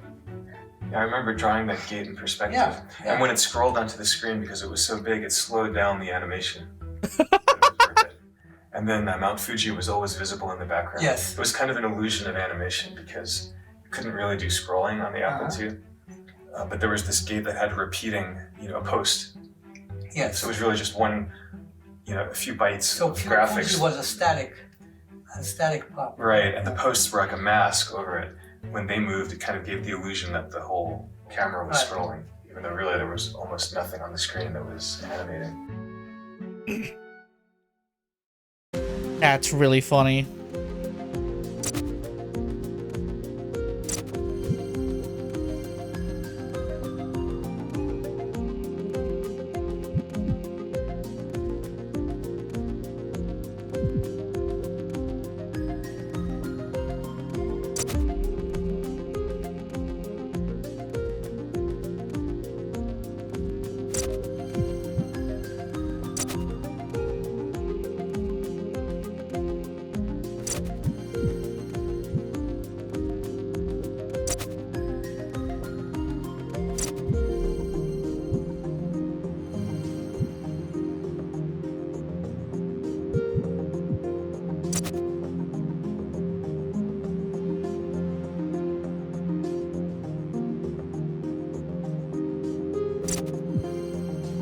Yeah, storyline enters the picture.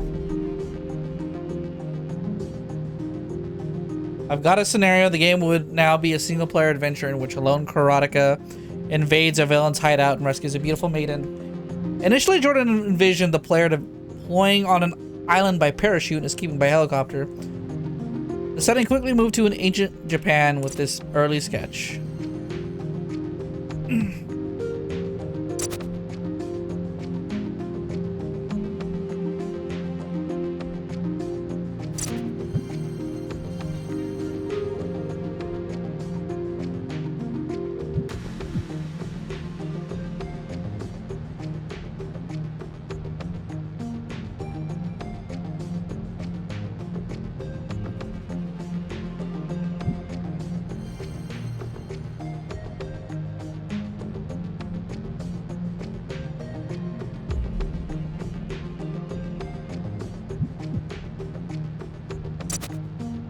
Karateka and kanji. Jordan didn't know Japanese, so he enlisted someone who did to write the game's title in kanji. The Japanese language can be written either horizontally or vertically, as seen here.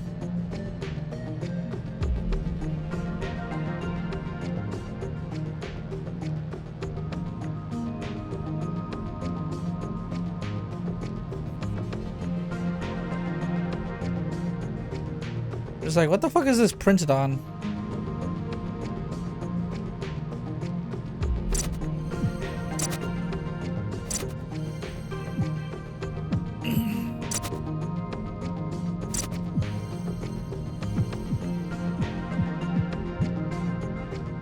In-game and kanji. There you go. Look at that.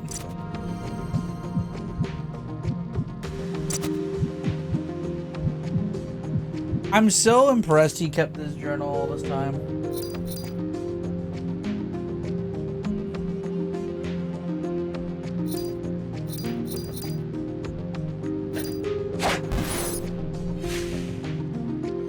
This shit's from the 80s, bro. That is literally 40 years ago at this point. Which is crazy in itself, I'll be real.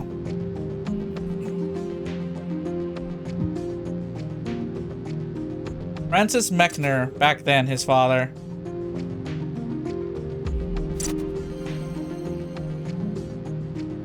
Research psychologist, concert pianist, and a chess master.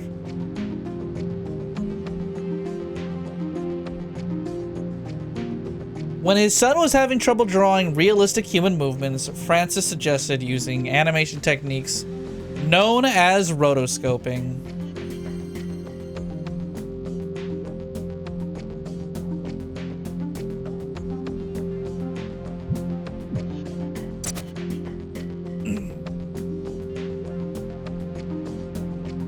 M. Fletcher's. Look at this! Oh my god!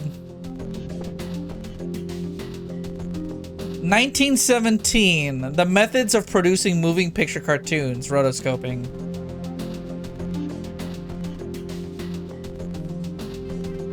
Figure 1, figure 2. This is just how they fucking described it back then.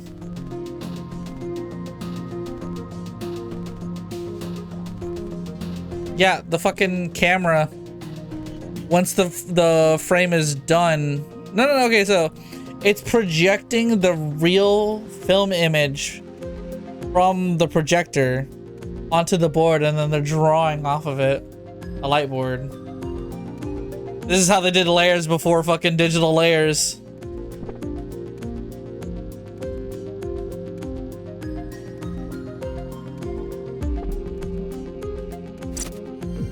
Are they saying they had something similar? At their house? Working with Jordan was fascinating because he brought in the cinematic side. He obviously was really into movies. He's actually gone off and worked for a bit in the film industry. And the aesthetic and the motion of Karateka, which he continued in Prince of Persia and later in The Last Express. I kind of want to play Last Express someday. Rotoscoping is so funny for shit posts. Dude, every single time I see that fucking smiling friend, like, oh my, what are you doing? Go back to your family. You're so fucking old. That guy kills me. Also, that one gif of Guile doing a full fucking like literally just shitpost Guile just throwing booms, and in the instant Guile just drive rush forward, it's like rotoscoped at 60. Which he continued in Prince of Persia. That shit kills me. It's really funny. I hate Guile. Was really unusual for the time. This idea of rotoscoping. I decided to try a trick early Disney animators had used called rotoscoping. Rotoscoping is basically filming live actors doing the moves that you want to animate, and then literally tracing each frame to get a frame of animation. At first I started to try to do the animation the usual way by drawing characters on graph paper. And then, because it was pixel by pixel at that time that we had to do the animations. But when I tried it, it just looked stiff. And I think you were the one who had the idea of filming the movements and then counting the number of frames. I suggested, when I saw you struggling with these pixels, I suggested that we just make a video. Well, in that video, this was 1982. A Super 8, a Super 8 of they had a fucking Super 8, the thing that Steven Spielberg used? I remember that, yeah. And you were actually a model at one point, because I started by filming our karate teacher, Dennis, doing the punches and the kicks, advancing and retreating. But then later on, I realized that the character would need to run, like that it was too slow to move in that karate stance throughout the entire palace. So I needed someone running, and so you put on a karate outfit, and we went out into the woods in front of the house in Chappaqua, and I filmed you running in Super 8. And also the climbing up onto the cliff at the beginning of the game, that was you, climbing up onto the hood of the car. Under the carport, so his fucking head is just cut off by the ceiling. Karate suit or Mom's probably. Yeah, you were probably wearing Mom's gi. Yeah. And you had never taken karate lessons, but you did the running. Yeah, so what I did was I put that Super 8 roll of film on the Moviola, which was it was a screen with a rear projection, and you could turn the crank and stop on a particular frame, and then I would put a piece of tracing paper, I would scotch tape it to the screen. Oh my god, and then he just fucking draw off the screen, look at that! A couple of frames ahead, and then do the same thing. So I ended up with all these little sheets of tracing paper with outlines. That was a breakthrough, actually, in video game technology. Literally the first man to do it. That's crazy. I mean, it really goes all the way back to silent film. I mean, I found out later that primal ball knowledge, actually. Disney's animators had actually, not for the dwarfs and the animals, but for Snow White and the Prince, the more human characters. It's kind of an obvious. And this is the fucked up part. I've already forgotten if he said. We'll scroll back a little bit. Did he say that he went out to like a public place? Moviola, which was Yeah. it was a screen with. What I did was I put that Super 8 roll of film on the Moviola, which was Yeah. it was a screen with a rear projection, and you could turn the crank and stick it to the screen and trace the outline of the character Okay. with a pencil. He talked earlier about how he wanted to test colors, so he went to a public computer. I'm like, it can't be understated how, like, back then it was just so accepted that there was just public utilities Tracing paper. that people would use. Technology. It was all the way back to silent film. And it's like, if they didn't have something, they were just going to use the public utilities for it. You know, in Snow White, Disney's animators had actually. I'm honestly also looking at all this drawing, I'm like, for real, if this guy didn't get into video games, he would have been a fucking comic book artist, and we'd be talking about how fucking sick the movie adaptation of his stories were. The movie adaptation of Karateka would have gotten crazy. The early animators had. They would have hired Jackie Chan. Disney's animators had actually, not for the dwarfs and the animals, but for Snow White and the Prince, the more human characters. It's kind of an obvious idea because everybody knows that real live movements are totally different from what a cartoonist would draw. I mean, there are very subtle rhythms and speed changes that define a human movement, a movement of a live organism as opposed to the movement of an imagined organism. Well, and also there's so many complexities, like there's things that you wouldn't imagine, like the way that you kind of throw an arm awkwardly over one shoulder to compensate for the change in balance. Correct. It's like when you see it, it looks natural, but if you're just trying to reconstruct in your head what someone does, for example, when they turn around while running, you wouldn't think of that. And also we make adjustments of the angle at which we hold the body depending on the speed with which we're moving so that we don't tilt over. The thing also very funny is that everyone runs slightly differently from each other. Obviously, some people run similar to each other, but everyone has a unique way of walking. I forget what that's called. I know that has an exact term, but it's funny to think about that. Whenever you look at Karateka and you see the character running, you're looking at like the father. And this guy here.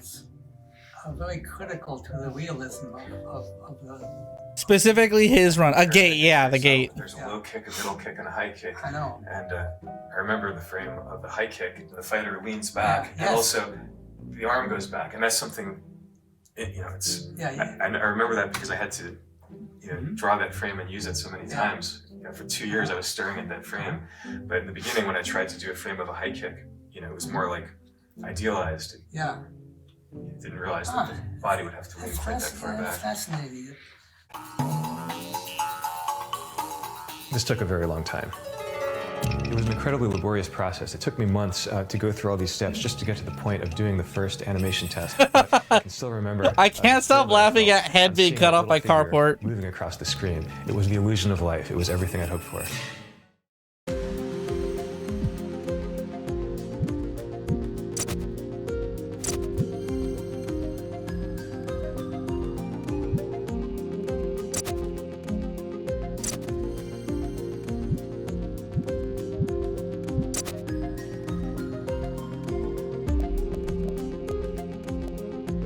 Block?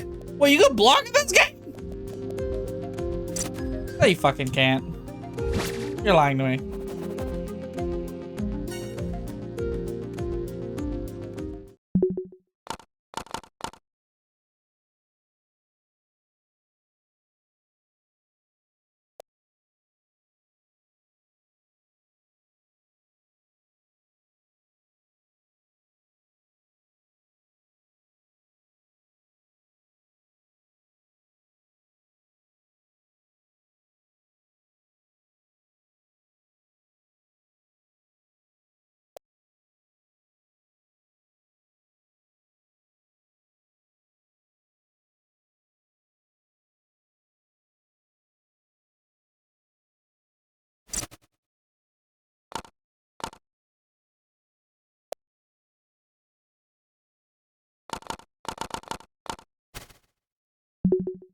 Okay.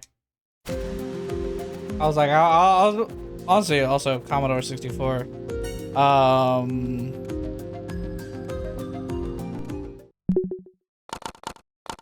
Any different?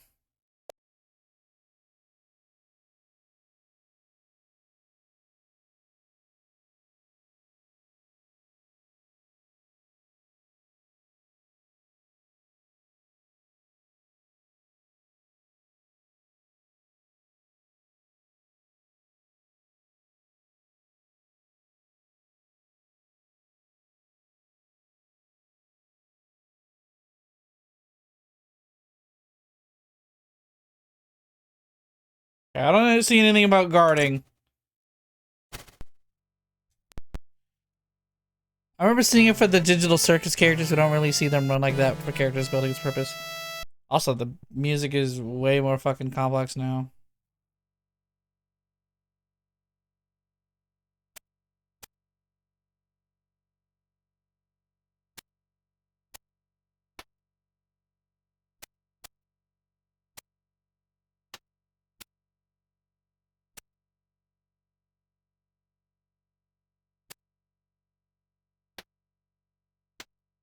Frame rate for this is terrible, but the animation's better. And the colors are better too.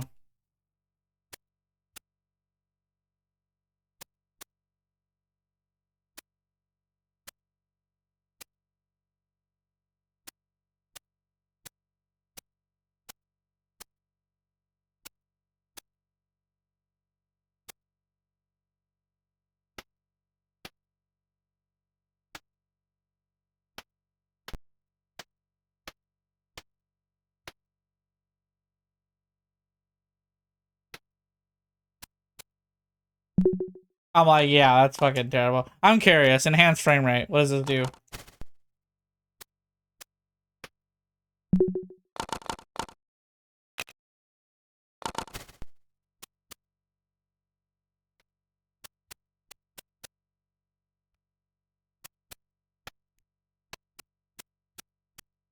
Doesn't exactly make the game run better, but you know.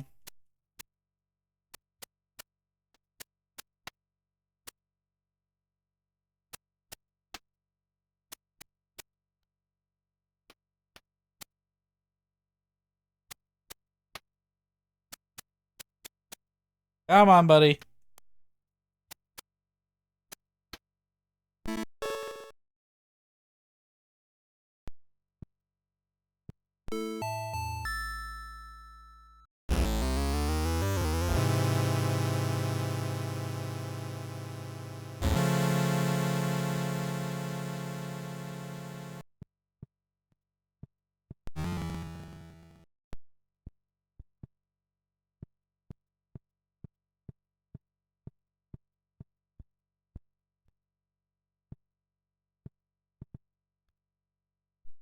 Come on, bro. Bow back.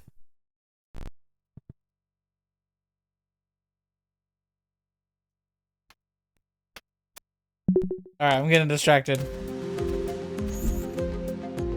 Anywho. I was getting scared. The game was making me think that there was a block button in this game I didn't notice.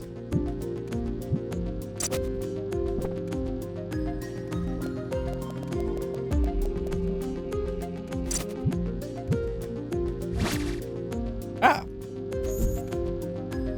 God damn it.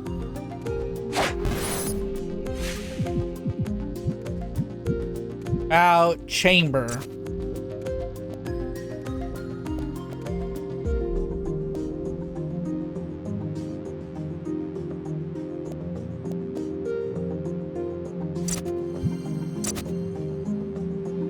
Rain.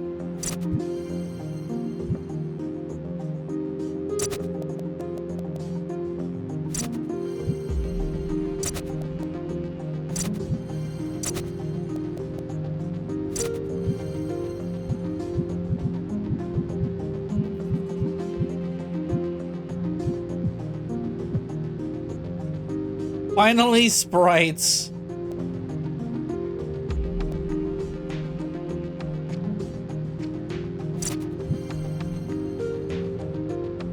The days before scanners and digital cameras, a device called the VersaWriter let computers users digitize their artwork after placing a sketch on the tablet. They traced the lines with the stylus, which attached to an articulated arm. Ken and Roberta Williams used a VersaWriter for the first graphic adventure game, Mystery House.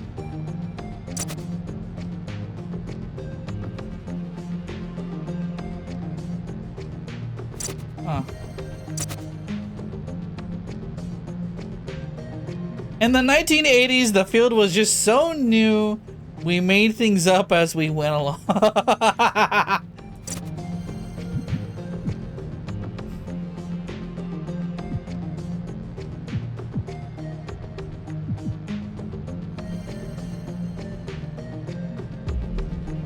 Ooh, around this time, Dragon's Lair was happening.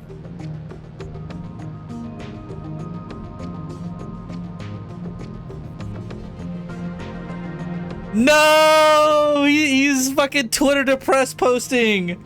Read an article in the Times about Dragon's Lair, a new video disc arcade game with animation by Don Bluth. I've got to see it. In a way, it was kind of depressing to read because it's like my dream is coming true and I'm missing it. By the time I get there, it'll all be over. I'm sure everyone and their mother knows by this point, but fucking Dragon's Lair is like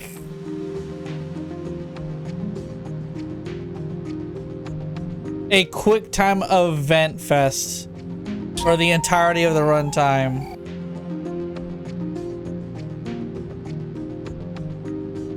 This is the game. You need to input stuff. Like you're inputting stuff.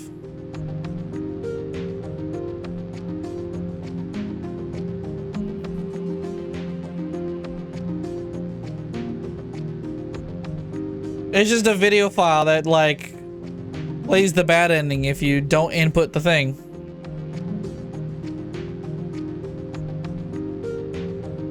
Is it pretty? Yeah, it's very pretty.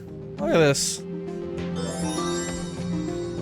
Dragon's Lair, a fantasy adventure where you become a valiant knight on a quest to rescue the fair princess from the clutches of an evil dragon.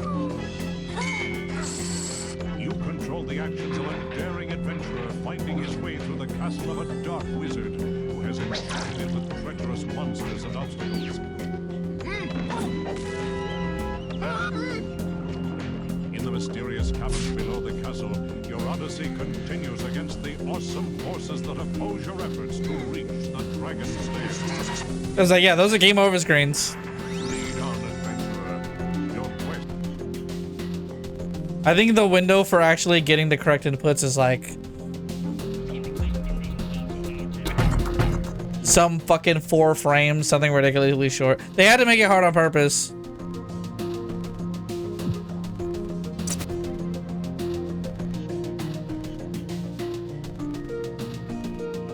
Kept a journal of his daily activities. He kept a chart showing the number of hours each day he worked on Karateka. The third column, certain pages. Cuts show the Yale classes he skipped. That's reactable clueless. If you ask people, they're just like, I just remember all the fucking inputs. Like, people just fucking play that game like it's a memorization game. Yeah, it's reactable. Some of them are legitimately reactable. Some of them you just have to know that there's an input to press.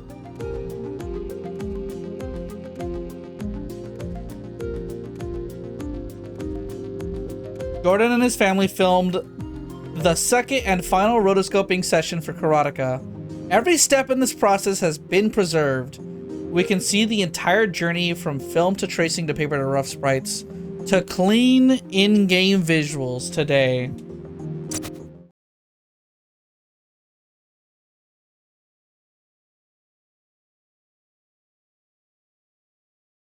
And his father fucking just running laps.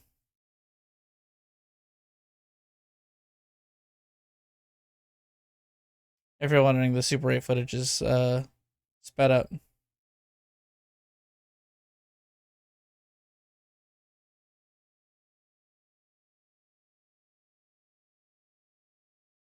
This is just a YouTube poop, yeah.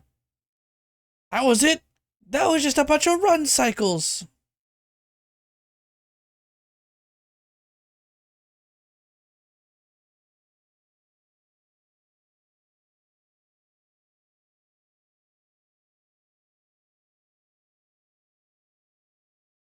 I'm like, all things. Think about this from the perspective of the father. You're just kind of hanging out with your son, doing fun, nerdy shit, and then looking at the footage because this is the feature of technology. Every time his head is above the wood boards.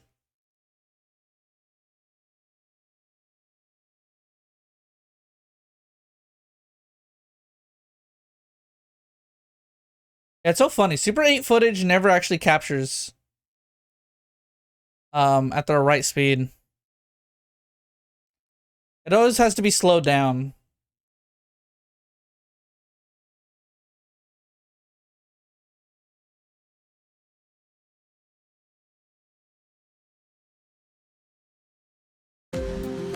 That's so cool.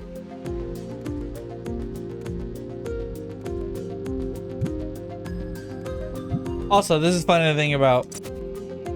You already filmed the walking animation. Jordan belatedly realized that the hero would also need to run since walking was too slow for reaching the palace. He realized that there was a gameplay issue and he had to hatch in a solution. So he told his dad to get into the forest and just start running.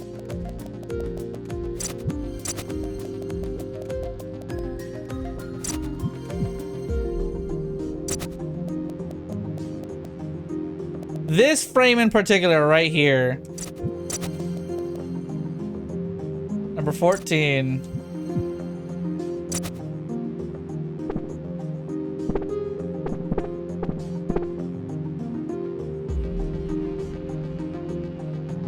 Yeah, look at that.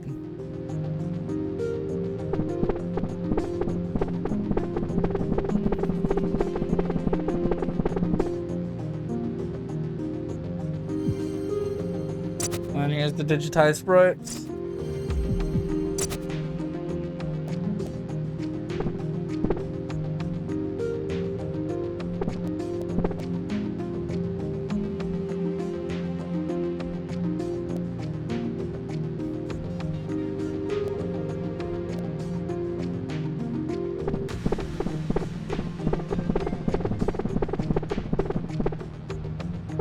This is how ADHD people see the world.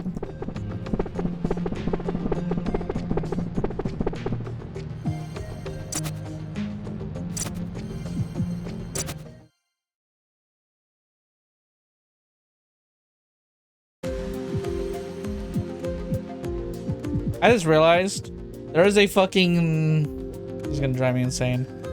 Even saying this, or even thinking about it is driving me insane, but there's a fucking thing that tracks how much of the fucking buttons you've pressed. So when I press the icon for the photo here is dark, and I zoom out, and it shines and it flashes, which means you looked at it.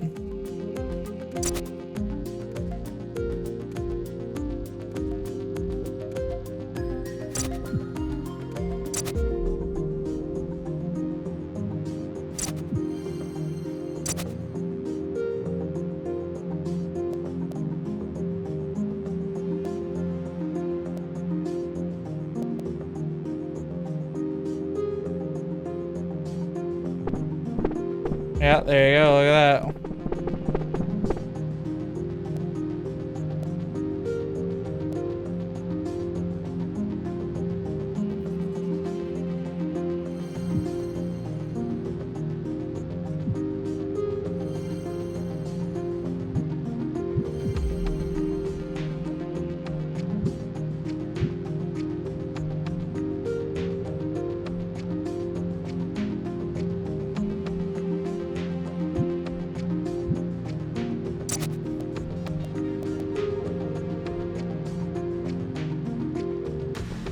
Jordan donned a crimson bathrobe and played the role of Karateka.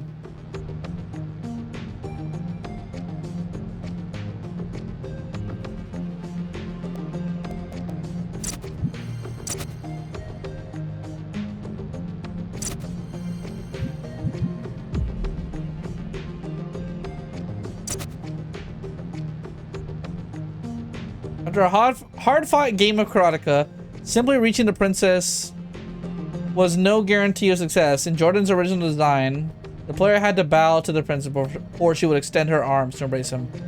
Otherwise, she'd kill him in a single blow. If you approach the princess while in your fighting stance, she will take this as a threat and attack and kill you in a single blow. You have to then approach non-violently to complete the story.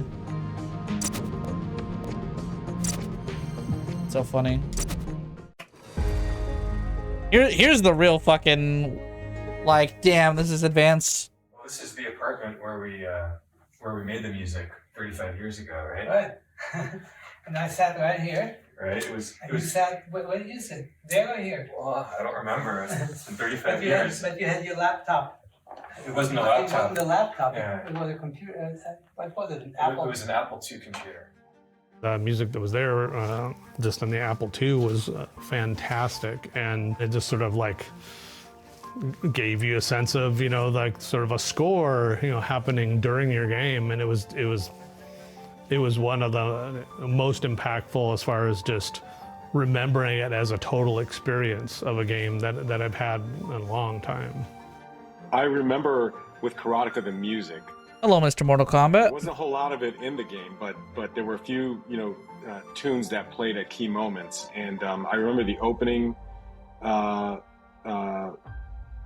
music had a big impact, and it was interesting with the Apple IIc because it was a single unit, and there was a speaker built into it, and so when you put your hands on the keyboard, if you had the volume really loud, you can feel the vibration of the music being played through the speaker. And Karateka, for some reason, I remember that opening tune. I haven't heard it in I don't know how long, but I'm sure if I heard it, I would recognize it immediately. But I just remember the music having a big deal.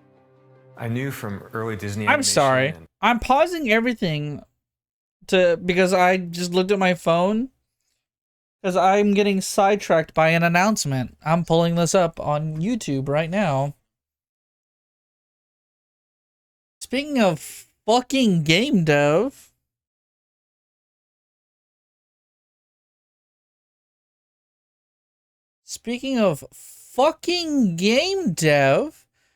did they just announce a new Bubble Bubble? Why does it sound like that? Hold on, let me. The Bouncer. Okay, I'm just making sure that my ears aren't in a different fucking universe.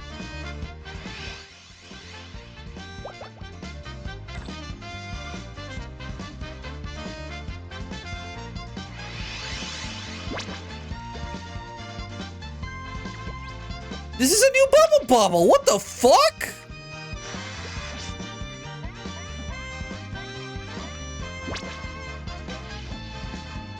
It doesn't look great. Like, by that I mean it looks very, very oh no.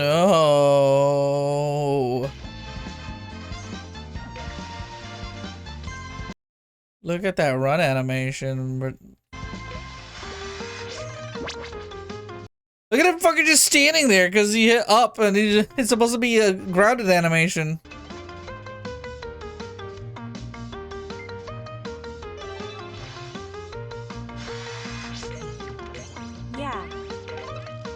Yeah.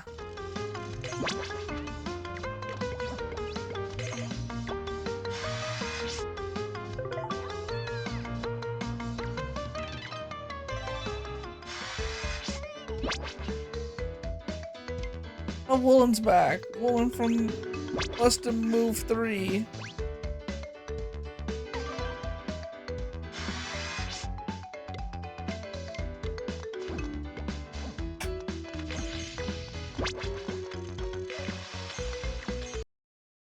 Is this like fucking revenge because I was too broke and didn't feel like buying Bubble Bobble on the fucking Switch?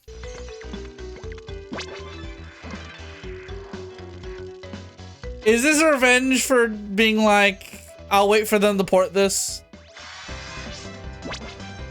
And they never did? I hate the sound. I think the thing I hate the most about all of this is the sound. What the fuck? Hold on. Okay, well, why the fuck is it just randomly OG Puzzle Bobble? Nice. I love it. Yo, Mike, what's going on? Well, if you're wondering why the audio sounds like that, it's just the video. I'm sorry, the video sounds terrible. I'm like considering turning it off just because I hate the audio profile of the song. What's going on here? Apparently there's a new puzzle or bubble bobble. It looks really cheap, but at least they're adding bonuses. I feel bad because look at the design sheets. It looks like they're actually trying. It looks like the art team's trying. Oh, but the game looks so bad. That is not a PlayStation 5 game.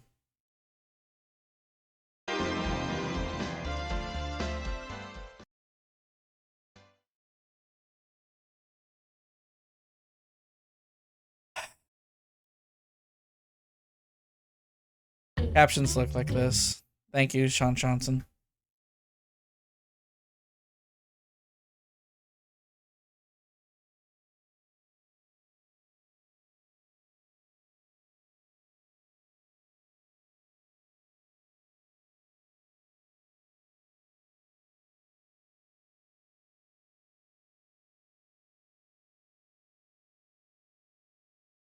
I'm trying to remember what the name of the fucking iPhone busting move is.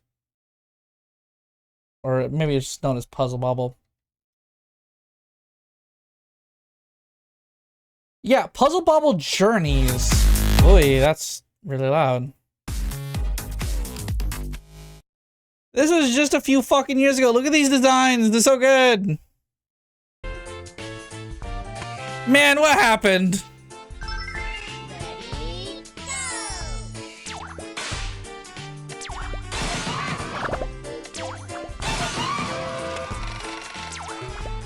It's crazy how much I just want this over the fucking like 3D, the 2D side scroller.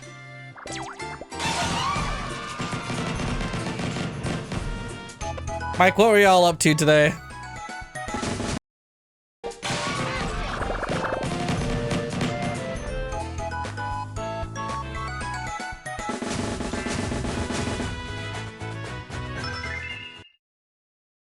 Terraria with a friend today. Nice.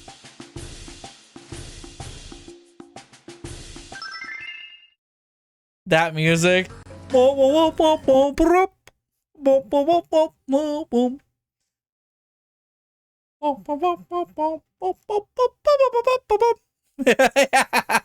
you, Pops. I'm glad you know. Terraria with a friend sounds like a great ass time. So what we've been doing is actually we're watching the making of Karateka. This is a video game. But specifically, it's a video game documentary that has segments you can play. How important music was to tell a story and make it emotional. We're watching and playing what's basically the first game with storytelling on the Apple II. I wasn't a musician. So I turned to my dad. Jordan Mechner, he went on to make fucking Prince of Persia. Musician, but he was a really good classical pianist. Oh, we can still play! Yo, Grab still got it! Yeah, that's what I grew up here. The Tetris video game documentary. Yeah, this is the same publishing group. They're working on the Mortal Kombat collection that's coming out tomorrow. Today, based on what time zone you're in. Karateka was your first composing job. Yeah. And not all games had music at that time. You know, it was, I mean, technically it was difficult to get music into the game because the Apple II processor could only do one thing at a time. Yeah. So anytime we played music, the action on the screen had to freeze. For example, we couldn't play the music while the princess was walking. Right. So we had to design it in such a way that like the characters would pause, then we would play a little bit of music, then we could animate.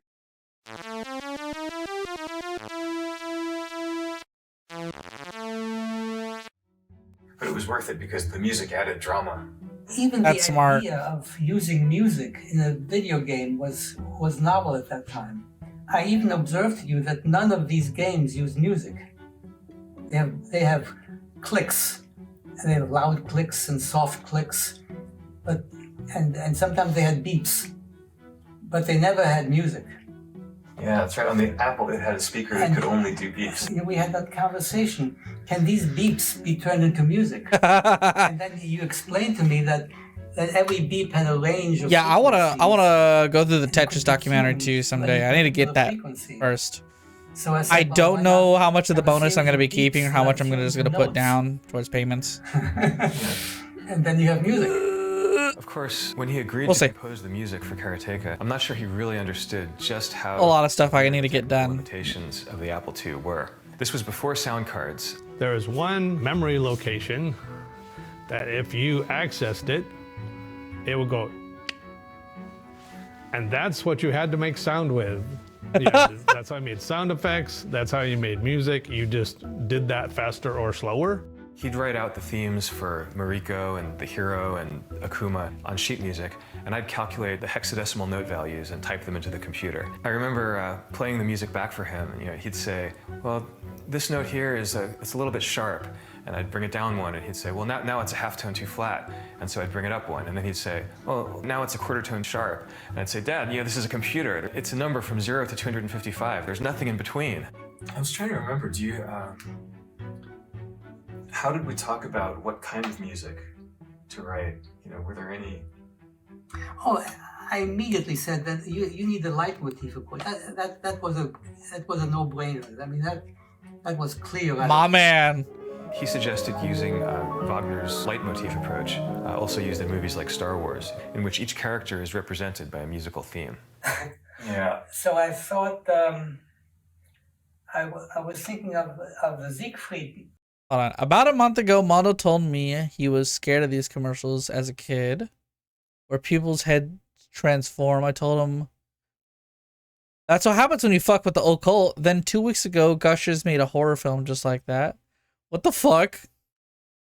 Yeah, he's talking about the airhead ones? Where they turn into airheads? Motif in Wagner's From the 90s? Or the 2000s? The Siegfried opera has a leitmotif for Siegfried, who was a hero. You know, sort of an admirable figure. You said airheads, but I think he meant Gushers. I mean, everyone knows about the fucking God, what was the fucking pouch drink where the kids would drink it and they turn into fucking T1000s?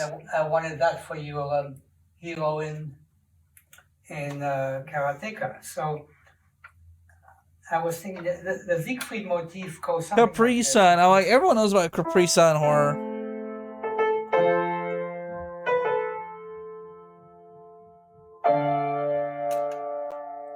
And then continue.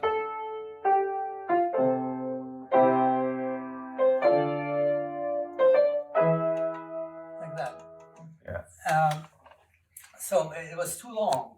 It had to be short for Karateka. So I tried to abbreviate it.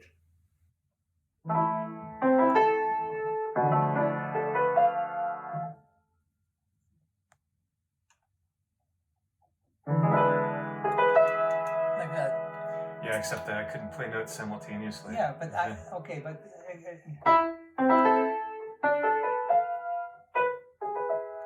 that. So that's sort of a takeoff on the Siegfried theme. It always sounded great when you played it on the piano, but then when I translated it to the Apple II, Well, it was. it sounded pretty good, actually.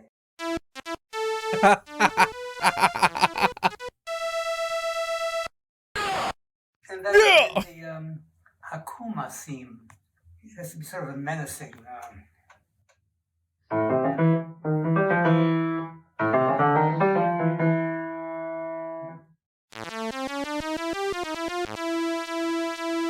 Yeah, making you play this for the first time in 35 years. And then the danger theme, which is sort of related to Akuma. So it was. Very funny to think about. They called this character Akuma. I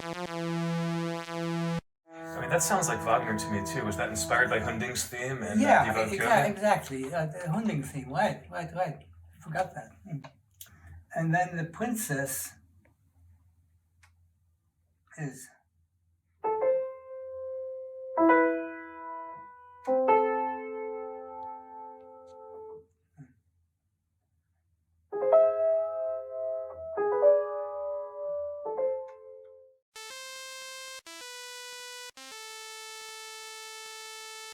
I thought the music was played at the right moments. Like it was all set up very That's so cool. Dramatically, you know, to play on the story that I think was being implied. And, you know, to me, it sort of was a precursor to all the stuff that came later. A couple of weeks old and it's official, huh? Hero's theme, and then the villain Akuma's theme. You're gonna have to show. And then the princess's theme. Just very strong flavors.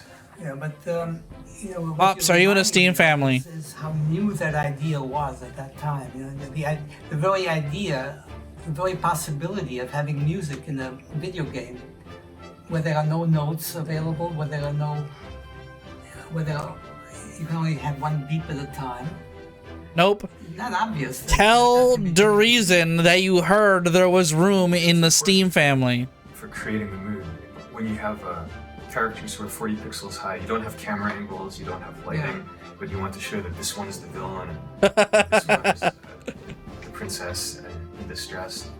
You know, the music, just like, even if it's just a few notes and you don't really have orchestration, it tells you right away. It's time. Jantham. We're watching a documentary today about video game music, video game making.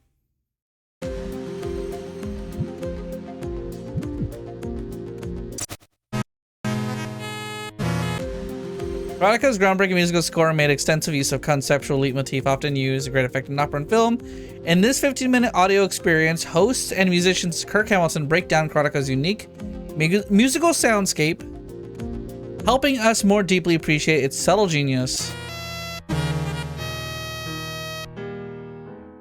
Hello, noble warriors. Kirk Hamilton here. I host a music podcast called Strong Songs, and I'm here today to break down the music, the very strong. No one cares about your podcast. Just play the song player. This music, composed by the great Francis That's mean. wound up setting the template for a lot of video game music that would come in the decades after it, but this game was one of the first. Of course, I was like, that's mean, but I just had to say it. Game that you are all now playing. I love that stupid fucking setup for a joke, but but it's a little mean. I don't actually mean that.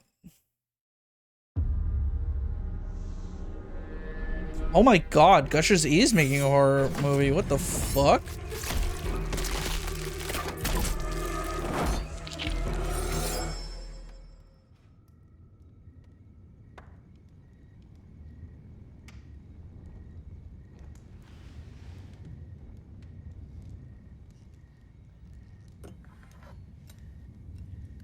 Oh, this is a whole thing. No, we'll have to watch that later. Jordan I realized that it's 9 minutes. I'm like, oh, it's a fucking experience. Hold on.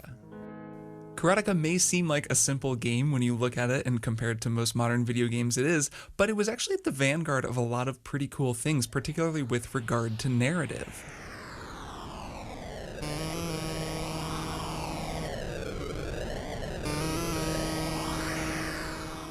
You play as a lone hero trying to rescue the Princess Mariko from the evil Akuma, and as you make your way toward her and toward your final showdown with Akuma, he dispatches different enemies toward you. Sometimes his hawk comes and attacks you. And there's kind of this sense of narrative unfolding over the course of the game. That narrative is greatly enhanced by Francis Mechner's music, which uses a technique called leitmotif to establish different motifs or themes for characters and events to give you a sense of a narrative unfolding musically in addition to the narrative that's unfolding in front of you on the screen.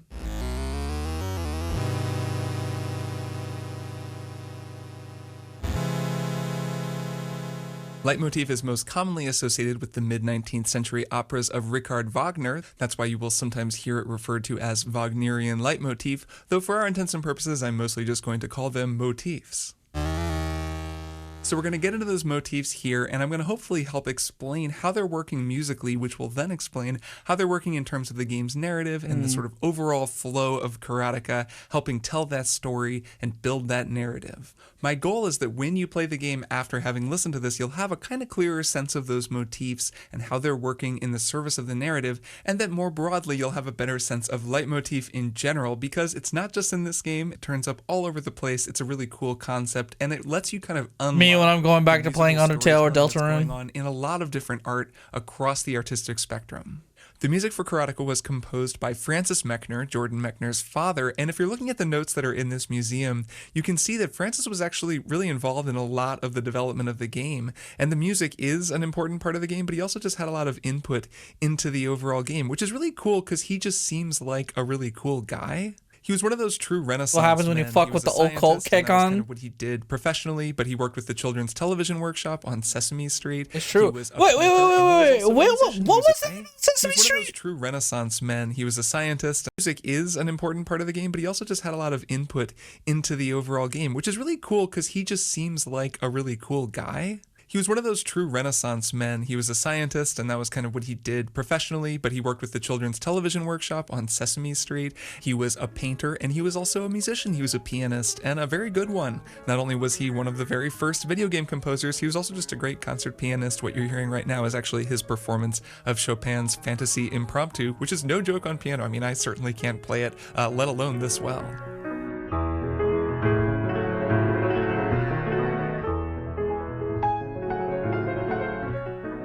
Mechner was coming from the world of classical music when he wrote the motifs for Karateka, and you can hear that in the music. It is unusual. You don't hear these kinds of harmonies in most video games, and that makes the Karateka soundtrack stand out even all these years later. So let's go through all these motifs. First of all, a note up front, I am using the Commodore 64 version of the soundtrack because that is richer, because the Commodore 64 was capable of more simultaneous pitches than the Apple II. And there is an interesting difference there, but I kind of want to stick with the one that has all of the notes instead of the one that only has a few, even though the Apple version sounds kind of cool. Of course, you can play either the Apple or the Commodore version in this collected version of the game. Just to give you a sense up front though, so you can hear what they both sound like right here, this is the Apple version of the main Karateka theme. Yeah, we know this one. And this is the Commodore 64 version, which has way more notes, as you'll hear. It's a dramatic difference, and it really shows how far the technology came in just a few years. The Apple II came out in 1977, the Commodore 64 came out in 1982, and I mean, the Apple II is just repurposing its speaker to make single tones to sort of generate something approximating music.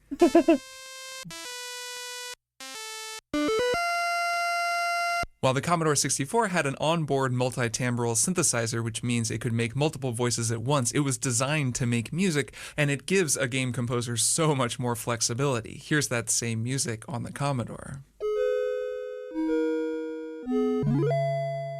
You hear how the note fades out, how these multiple pitches work with one another. It's a night and day difference between that and this.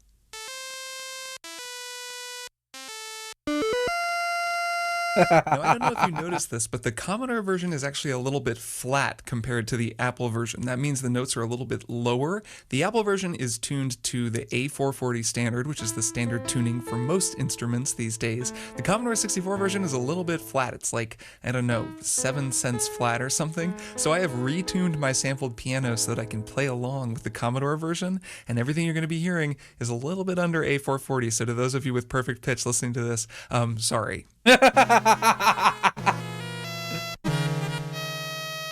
That main triumphant but minor keyed theme from Karateka is probably the most important single motif in this soundtrack. Just to run down the other ones, there is Akuma's theme.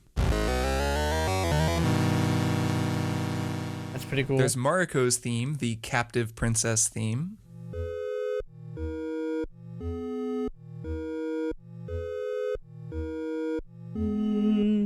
And there's one more motif that isn't really attached to a character, it's more just the danger theme, and it plays whenever something threatening or dangerous happens. There's also a softer version that hints at the danger without being explicit. It's something that Jordan Mechner was clever about when he was implementing Francis's music. He used different waveforms for his synthesizers to get softer or harsher tones, which sometimes can be kind of jarring because he didn't have that much to work with. Like even the Commodore's hardware wasn't that sophisticated, but it let him get very different textures out of a fairly limited overall sound palette. That's like funny. compare the very soft triangle or sine waves of the Princess theme with the much harsher kind of saw waves of that main Karateka theme. That kind of creative synthesizer orchestration turns up a lot in video games from this era, from the 1980s. I think it's really interesting because, you know, these composers and game developers weren't working with all that much. They couldn't have a whole orchestra, but they could manipulate the synthesizers to get these different tones, which gives you a sense that each piece is being played by a different instrument, even though, of course, they're all being played by the same instrument. The Commodore version of Karateka gets to experiment with that kind of orchestration right off the bat. During the opening text crawl on this version of the game, there's music behind it that actually opens with the sound of the wind, which is very dramatic. And then the music comes in. That is extremely all dramatic. the motifs that you're about to hear in the game that you're about to play. I think having like wind isolated with no other sound effects or music is like so extra. Shout out to Deltarune Chapter 3.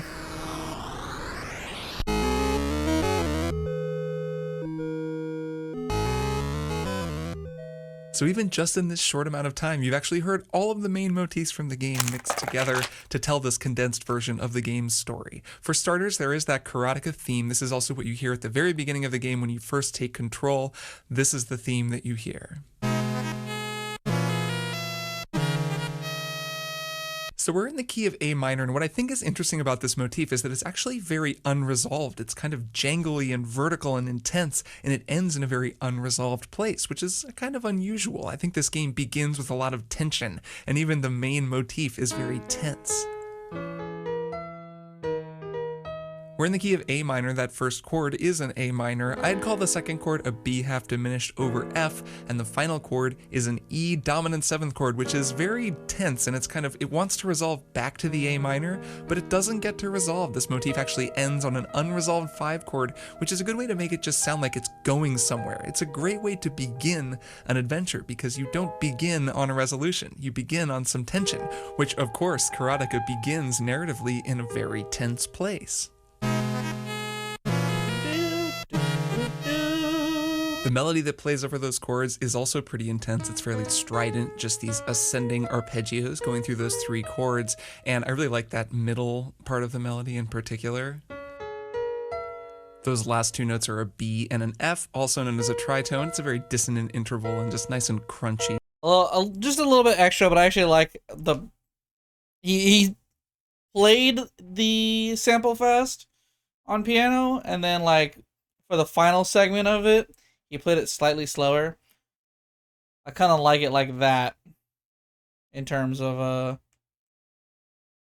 setting up for the gameplay beginning, like bum ba ba ba ba ba bum bum ba ba. It really creates that sort of dissonance and intensity right here at the very beginning. Throughout the game, those strident ascending arpeggios are associated with our hero most clearly every time you win a fight. The victory music is a quick major key rendition of the same theme. So that's our hero, but what of our villain? The first cutscene of the game actually shows Akuma and the Princess Mariko and plays both of their motifs, so let's look at those two. First of all, we've got Akuma's motif. I love this as a villain motif because it's so gnarly. Just the synth sounds so gnarly. It kind of rips in almost like this like robot mulcher or something. Let's go. We're still in A minor, and that motif just kind of goes really quickly. Like it's not tricking anyone into believing that it's a fucking up. It almost sounds a little real bit instrument. bluesy. If you slowed it down, maybe added a little swing to it, you'd get something a little like this. I don't think that that's what Francis Mechner was going for, but I'll always hear it that way.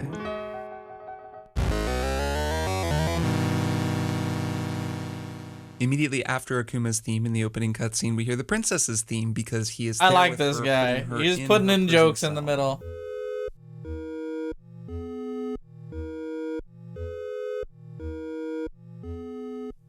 We are, of course, still in A minor. This whole game is in A minor, which lets them switch seamlessly between motifs without having to change keys. This motif actually has two voices. It's the only motif that has two lead voices that are in harmony with one another. The top voice plays these notes, and the second voice plays these notes. So when you put them together, you get this.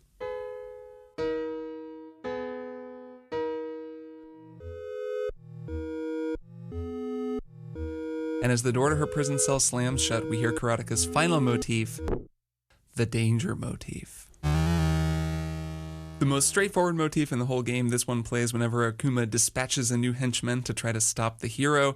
This is just a simple 4-note motif starting on E flat and ending on E. It's a chromatic line, which means that it's moving by half steps, which is the shortest distance between notes on the piano according to the Western chromatic scale. And it's the tightest interval you can have, which just gives it that kind of close, uncomfortable feeling. Playing two notes a half step apart right next to each other is a very dissonant sound, and half steps are commonly used in film scores and in opera to denote evil and danger. One of the most famous danger motifs of all time, after all, is just a simple half step. That's funny.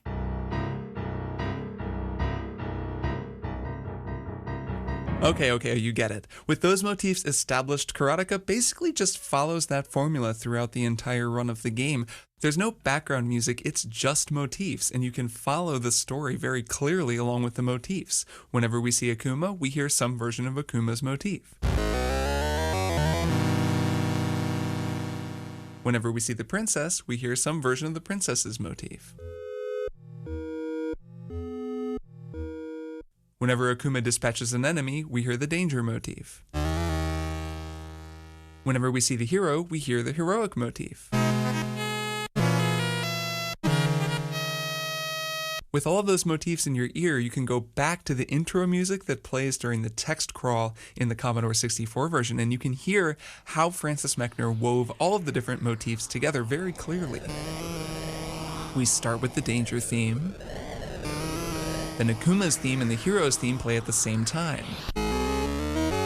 with the princess's theme after.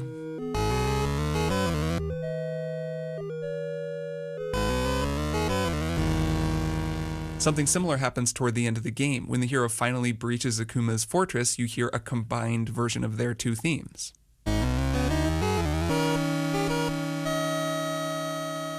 When he reaches the princess's cell and faces off against Akuma, you hear something very similar. Musically, the two motifs are at battle with one another, just like the two characters are at battle on the screen. The princess is also there in the background, and her motif takes a similar place in the musical arrangement.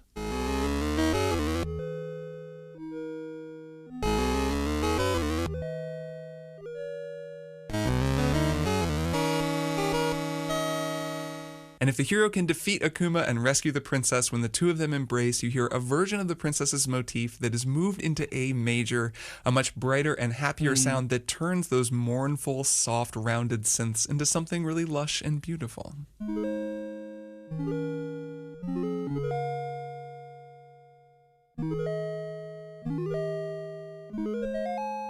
Secure in our happy ending, we get a final little epilogue, some text comes up on the screen, and as it does, Mechner's most complex music actually begins to play. This is different than the music that's played throughout the rest of the game, and while it contains elements of some of the other motifs, it's really just a lovely composition by Francis Mechner.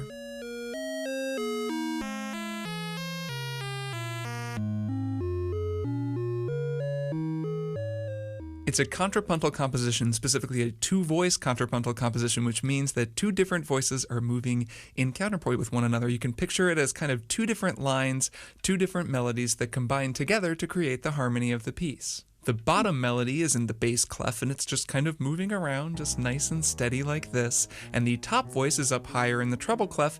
It's a little bit jumpier. There are larger spaces in between the intervals that are playing, and between the two voices, they imply this nice chord progression that kind of goes from A major to C sharp to F sharp minor, moves back and forth, changes keys quite a bit. It's got that nice B half diminished chord from the original Karateka motif, and it's just a nice rolling musical coda at the end of our adventure. Nice.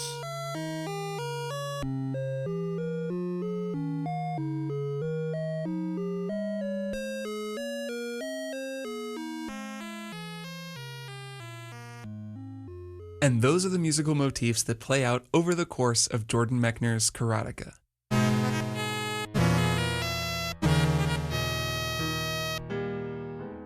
From his strident heroic anthem to his crushing chromatic villains theme, Francis Mechner admirably combined Wagnerian leitmotif with the limitations of 1980s computer sound hardware to help set the precedent for a generation of video game composers while telling a musical story unlike any that had been told before.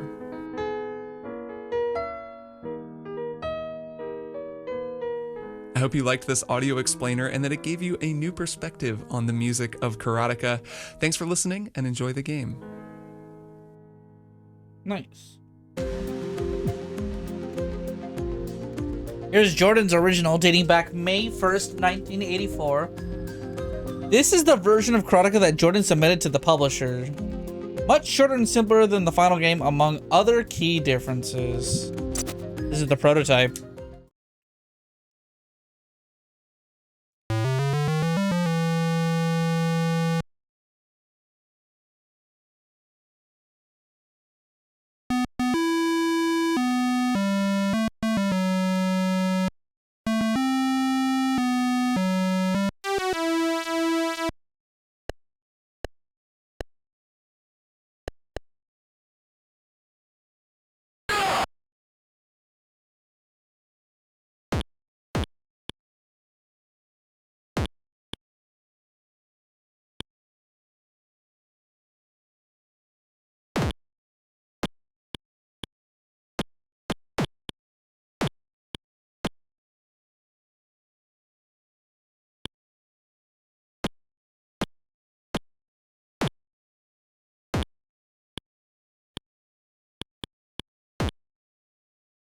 Interesting.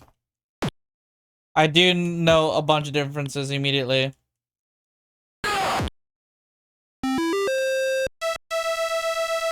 Music is different.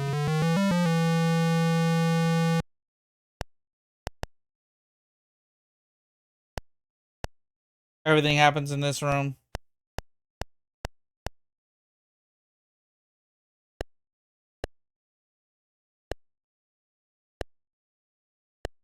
Oh, they weren't kidding about that gate, like, making the game slow down a lot.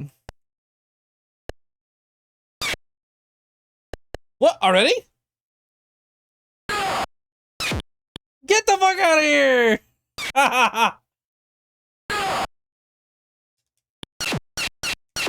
Too early. Or too late.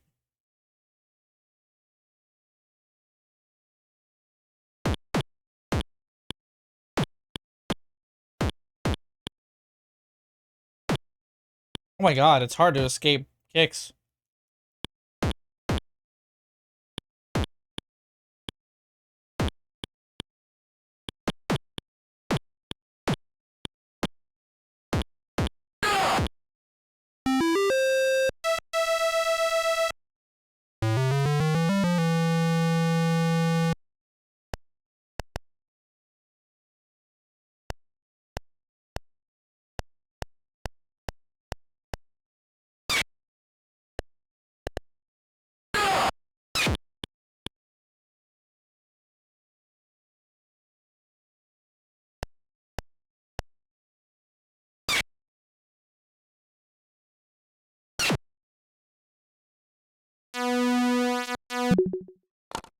Yeah, I'm like, yeah, that's very, very different.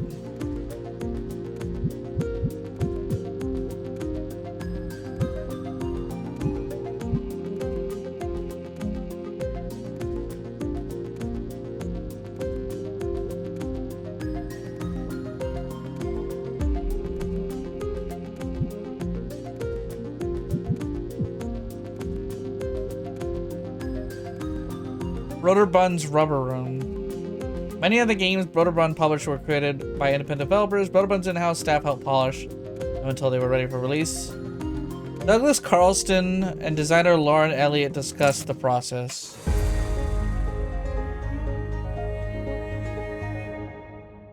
We probably had, in a 3-year period, 7 or 8 games that got in the top 10 on the bestseller charts. Choplifter was certainly one. I think Lode Runner was another. Oh my god, they had Load Runner. Alien Rain was to Snoggle. I don't know what the fuck a Snoggle is. Keep going. A few others. I was always worried that there was going to be a dip in the number of really good submissions, and that if we didn't work harder to bring them in, we were going to find it very hard to grow. It was our effort to build an internal group that gave us some stability and also some quantity of submissions.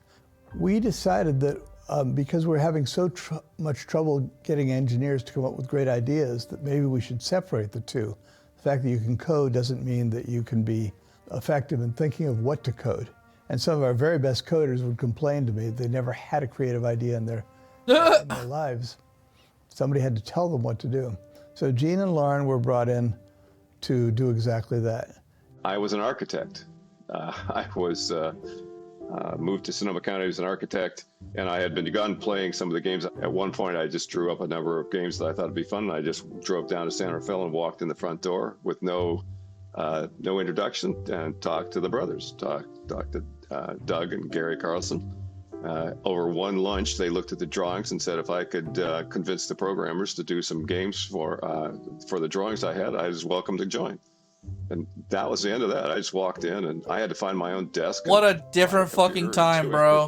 I just walked in and they hired me. It was a liquor warehouse in San Rafael, and Gene was stuck in an airless room. Things that would never happen today. Oh, this guy passed away. But I just wandered around. There was a desk in there, and I wandered in and asked if it was okay if I sat there. And he said, sure. And we started working together from that day on. This guy's got a golden smile.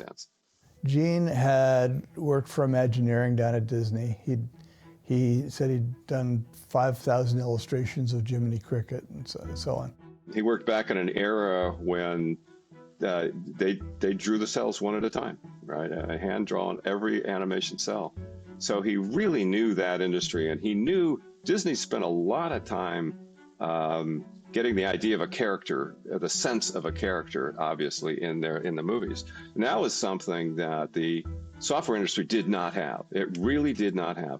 So one of the first things that a couple of games we first worked on together, Choplifter, which was a Dan Gorland's game, Gene would always stress that you had to get a sense of the figure, but Gene spent his time talking to everybody about how you could draw that character and just give him enough animation to make sense that he was alive, that he was a real character and would walk across, get impatient and walk across the screen, or get pissed off and leave the screen or whatever.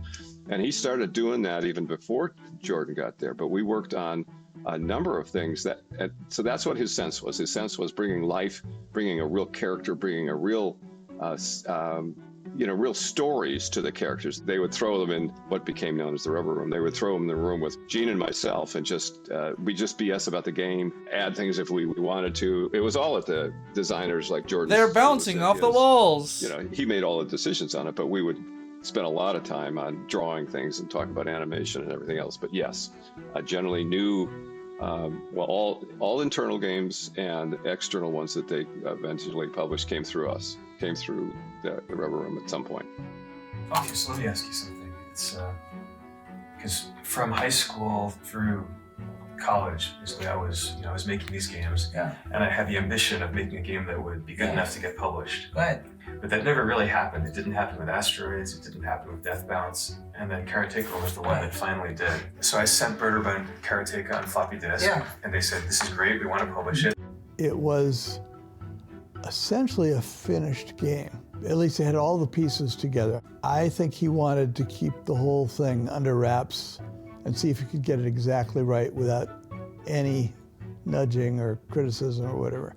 And I have no idea whether he was that self-confident or that unself-confident. I don't know whether he was doing that because he was sure he could do it all on his own, or whether he didn't want to get another refusal. Yeah, I went to Berterbund in 1984, the summer between my junior and senior years. At that time, I'd mostly finished Karateka. I'd sent it to Berterbund on a floppy disk. They'd said they wanted to publish it, but that they wanted me to do some more work on it. And they actually flew me out there for the summer to add a second and a third level. Right. Well, we knew it was going to be publishable. There was enough there to know that even if it needed lengthening, or a little more of an experience for the player. There wasn't any doubt that it was going to be publishable. I remember, because we used to have pitch days, I remember seeing it then.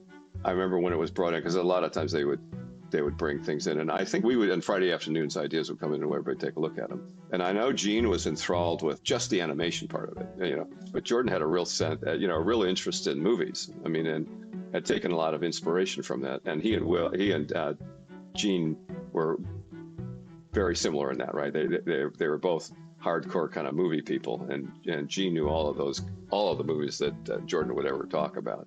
So I think they shared a real sense of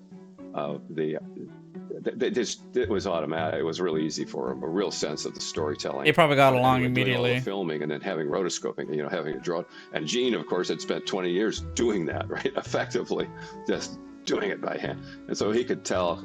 He could talk about the frames you could skip, how to exaggerate, how to take the rotoscoping, but exaggerate it a bit. Don't do it literally there, all the falls and all the lunges and all that stuff, okay, just tweak that a bit, just because it's an emotional experience rather than just a cinematic one entirely. So those were real easy conversations to have.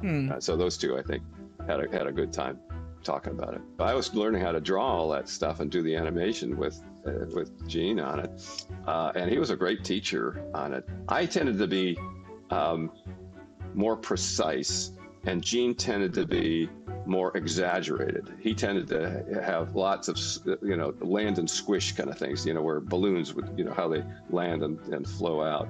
So the leopard was easy, I think, probably because I was more exact about it. And the idea that you could actually get one of these things in a game was just wonderful, because I didn't get that much of a chance to do that. I think Gene would probably start with a sketch, and I would look at it, and then you just did it pixel by pixel. That's all there was to it. There weren't any fancy big monitors. There wasn't a whole lot of previewing 40, all the frames at different speeds or anything like that. So from a sketch, draw it very carefully by hand. I've been yapping pretty much the entire documentary, and then they're talking about animation and frames and style, and I'm like, but fun. All silence. When they're talking about animation, we listen.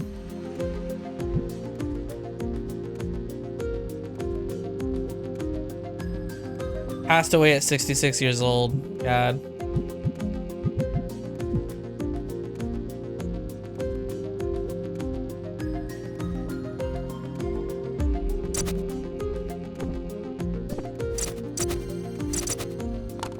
Let's hit watch. The beautiful thing about the digital Eclipse games is you hit the watch button and it has a fucking input. It's a live game running inputs like a rollback file would.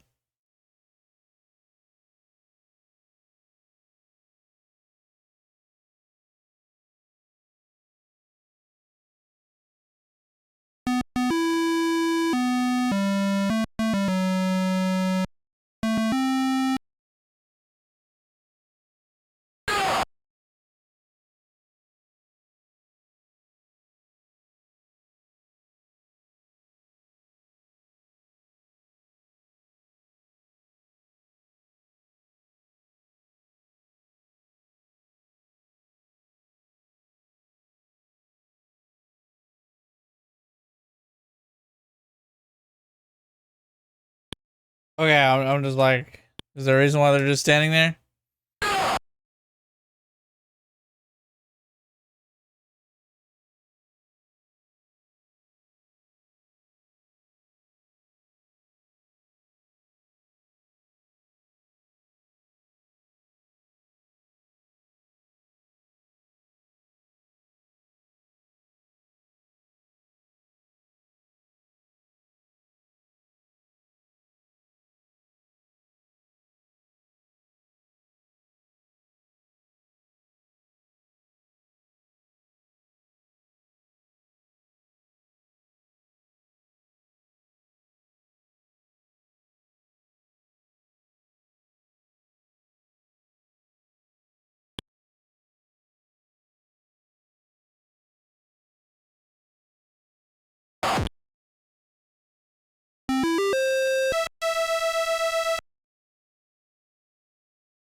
Oh God.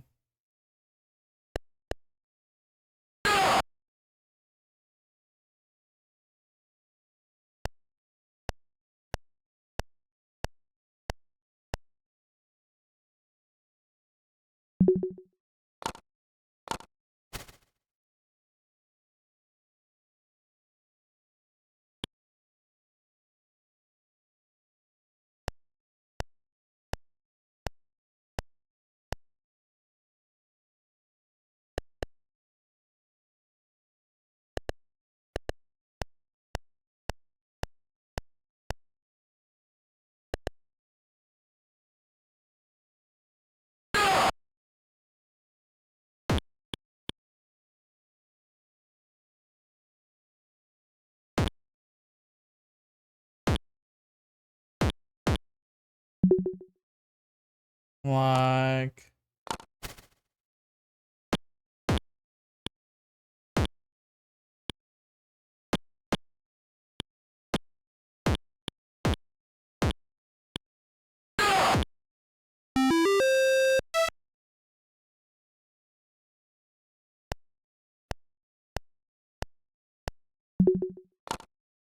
Seems like it's mostly the same.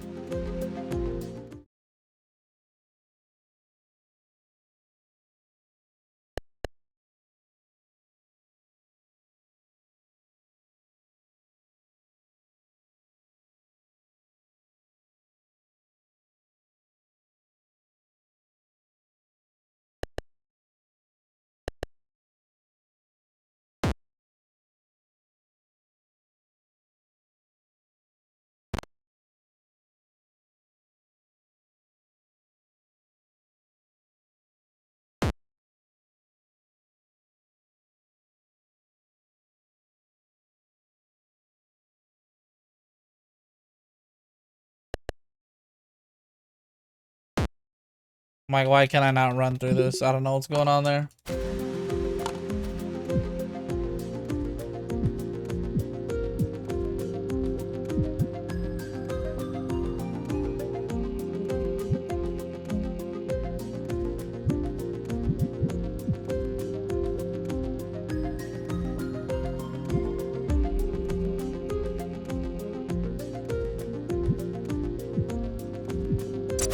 Yep. Some of these are facts, others are just opinions.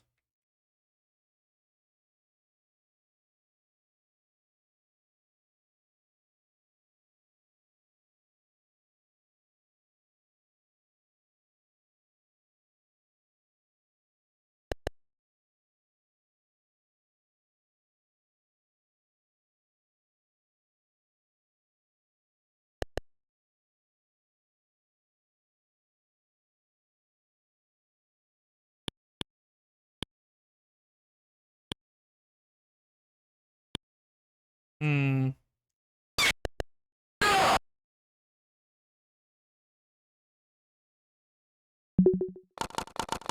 Weird.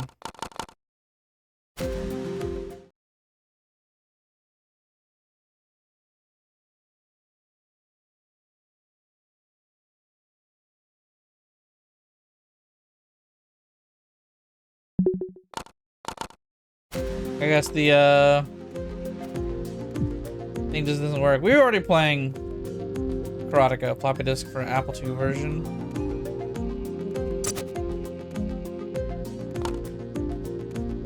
You can select watch, then turn on commentary to hear a commentary track from Jordan and Francis Mechner. That's kind of crazy. Does this work?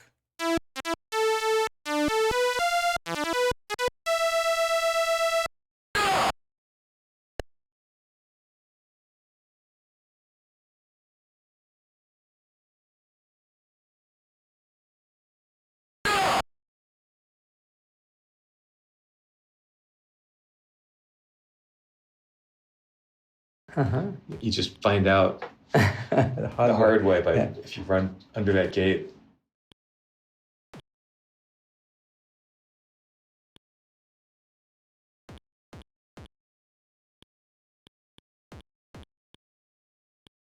Whatever architect designed that palace must have had an interesting premonition in designing that gate. That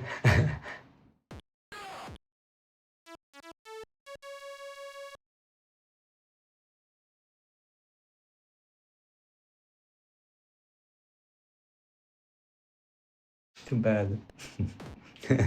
That's what the architect had in mind. It's amazing that they had electric eyes in medieval Japan. Yep, that works. And then bird. And this playthrough doesn't have the twist ending, fortunately. It's true. If I hit start playing and I hit back up. No, it doesn't. Okay. Yeah, I was gonna show off that, like, if you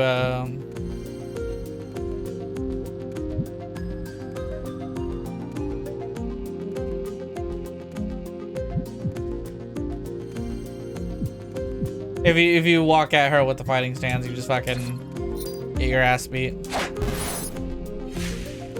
Marketing a masterpiece.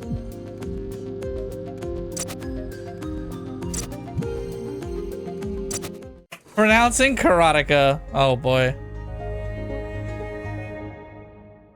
Karateka. Karateka. Karateka. Karateka? Karateka. Karateka, Karateka.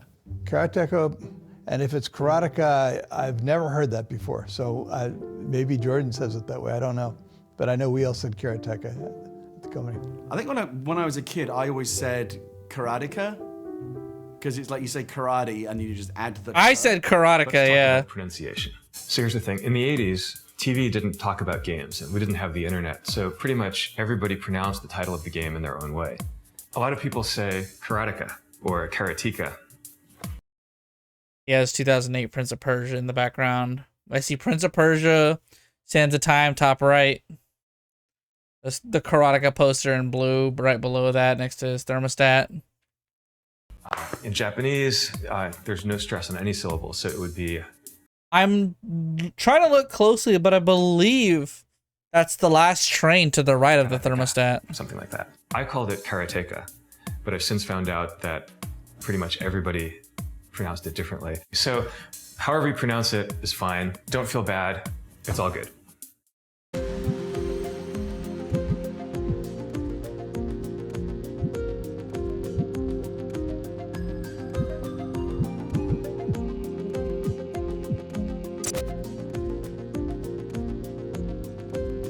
To be honest, this is a really good box art.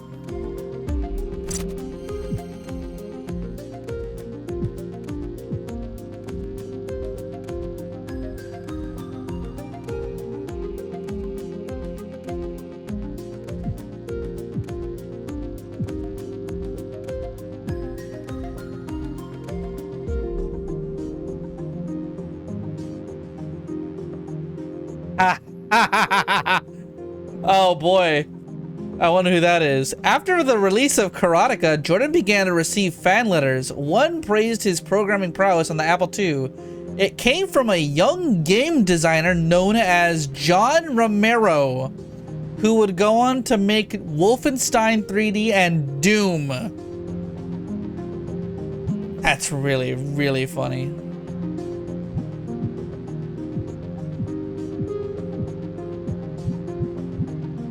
That's really funny to think about.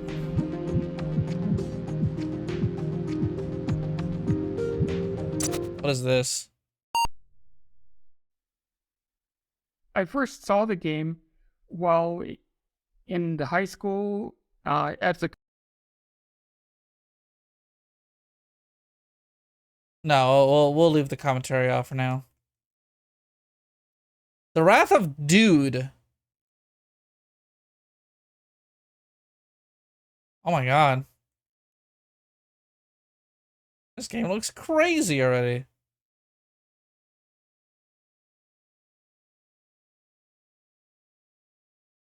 Okay, what is this?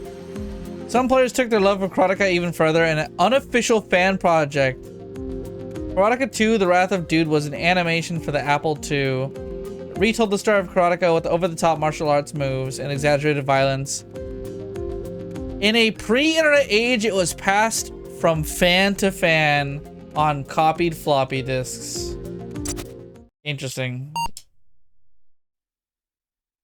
I first saw the game while in the high school at the computer lab in 1984 while taking AP Computer Science in the 11th grade at Mount Carmel High School in San Diego. It's so weird. I think I saw someone else playing it and said, "Oh, that looks awesome." So then I started. There was a much bigger story element compared to typical arcade games at the time. The most difficult, frustrating part was at the end trying to get past the princess, because every time I got close to the princess, I'll get knocked out. So it took me many tries to figure out what to do. The name Karateka Wrath of Dude actually came from the Star Trek movie Wrath of Khan, and basically it was a story about how to get even with the princess that knocks me out at the end of the game. At about the same time, I was lucky enough to have my parents get an Apple IIe. I got a software package called Take One, sprite animation kit. The project, I mean, the full animation itself took about 6 This is a months, fan animation. in the first full... Bro, fucking... This is that fucking those Mario plus Sonic fan animations off Newgrounds version via circa the 80s. Some simple things, and then I noticed that it had a lot of potential, so I just redid the whole game in my image. No, that's crazy. What I did originally was I made sort of a fast-moving slideshow from all the screen captures, and that was called Karateka the Motion Picture. Then later, after I got this Take One toolkit, I've edited all of my screenshots to cut the sprites out that I wanted. And then that was the beginning of Karateka 2, right? Using sprite animation instead of a slideshow. Most of the animations were done from the screenshots, but I've made some of them myself. You know, the more fancy animations like the rotating kits, the boomerang, and the rope, for example. Oh no. In the opening scene, you might have seen sort of having like a temple with cherry trees. That's a background I made from trying to copy from an old calendar.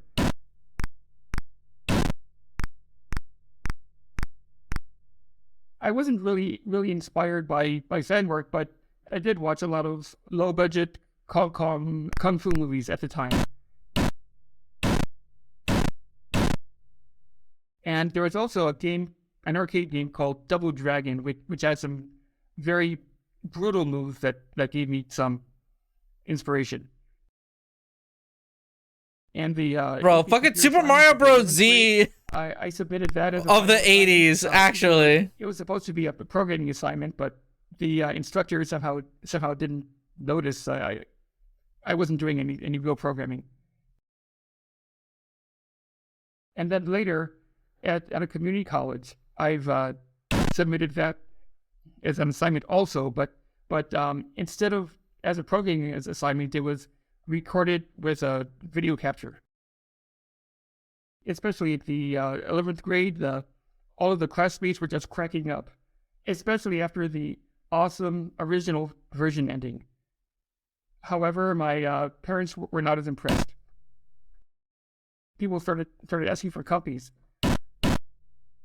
However, in around 1993, I was studying undergraduate computer science Holy shit. in Maryland, you know, on the other side of the country. And an acquaintance there heard my full name was Eric Newman, and he was surprised that he couldn't believe he was talking to the guy that made Karateka 2. So the copies of copies went all the way across the country. And this was the guy, I think, used the copy and then later uploaded the disk image to the internet, which is the version most people see today.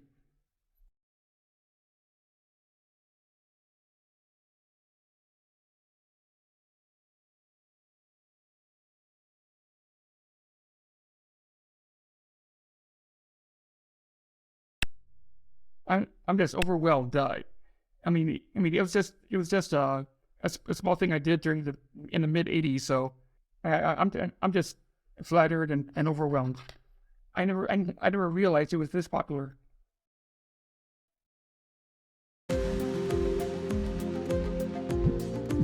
That's crazy, dude. Yeah, Commodore, the porting of Karateka. So I met Jordan, it's probably like 1984, it must have been. So I had moved up from Southern California to Northern California. Doug Carlston, the CEO of Broderbund, invited me up. I think originally I was living at his house. And then I ended up, Jordan was visiting from college and I met him and we hit it off. We're very different, right? He's from just outside of New York City. His dad is this sort of, European intellectual. My family is very much Californian, so it was kind of this mixed thing. But he was, of course, fascinated with LA culture because he loved movies. And I had this sort of exotic blonde hair, tall, like volleyball player look. So it was kind of opposites attract. And then we ended up rooming together in San Rafael. And, we were kind of inseparable for a while. And he was, well into Karateka, and we just became good friends, and then I was free, and then they needed a conversion, he just asked me to do it. So Karateka came out and did very well on the Apple II. And the conversions, so the Commodore 64 was kind of a hot computer at that point.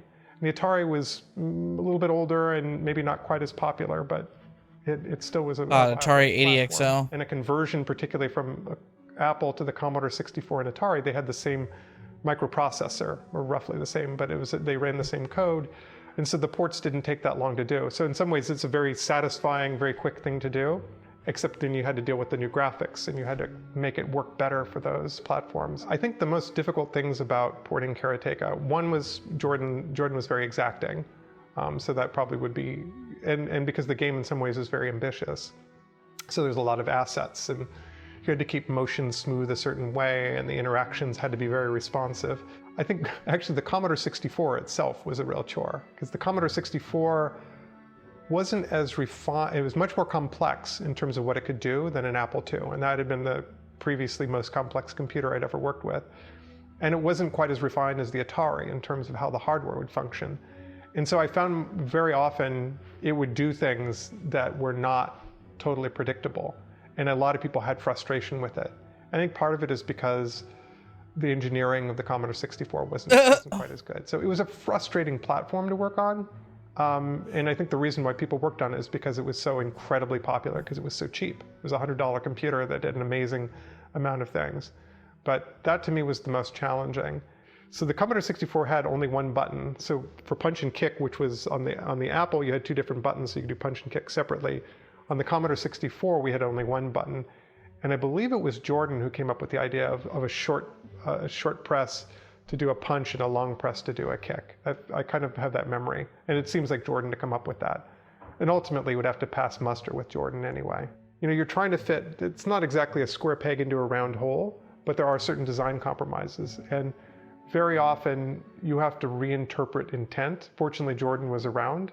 But it's like if you translate a book into a different language, you don't do a literal translation. There are places where language will accommodate it. So you have to kind of reshape it through the sort of artistic intent. And this was one of those compromises. I remember the music in Karateka was very important, particularly because Jordan was very much into music and the cinematic quality of it. And his dad was as well. His dad composed the music, and his dad is actually quite an accomplished composer.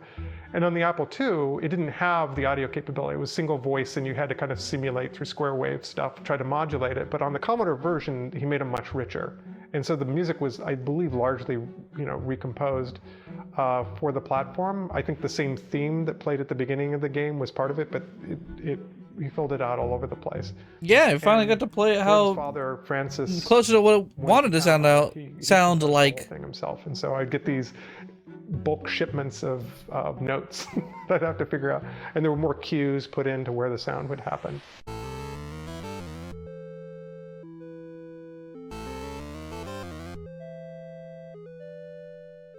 It was a challenge on the Commodore 64 because it ran slower we couldn't get the same I'm not crazy. It did run slower. As the Apple. We could actually do better than that on the Atari, and that just turns out Atari because won, and the I'm Atari already hardware worked a exhausted. certain way. So the Atari Punch the fucking 400 bird. port came after the Commodore 64 port. It was a pleasure to use. It had the same one-button joystick problem. And its audio output wasn't quite as rich and interesting as the Commodore, but it was a faster processor. Now the Atari would steal DMA cycles to draw the screen, but because Karateka had a big blue sky, you would use these scanline interrupts to change the graphics mode. So like at the top of the screen, I would switch it to low-res graphics, which were basically like big text, and just set them to big blue blocks. And it would render that, and then when I got down to the fence, turn it off, and then it would go into high-res mode.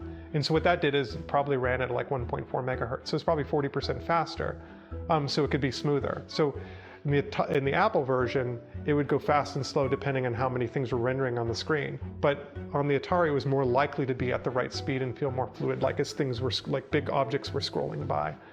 And in the dark rooms, in the later levels, you just turn off the entire graphics stuff, so it was particularly efficient. You didn't have to render anything up there, so it ran much closer to probably 1.6. And so the upshot was that it just felt better on the Atari. And I don't know, there's been many ports since. I remember seeing the IBM PC port of it, and it wasn't anywhere near as fluid. I did these conversions, and I was friends with Jordan at the very start of my career. I was a teenager at the time. And so in terms of how this fits into history, I feel a lot of pride in that this, I think, was a very significant work that changed the course of how people think about computer games. But also for me personally, it changed my relationship with Jordan, and how I think about crafting things changed dramatically as well. Yeah, they were taking it seriously, like art could be done.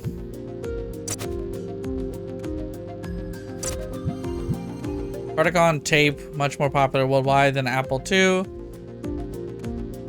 The Commodore 64 version of Karateka was distributed in many European countries, cassette tape format.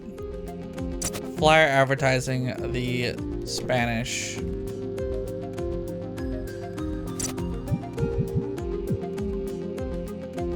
Nice, nice, nice.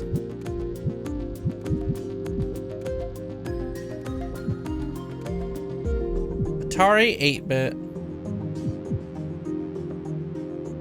Last of what fans consider the holy trinity of Karateka versions. Atari computers, all supported by Veta Cook.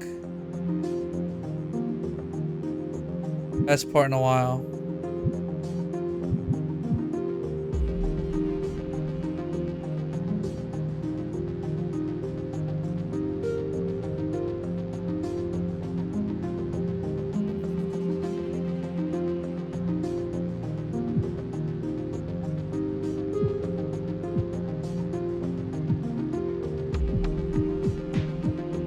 Alright, this game started blowing up, damn.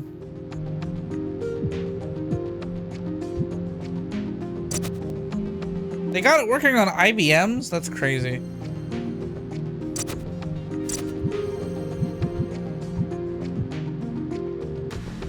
Atari ST.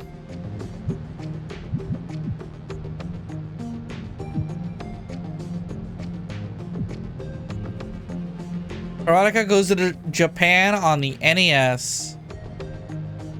It was also on the Game Boy, damn.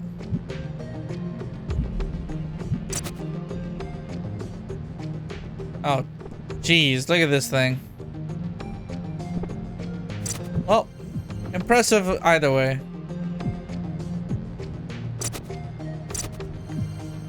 The playing of Karateka. Get this in here.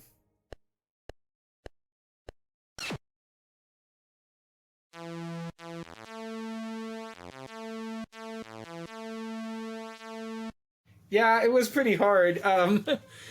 Started out, you got to master kind of the upper hit, the lower hit, and then the bird comes along and kills you, and you're like, oh, wait a minute. I have to get good at that. Have to get good at the timing, right? The way the game unfolded those sorts of vulnerabilities and effectively rewound you, right? Like, making a mistake was a big impact. Well, that was the hardest thing to learn in the game. He just, sends his eagle, hawk, falcon, whatever. Like we just knew it was trouble, and finally learning like the timing of how to like kick it in the air or something like that, and keep sending it back and just get it to go away. Yes, yeah, I remember trying to time it. Well, it was difficult at first, but games back then, I was an arcade rat, so I was used to, you try something, it doesn't work, you die, you start over, you try again, try something different. And Karateka was, more of that. It was a very memorable sense of progress. Like, I've got to get through this guy again. I know what to do here. It's like, you send the bird. Okay, I'll get ready to kick it. Today game design is more forgiving about that stuff, but back then it really wasn't. So you had to really memorize, right about here is when you're going to get attacked by the eagle. Right about here is when you're going to start encountering the next tier of enemy. You gotta make sure that you get through the gates safely and they don't like crush your skull. I don't know how many times that happened, but it was a lot. Yeah, it was a lot harder, I think, than games today. I would actually say in some ways it was a little more forgiving than a lot of games back then, because you didn't insta-die in one hit from right? The eagle was out of its time, even most likely to kill you for quite a while. A lot of games back then were super punitive, right? Very, very challenging, and it felt to me like Karateka, because it wanted you to feel immersed in the movie, gave you a little bit of rope, right? Not a ton.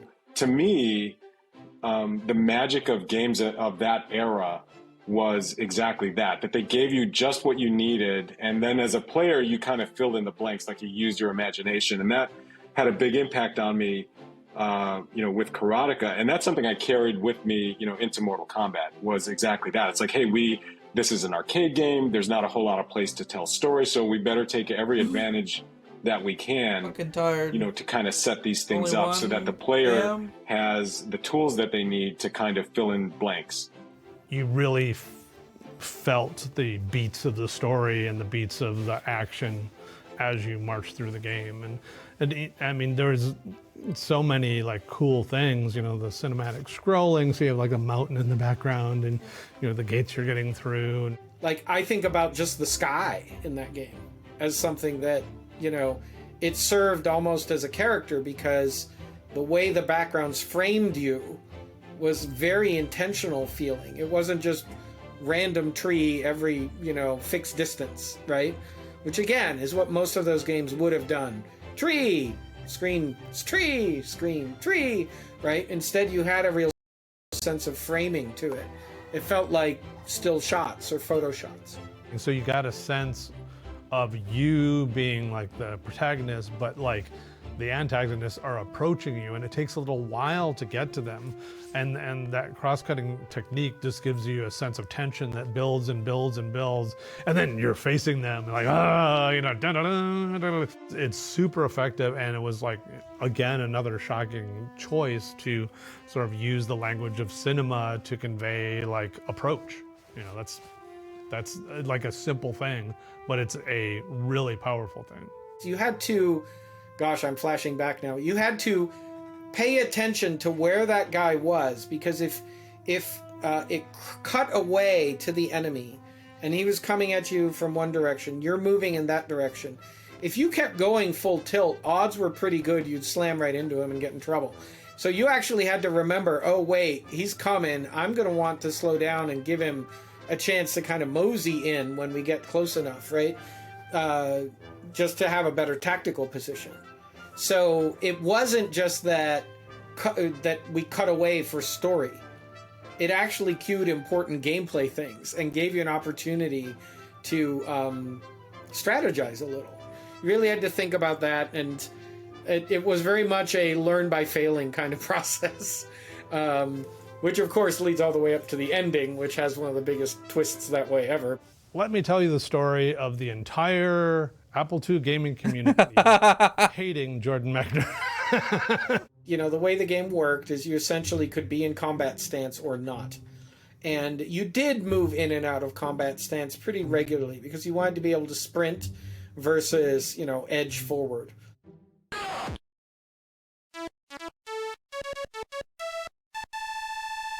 Finally, I have killed the boss.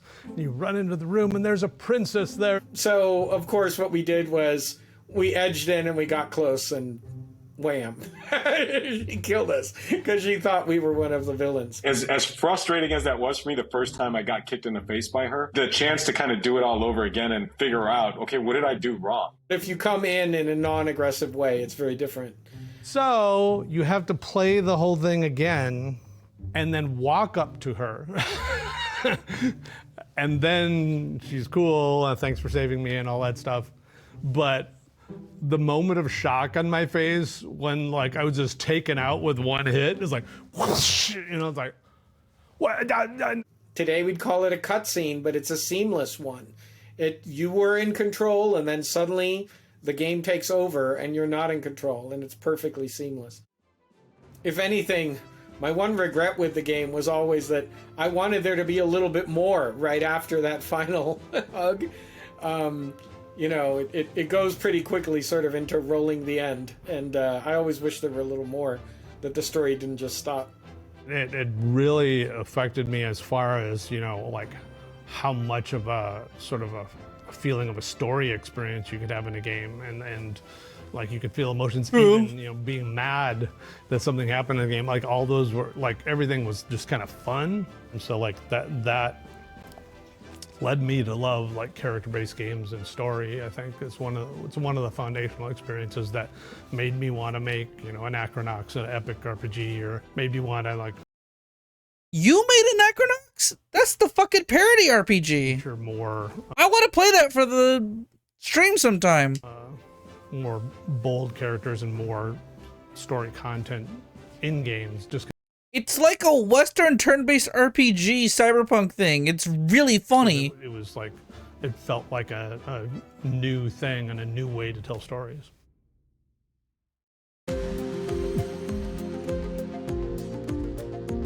All new version of Karateka made by Digital Eclipse in 2023. Karateka Remastered adds in features cut from the original games as well as audio commentary on its creation. And we can play this.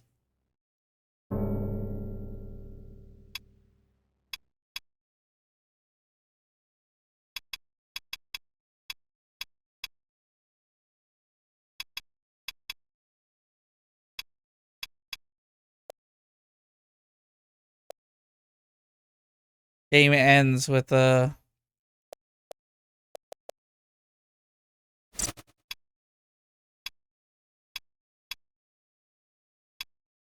You can start with live? That's crazy.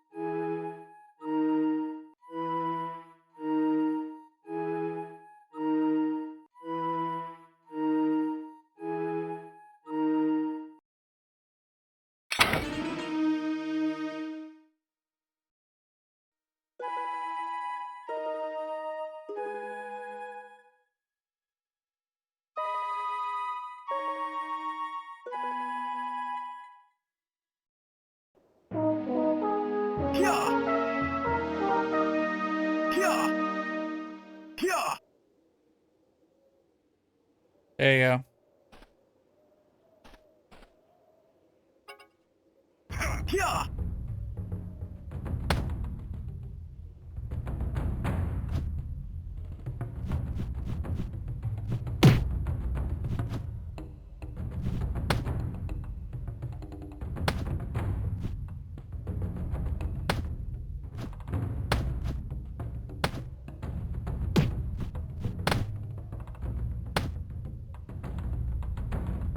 This actually looks like it.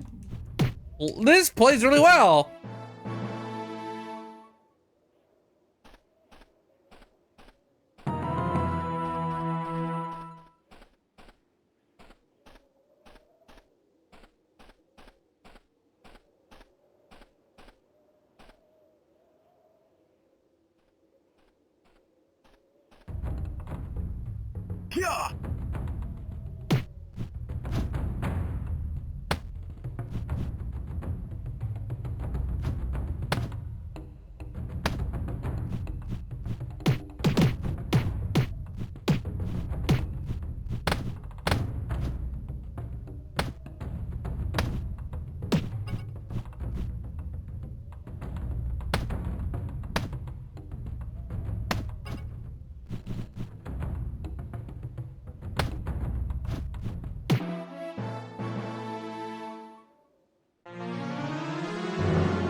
This rules.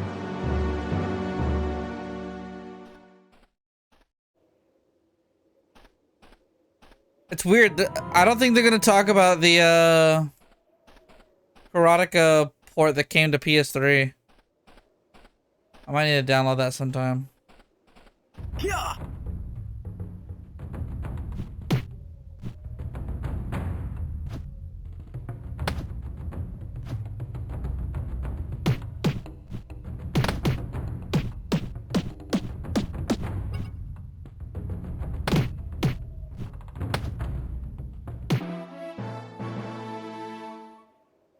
Yeah, I was like, that guy's gonna back up a lot.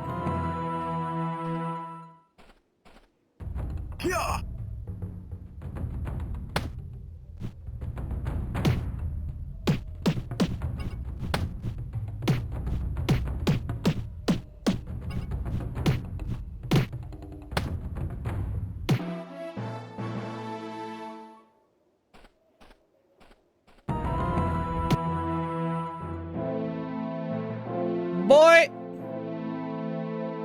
Ain't no way the game just spawned someone right there at the door.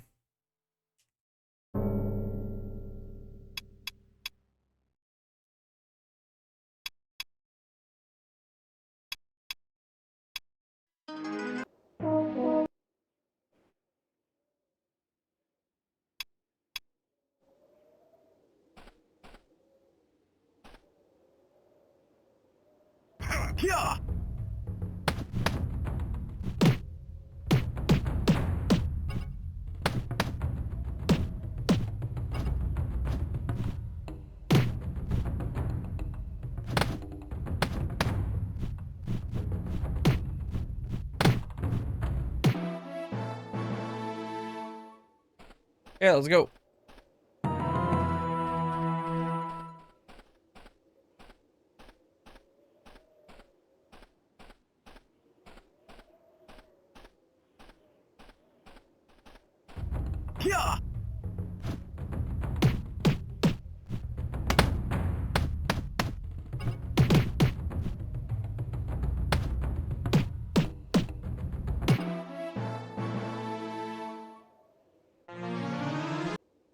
Victory under 15, let's go.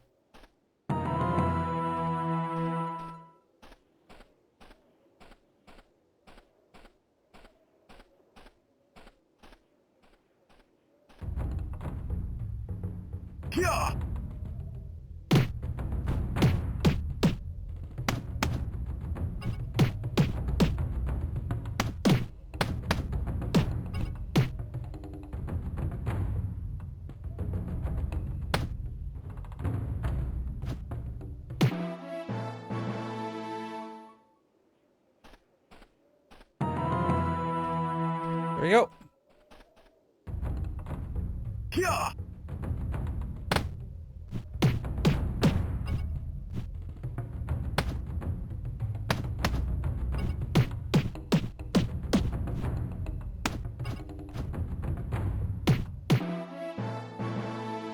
I'm starting to understand how the actual like inputs for this shit work.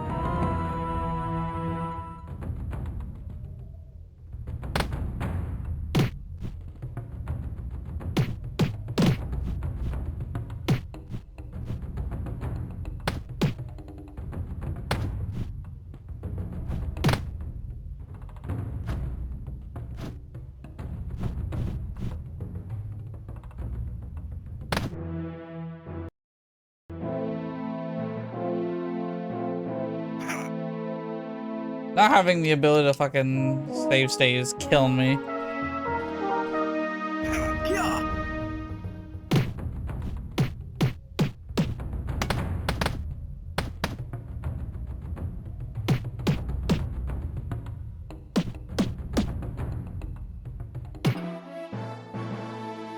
6-hit combo. End in 15.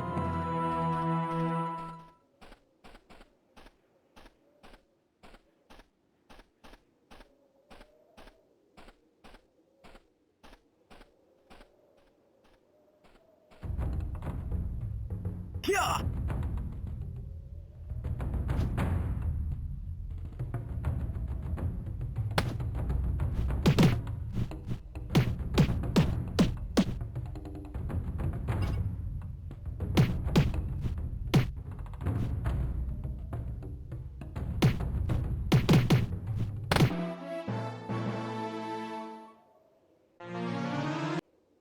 Let's go.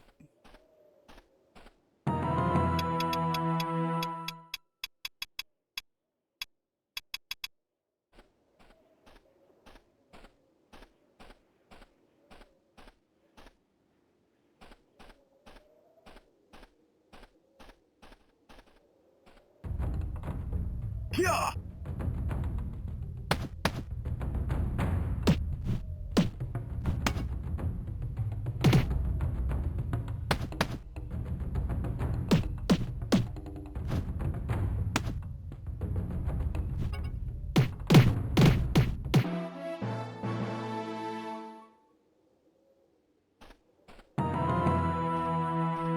They just keep coming. Yeah.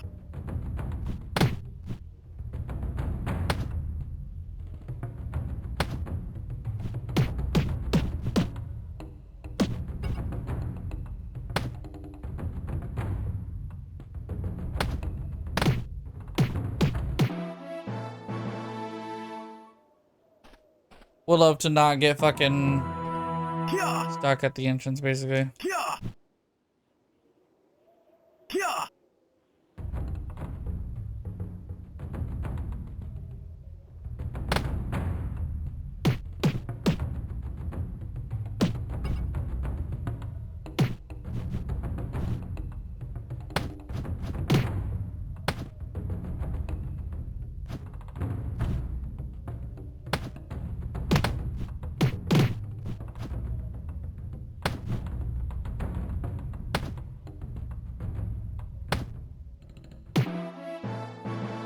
I think I'm just gonna let him walk into my fucking...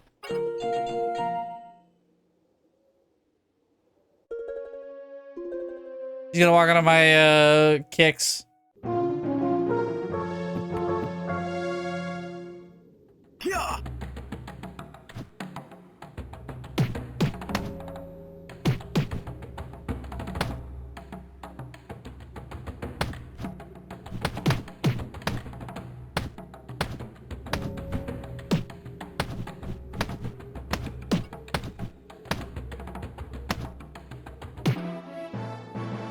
I'll just let him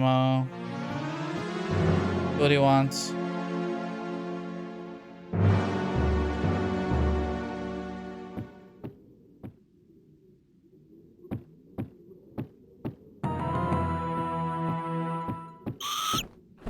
Yeah.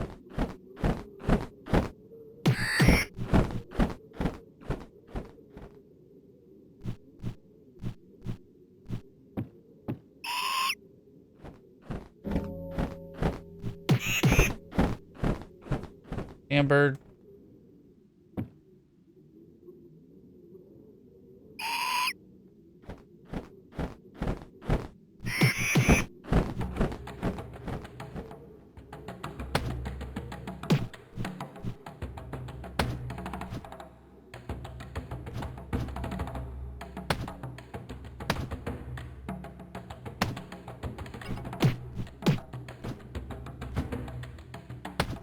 It's like, I just gotta play fucking keep away, bro.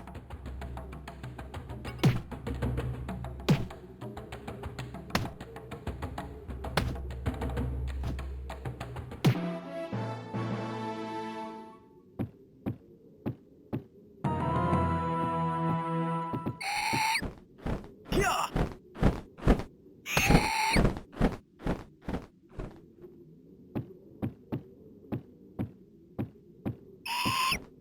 Yeah.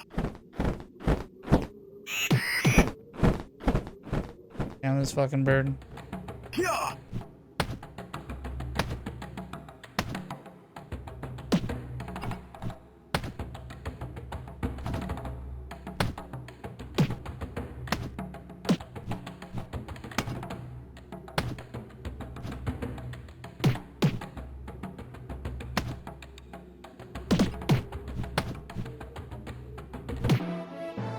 Sweep the leg.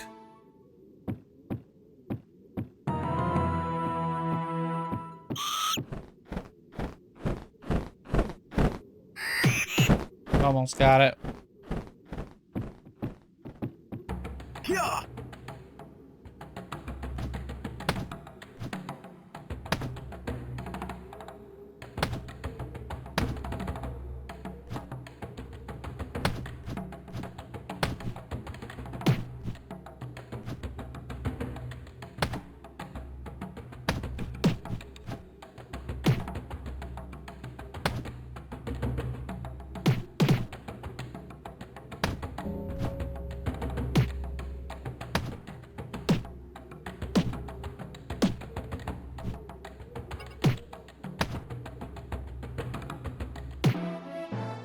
There we go.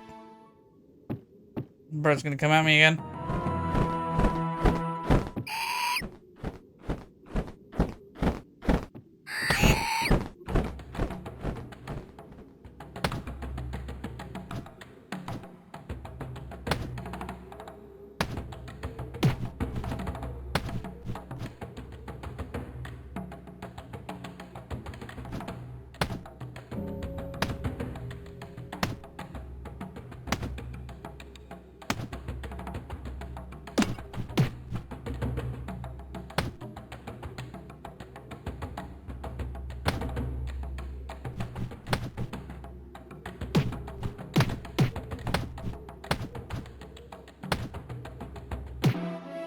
Okay.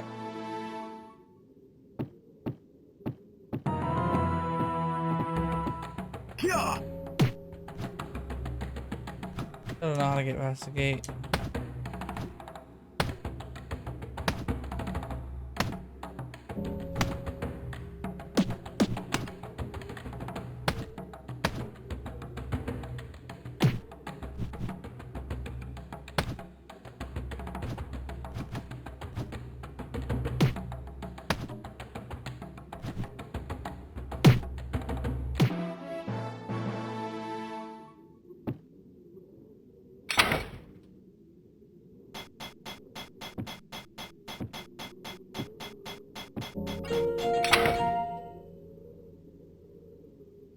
It didn't make it into.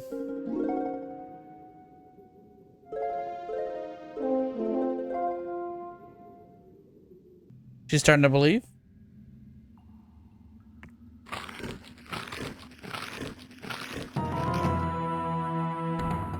Yeah.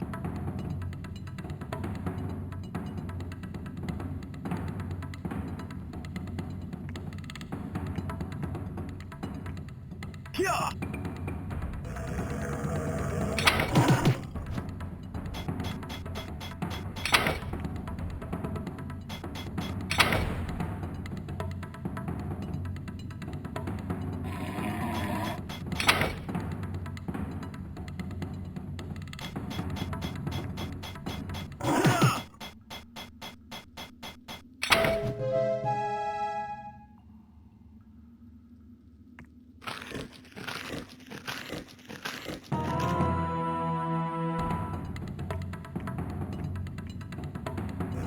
Yeah.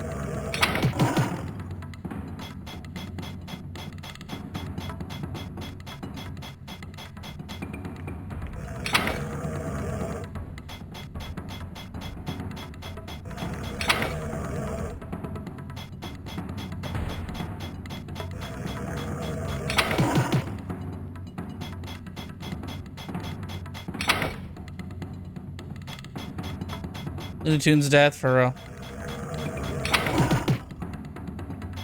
Okay. I just need to time it.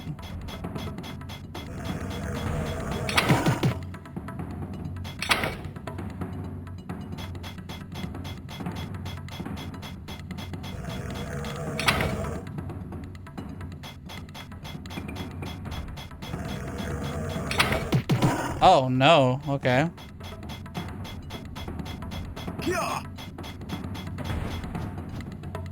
Do I actually go for a kick?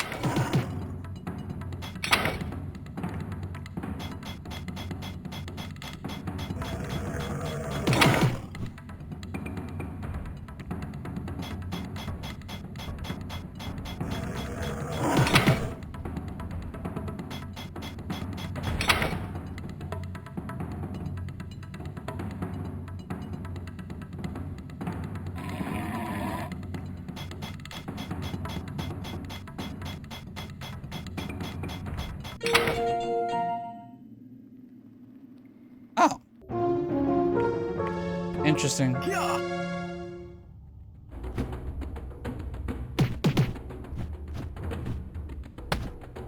And it basically gave me a full heal for that.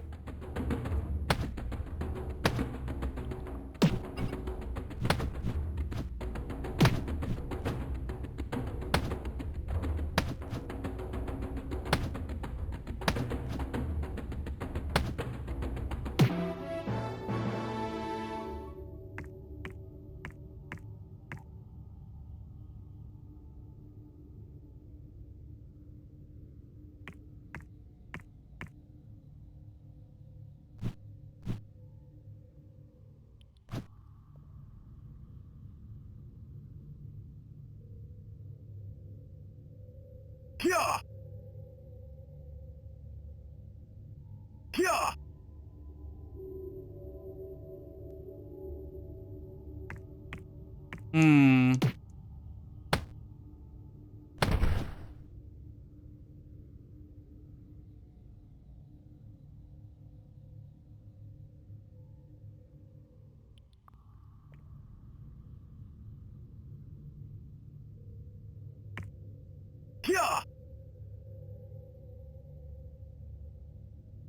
I'm so afraid because I see the health bar appear. I'm just gonna stay stanced.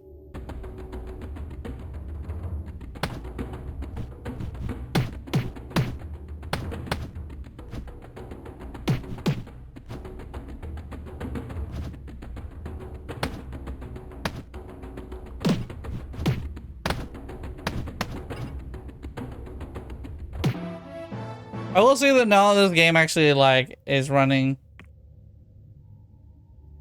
at a frame rate that's like acceptable, and the controls feel super responsive and the frame rate's real good. Yeah, this game's like, I mean, obviously it was obvious before, but I'm just like, yeah, I get why this is a fucking seminal classic.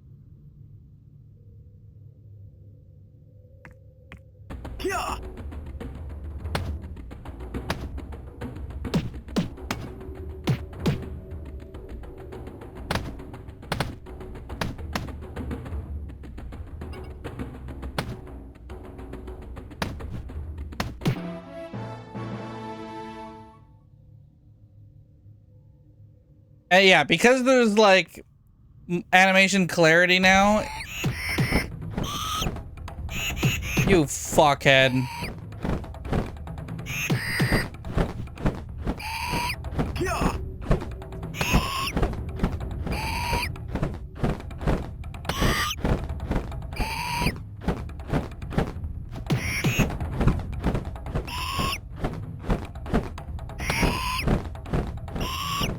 Get out of here, bird.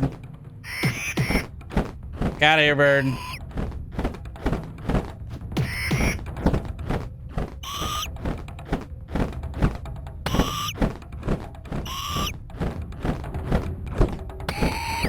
Pet Shop. Dude, this thing's for real trying to fucking chip me out like Pet Shop.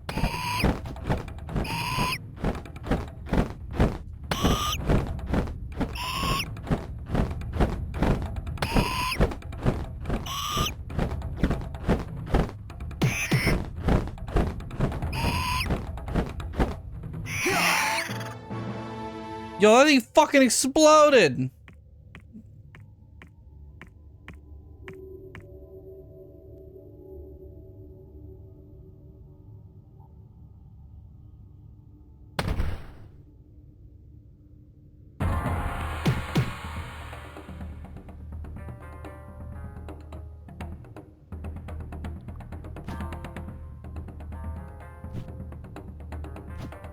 I was like, are we fighting over there or over here?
Okay. This boss has just introduced me to systems I didn't know were in place.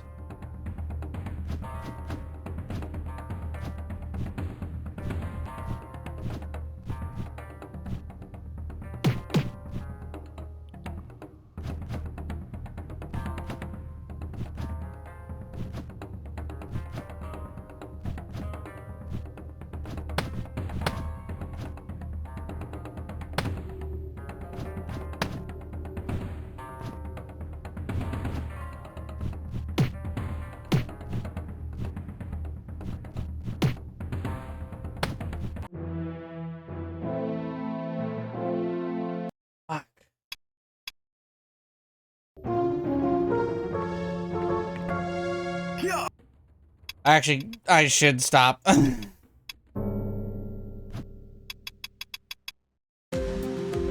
already 124. That's a good version of the game. What the hell? A never made sequel.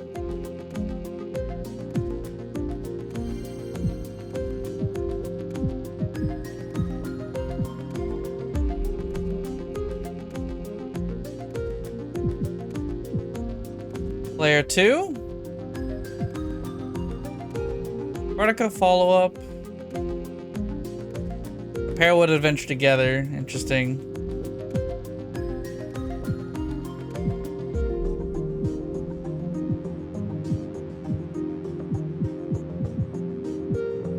Look at all these design ideas.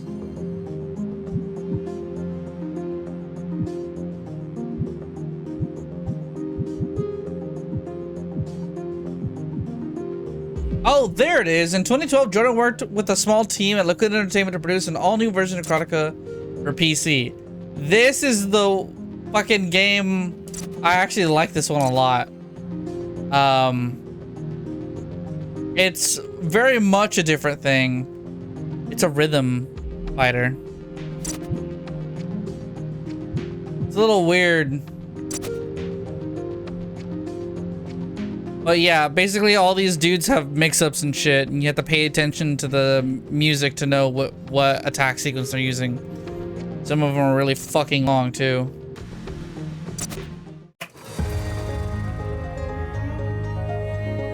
I love that version of Karateka.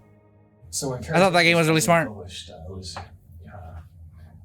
guess I was a senior in college. It was my senior year by the time it was finally published and released. And I remember for the first few months, it was kind of a letdown. It seemed like it was going to be a flop, that it wasn't going to sell well. And that was because, I mean, in retrospect, it's because in those days there was no marketing, there was no advertising for games. Yeah. Because it shipped in, I think, November or December. It just took a few months before anybody really found out that the game was out there. The word of mouth built very slowly. So I went back to school after the holiday, after the winter holiday, kind of thinking, well, you know, worked for a couple of years on this game and, you know, it's good, I'm proud of it, but it's not really doing anything. It's not, you know, it's not gonna, you know, be a big hit or change my life in, you know, the ways that I was dreaming of. And then slowly it kind of started to build, and I think it was in the spring that we found out that it was #1 on Billboard magazine's chart.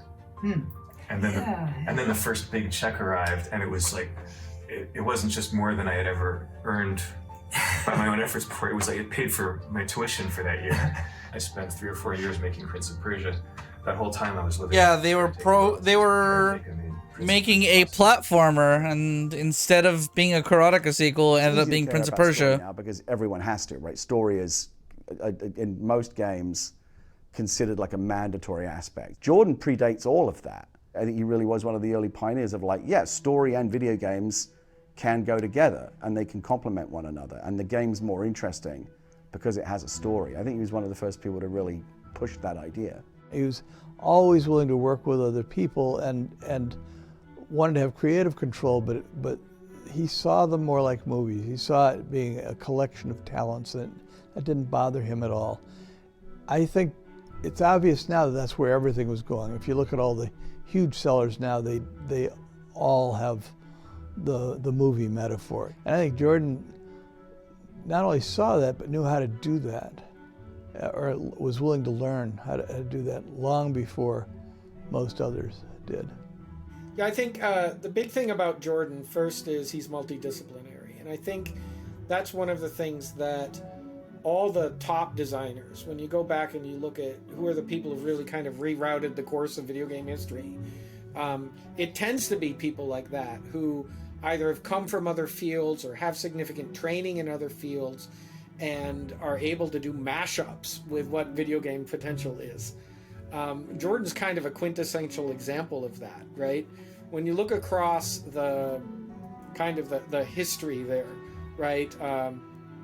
And whether you start with Karateka and you go to Prince of Persia and then forward with that franchise and his later involvement, what at each step, what each of those big leaps has done is tend to change or reorient our way of thinking about doing video games.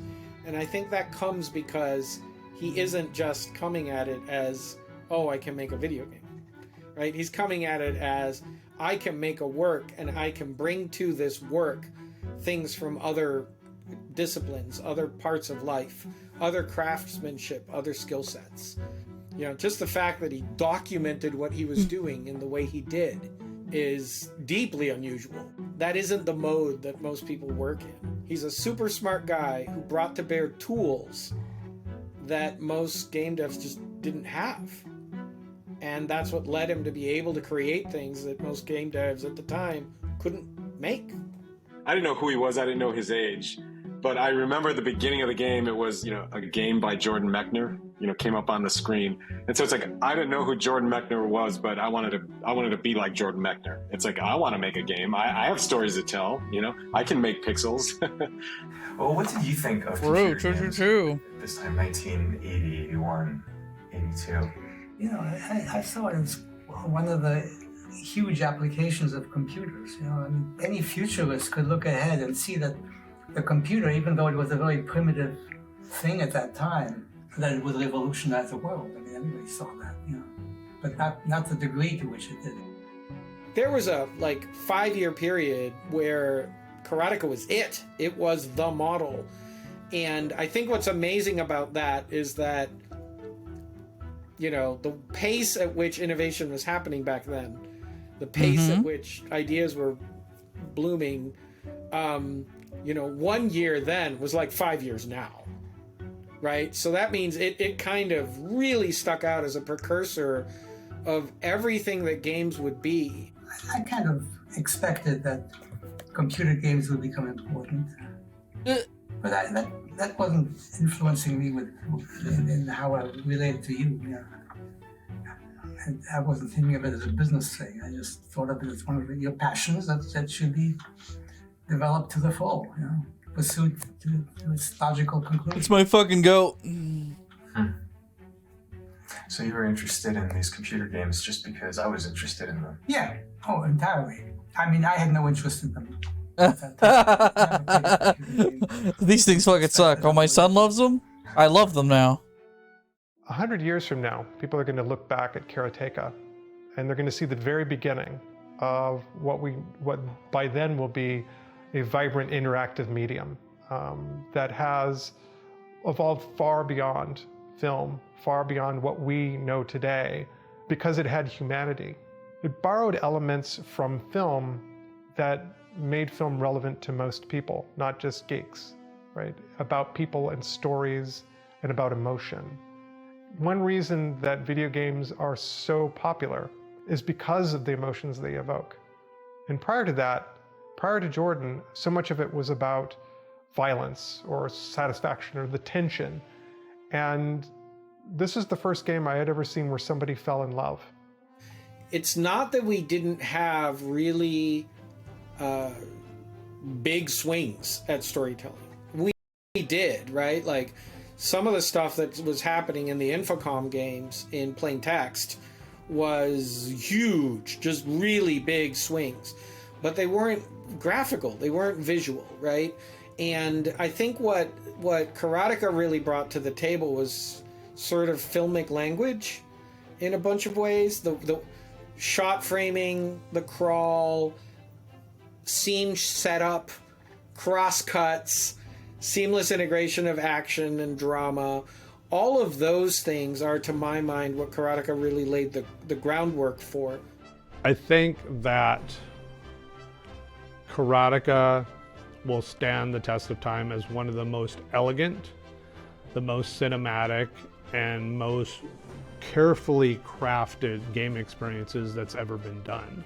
It's just a jewel that still holds up to this day as one of the most classic games ever, one of the most powerful storytelling games ever, and one of the games that has a quality bar in every second and every pixel of the game. It's amazing. Okay, I think they've got enough. Yeah. Get the fuck out of our house.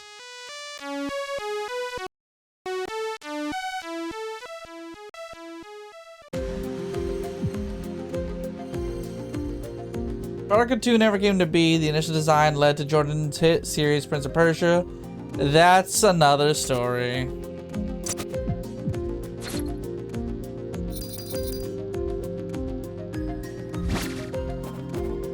Oh.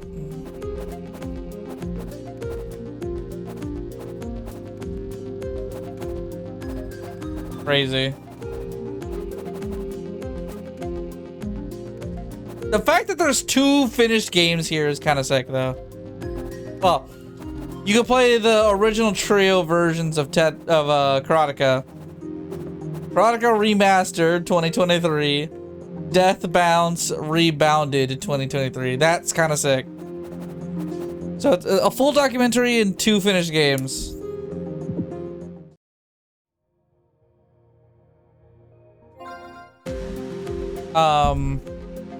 Let's see.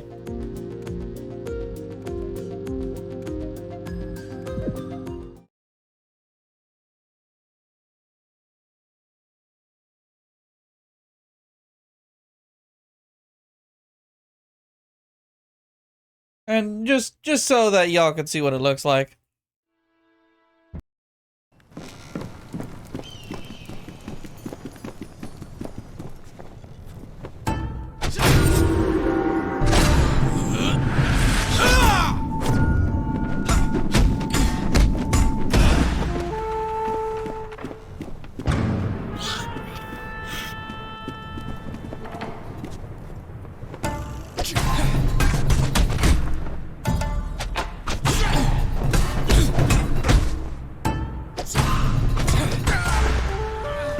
Every single musical accompaniment is telling you what the attack is going to be and how to block it.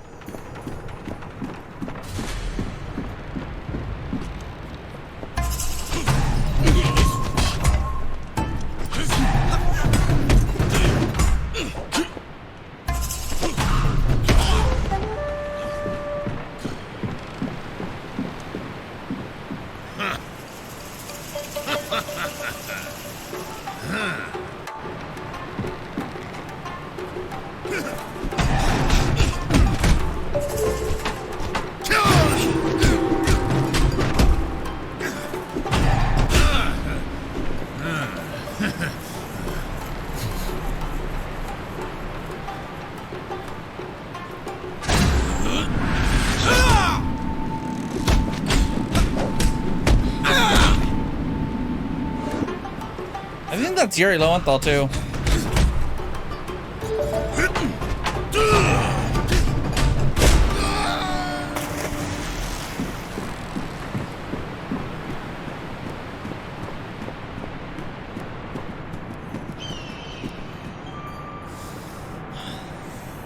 Yeah, there's only heal points. You don't fucking heal from walking forward.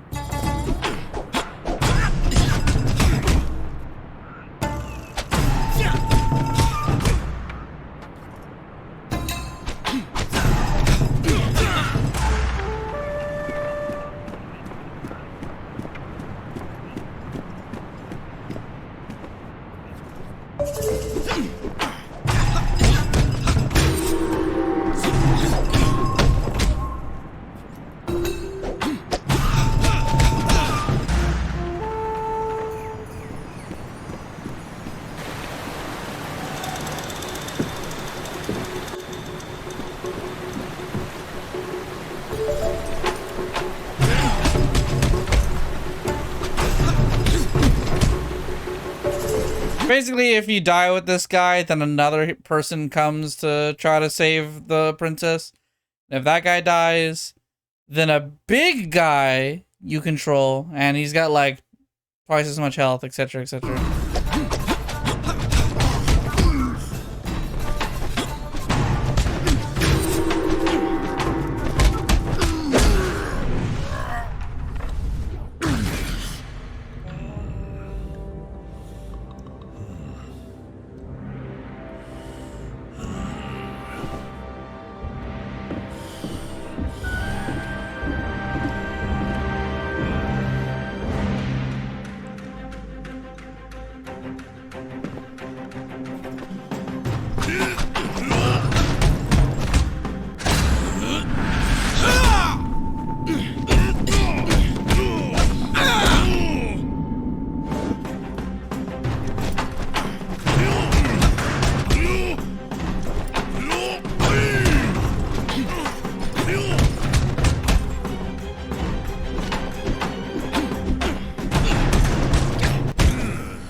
Yeah, I was basically this the whole time.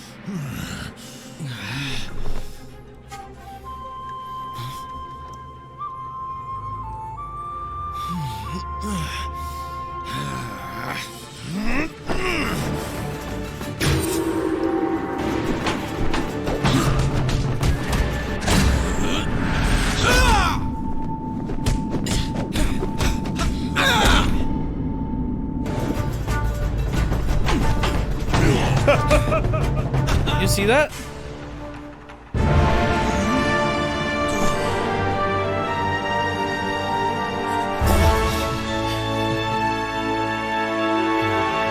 See what?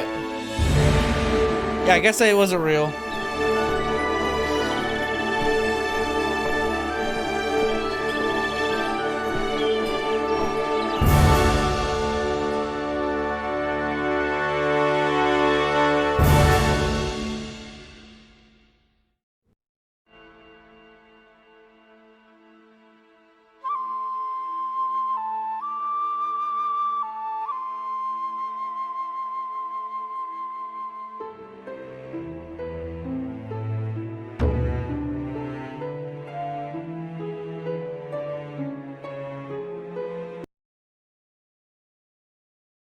And yeah, that's about it. But Rizzy? For real. Yeah, making Karateka is pretty good. A lot of achievements.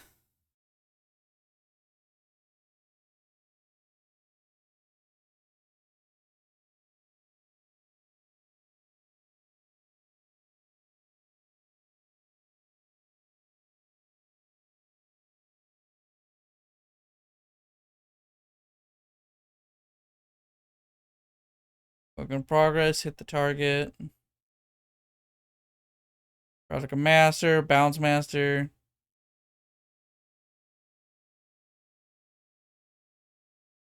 That's a good port. It really stuck. I think I really, really, really want to, let's see. Yeah, it's still on the wish list. And they are still porting a bunch of games, so. Oh, what the fuck? The Golden Tee games? Arcade Classics? That's funny. Yeah, they have Llamasoft, Jeff Minter.